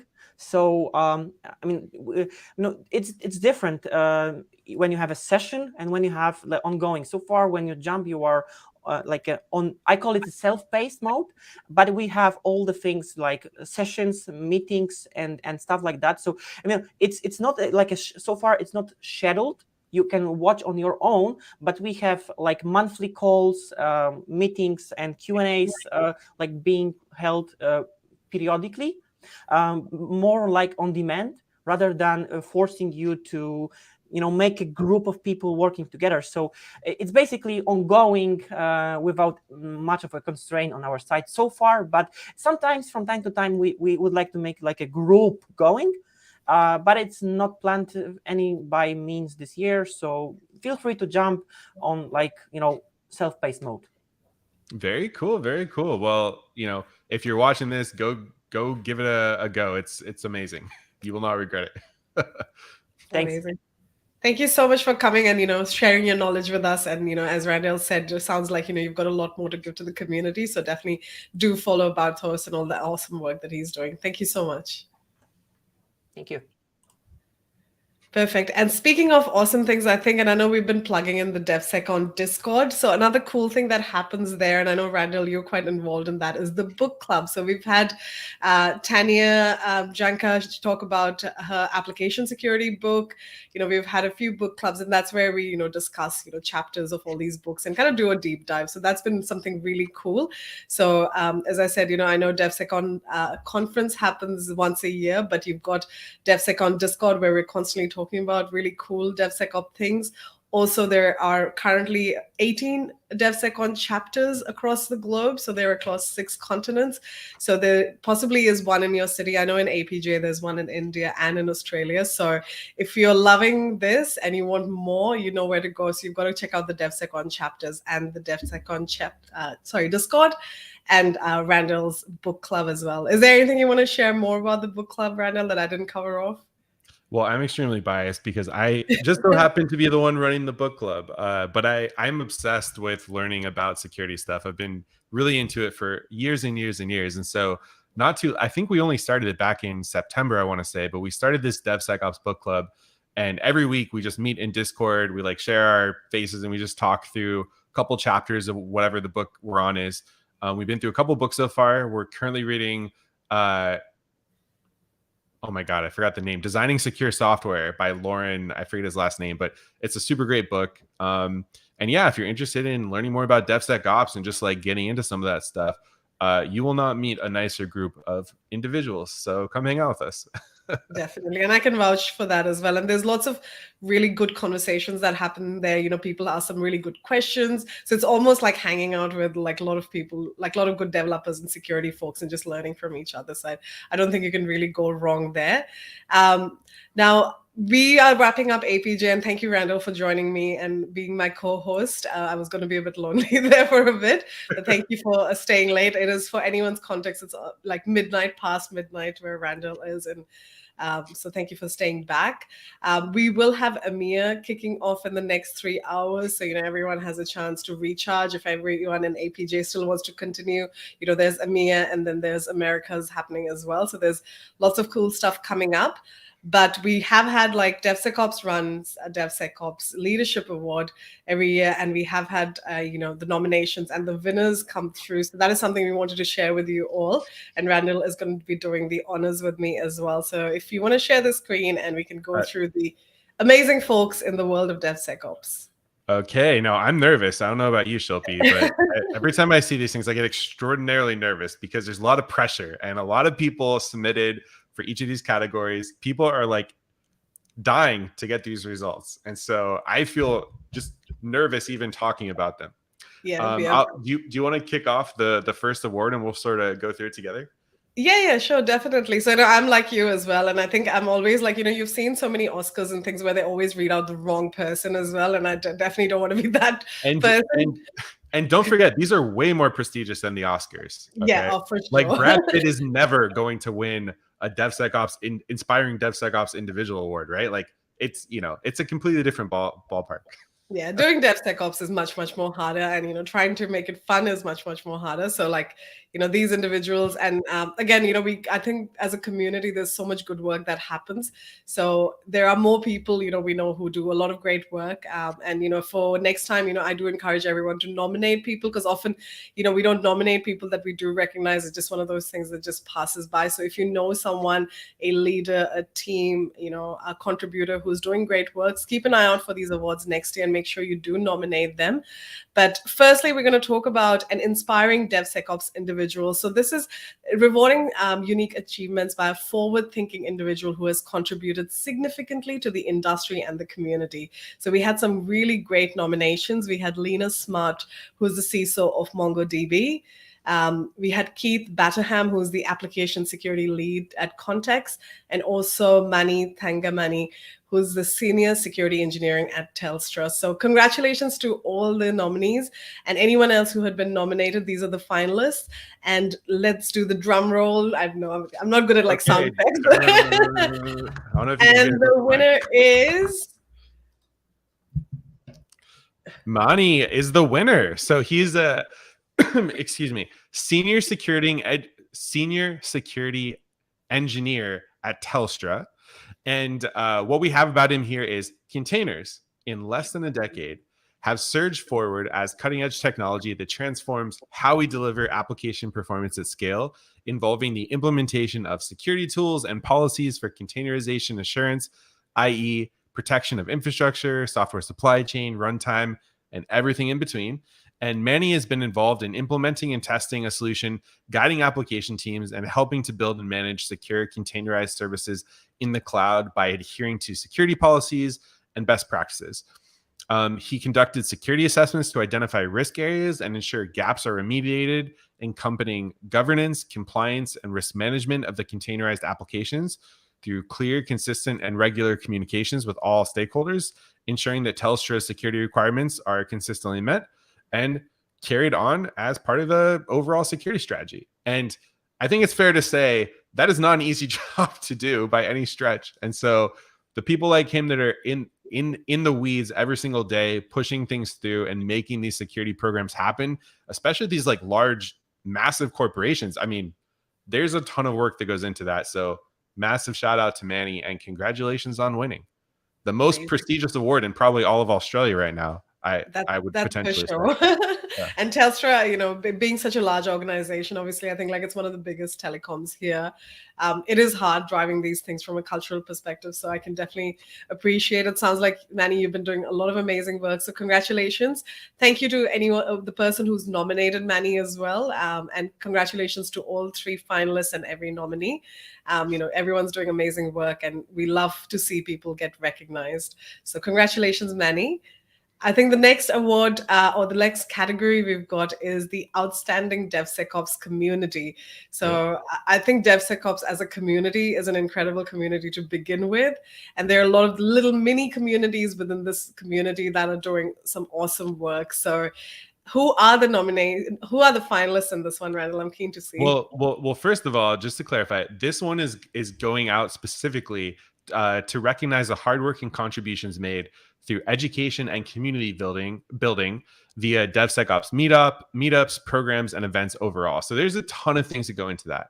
And the finalists that we narrowed it down to after receiving millions of applications, very difficult category this year, is we have Hacking with Farah, we have DevSecOps Netherlands, and the We Hack Purple community, which I know a bunch of people watching the stream right now are familiar with. So always massive shout out to Tanya and the We Hack Purple crew. And this is a tough competition. I honestly, if I had to pick between them, I wouldn't be able to. So let's hear who the winner is. Okay. But by the way, I have multiple horses in this game because I watch Farah's YouTube channel at least once a week. I have read the We Hack Purple book, or the Bob and Alice Learn application security book that We Hack Purple created. Now, I have not been to the Netherlands, so we'll take a look here. But our winner for the category is dun dun dun dun dun. Rolls. Hacking with Farah. Oh my god.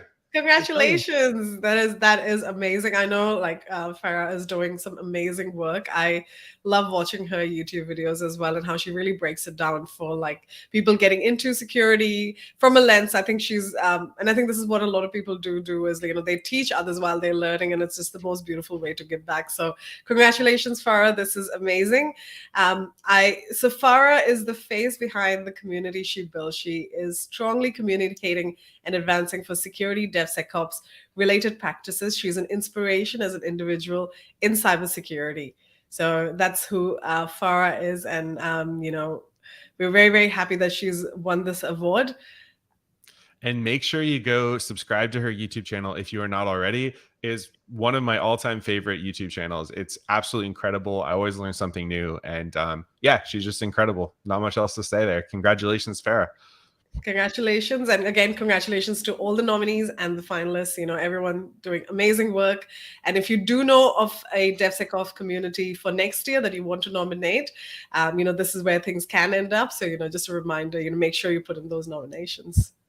Yep. Now, the next category and the final category, another hotly, you know, competitive group is the most effective DevSecOps team.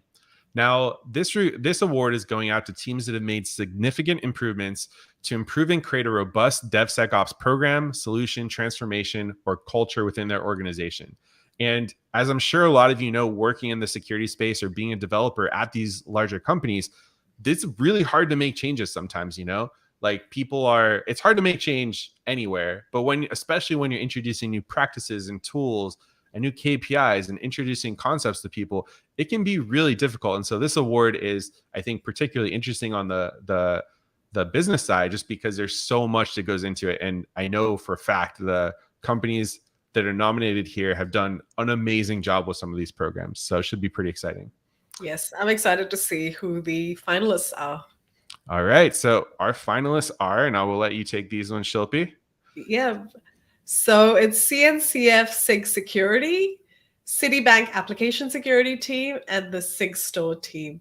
So those are some, you know, really interesting names out there. I know I've heard pretty much something about all of them. I know SIG Store announced their general availability at KubeCon this year, and I think it goes back to what you were talking about in your talk about that whole code signing and, you know, trusting where your code is coming from, and we know it's going to do what it needs to.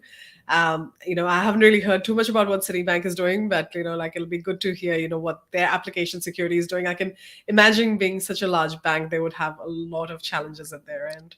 Absolutely. I mean, I'm going to go through and read some of the descriptions off these. So for the CNCF SIG Security Group, they were specifically nominated for their work on testing, securing, and advocating for security best practices on all of the cloud native software that runs on the cloud, in the cloud native applications, just in general. So that's a huge amount of breadth of things that they're covering.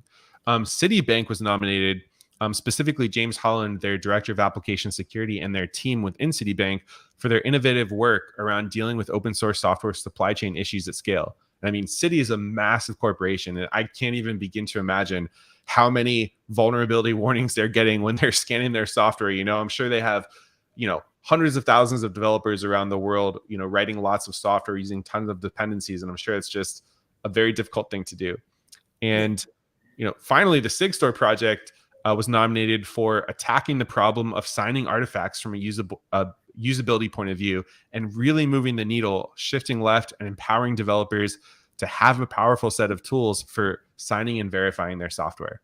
And so, yeah, 3 really interesting teams that are up for the prize.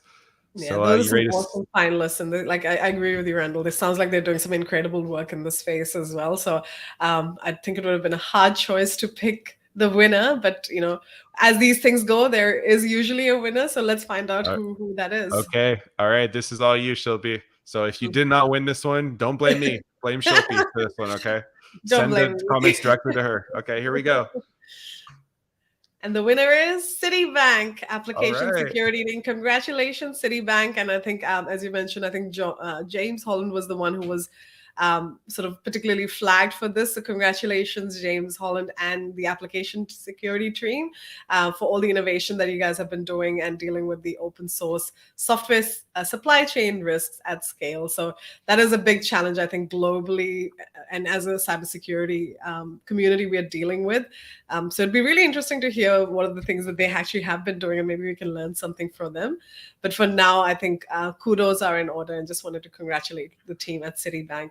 Yep. And congratulations to everyone. That was our last award. But seriously, everyone who both nominated people for these awards and teams and groups and communities, and all the people that are just out there every single day doing amazing work, helping build secure software at scale.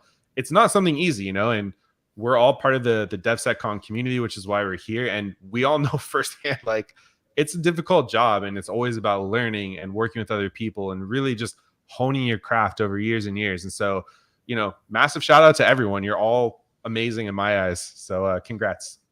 Very well said, Randall. I think I couldn't have done it better. So yeah, I think, you know, and I think while we're giving thanks and congratulations, I think I do want to thank all our speakers who've been part of the APJ sessions. There was so much value shared, and I think all our speakers did an incredible job of trying to squeeze some real complex and deep topics in 15, 20 minutes, but which meant that anyone who's been attending the session so far, just in 4 hours, you've gotten so much. Like, I feel I've learned so much. Like, I'm walking away from this just being better educated about so many things that I didn't know about. So, and that is exactly what DevSecCon Lightning is hoping to do. So just wanted to say thank you to all the speakers, to all the co-hosts who's joined, including Randall, who's joining us in the middle of the night.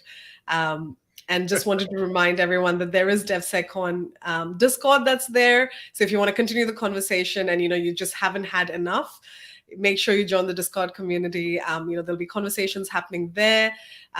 Make sure you join the DevSecCon chapters. I think Liren put a really a good comment, I think, in there saying that it's like your local home for DevSecCon. So if that's what the chapters are there for. So make sure you join that. And EMEA will be kicking off in the next 3 hours. Is there anything else you wanted to add, Randall? I do, since I do have to plug two things selfishly. First of all, if you're in California, in the Northern California area, that's where I live in San Francisco, definitely come out to our brand new DevSecCon San Francisco Bay Area chapter. We're having a ton of fun. We meet every single month in person. We'll go get food. We'll do presentations. It's super great. And also, I know I'm actually about to go to sleep right now, so I'm probably going to sleep through the EMEA sessions, unfortunately. But the America sessions are kicking off in 8 hours, I want to say. And so I'll be there watching all those talks. So if you are just so happening to be on the same side of the world as me, make sure you check them out. They're going to be really great too. Tons of great content for the next 12 hours or so, basically. So it should be fun. Definitely. And for anyone who is not able to join us live, all of this content will be available on YouTube. So I know people have been asking for slide decks and being able to watch it again. So our team is doing a great job at actually putting these up online on YouTube after that. So definitely, do sort of put this on. I think there is something, and we do love these virtual events and getting the community together. One of the things that I have been hearing a bit of buzz about, Randall, is the big fix. Now, is that something that we should be talking about? Because I feel like I'm missing out. What is this big fix? Ooh, well, this is an incredible event. So I see there's a slide up there talking about it, but the big fix is one of my second favorite event of the year. So this is my first. Big Fix is definitely the second. But Big Fix is a really fun event. It's happening February of next year. So mark your calendars. You're going to see it literally everywhere. So don't worry about finding it. We will find you wherever you are. As long as you write software, we will find you for the Big Fix. But basically, it's a month-long event where we incentivize people and try to get them to just fix security issues in open source software.